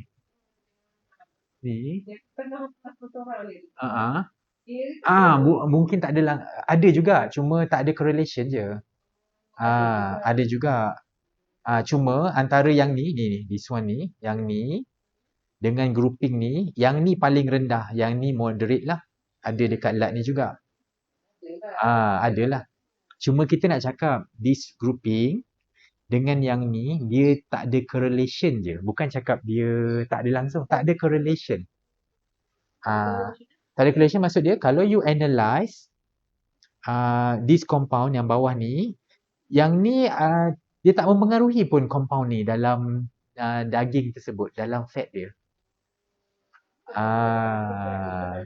Bukan tak langsung, tak ada correlation. Dia tinggi atau rendah macam tu. Tak ada perkaitan. Correlation tu perkaitan lah.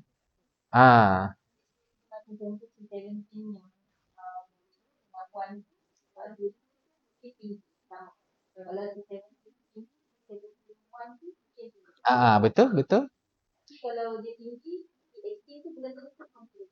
Betul.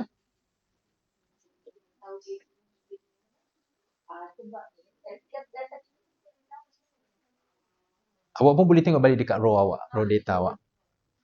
Contoh yang ni masuk yang Dr. Zubaidah sebut ni ni C18 0, C18 1. So dalam kita punya minyak ni kalau C17 0, C17 1. Kalau C17 1 ni tinggi, yang ni pun mesti akan tinggi. Ah, ha. Raw data boleh tengok.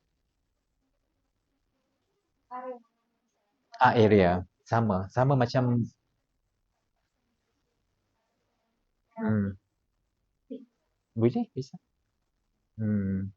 Tapi yang ni bukan pakai area tu, daripada calibration curve.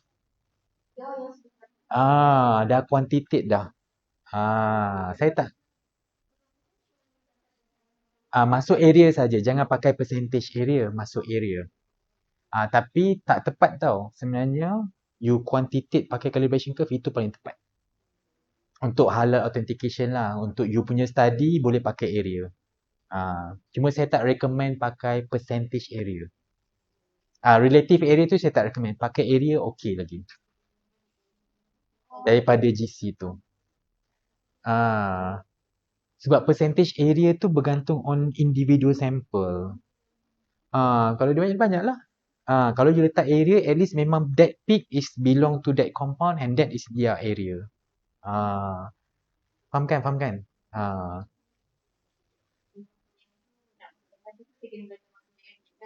Ah, tak payah susun lah. Susun je. Susun macam data yang ni. Yang ni. Data macam ni susun je.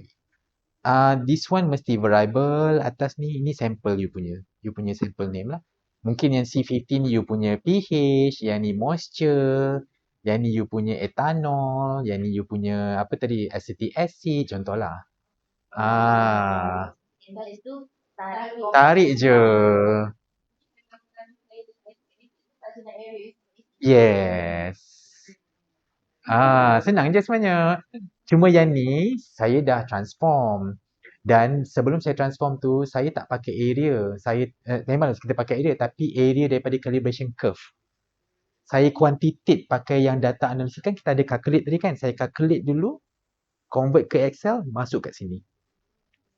Yang tu paling tepat lah. Sangat tepat yang tu. Tapi dalam case you tak buat halal authentication semua, you pakai area sahaja boleh. Saya tak recommend relative area. So selalunya saya akan tanya student tu kalau saya jadi co lah. You relative area ke you letak area? Kalau dia kata dia pakai percentage area, saya kata boleh tak kita run balik. Tapi pakai area saja. Saya kata. Takut dia tak reflect result sebenar lah. Ya? So yang tu yang macam Dr. Zubairah sebut tadi, yang itu tepat masuk dekat situ. Okay? Mm-mm. Boleh? Boleh juga. Sama lah macam tadi, si apa tadi, apa tu, pembiatu kata C15 ni kita boleh letak pH, kan pakai instrumen lain. Yang ni boleh pakai moisture, apa ni, moisture content, itu pakai oven saja. Boleh unit pun berbeza pun boleh. Masukkan je semua. Masuk numbers je. Tapi you kena make sure lah unit tu, kalau ppm semua kena ppm untuk one particular variable lah.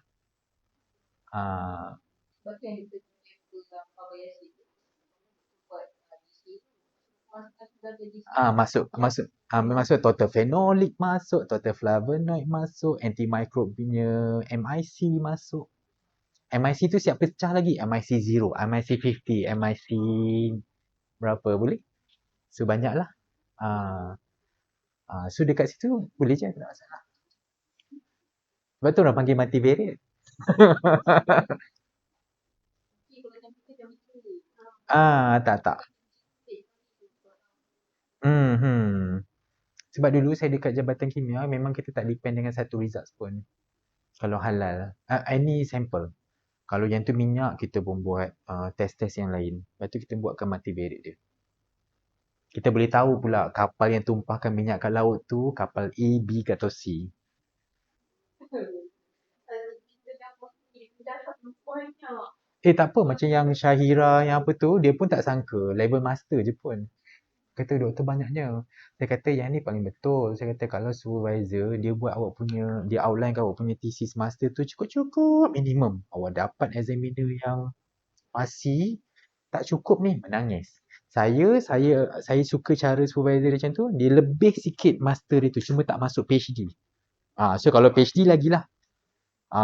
Jangan sampai-sampai minimum. Takut nanti orang rasa macam tak cukup. Tu bahaya kita. Apa tu, Viva ni, examiner ni subjektif tau. Buat yang itu je bergaduh dengan lelaki dia ke. Lelaki ni bergaduh dengan wife ke time tu. Masuk YouTube So itu PCA punya result lah.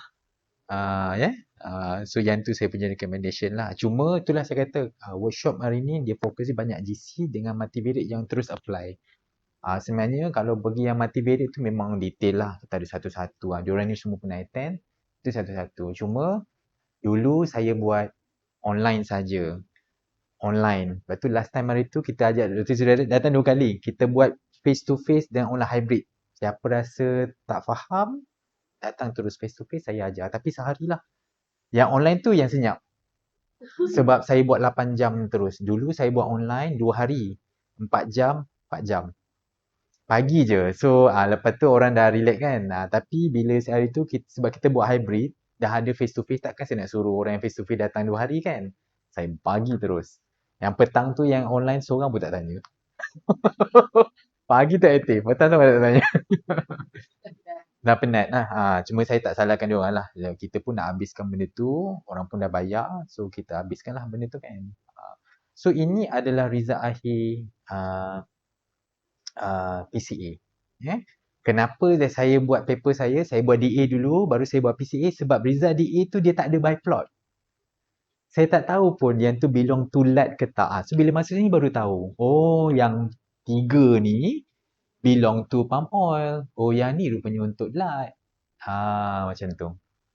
Itu punca dia lah kenapa saya campurkan lah. Okay. Kadang-kadang tu based on software juga. Ada juga software Simca mungkin dia boleh buat detail lagi. Excel stat ni saya tahu kelemahan dia, that's why saya boleh proceed lah ke mana-mana yang saya rasa boleh support saya punya result tu lah.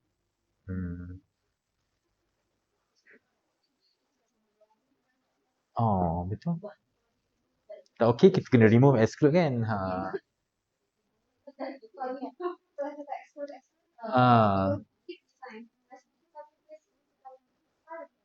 Yes. Tak valid lah sebenarnya. Sebab nanti you check balik semula KMO. Kalau you exclude tiba-tiba KMO lagi reduce. No lah. So maksud dia Hmm.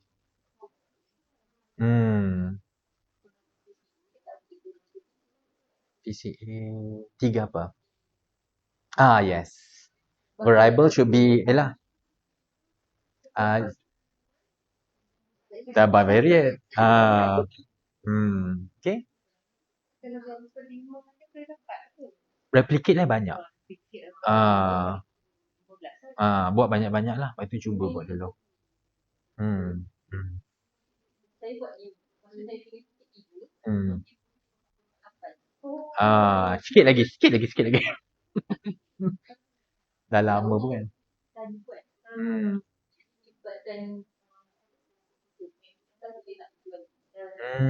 Betul.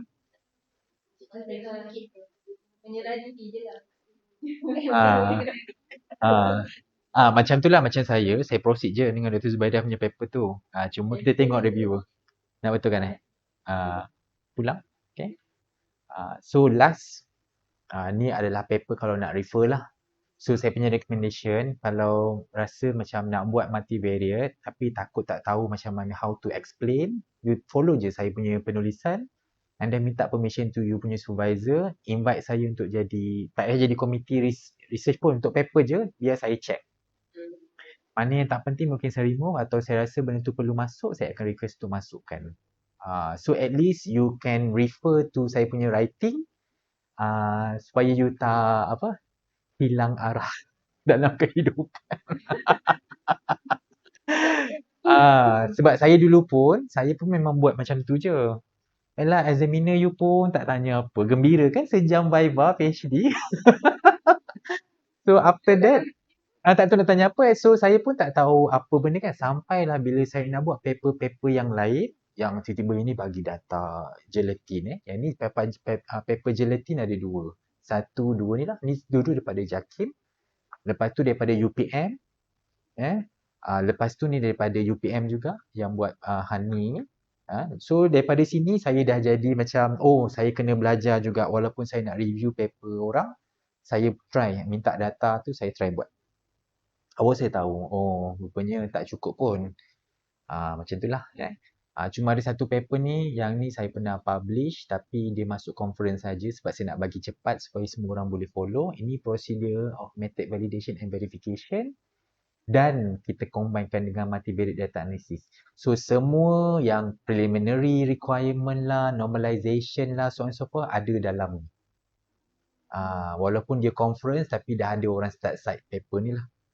So macam saya, ada lagi chemical measurement. Tinggal saya nak masuk measurement uncertainty je tak ada dalam ni. Ya. So dalam ni adalah dia punya suggestion, kalau you develop new method, apa requirement untuk method validation and verification dia lah. Which is I tahu both of you punya tak apply pun, tiga-tiga ni tak apply pun. Tapi kalau you macam I yang kerja di Jabatan Kimia, kita develop new method untuk halal, kena pakai this one lah. Untuk you all, mungkin you pergi ke PCA, cluster, discriminant, that's it. Cuma yang kita dah berjaya proofkan sikit tadi PLDS DA lagi better daripada DA lah. Yang tu in term of honey. Unfortunately saya punya gelatin, DA atau PLSDA sama sahaja. So different matrix, different pula dia punya finding lah. So itu sahaja. Kita pun dah tamat. Okay. So nanti kita boleh jumpa lagi. Okay, for those who joining this video, watching this video, please subscribe to my channel. Okay, bye.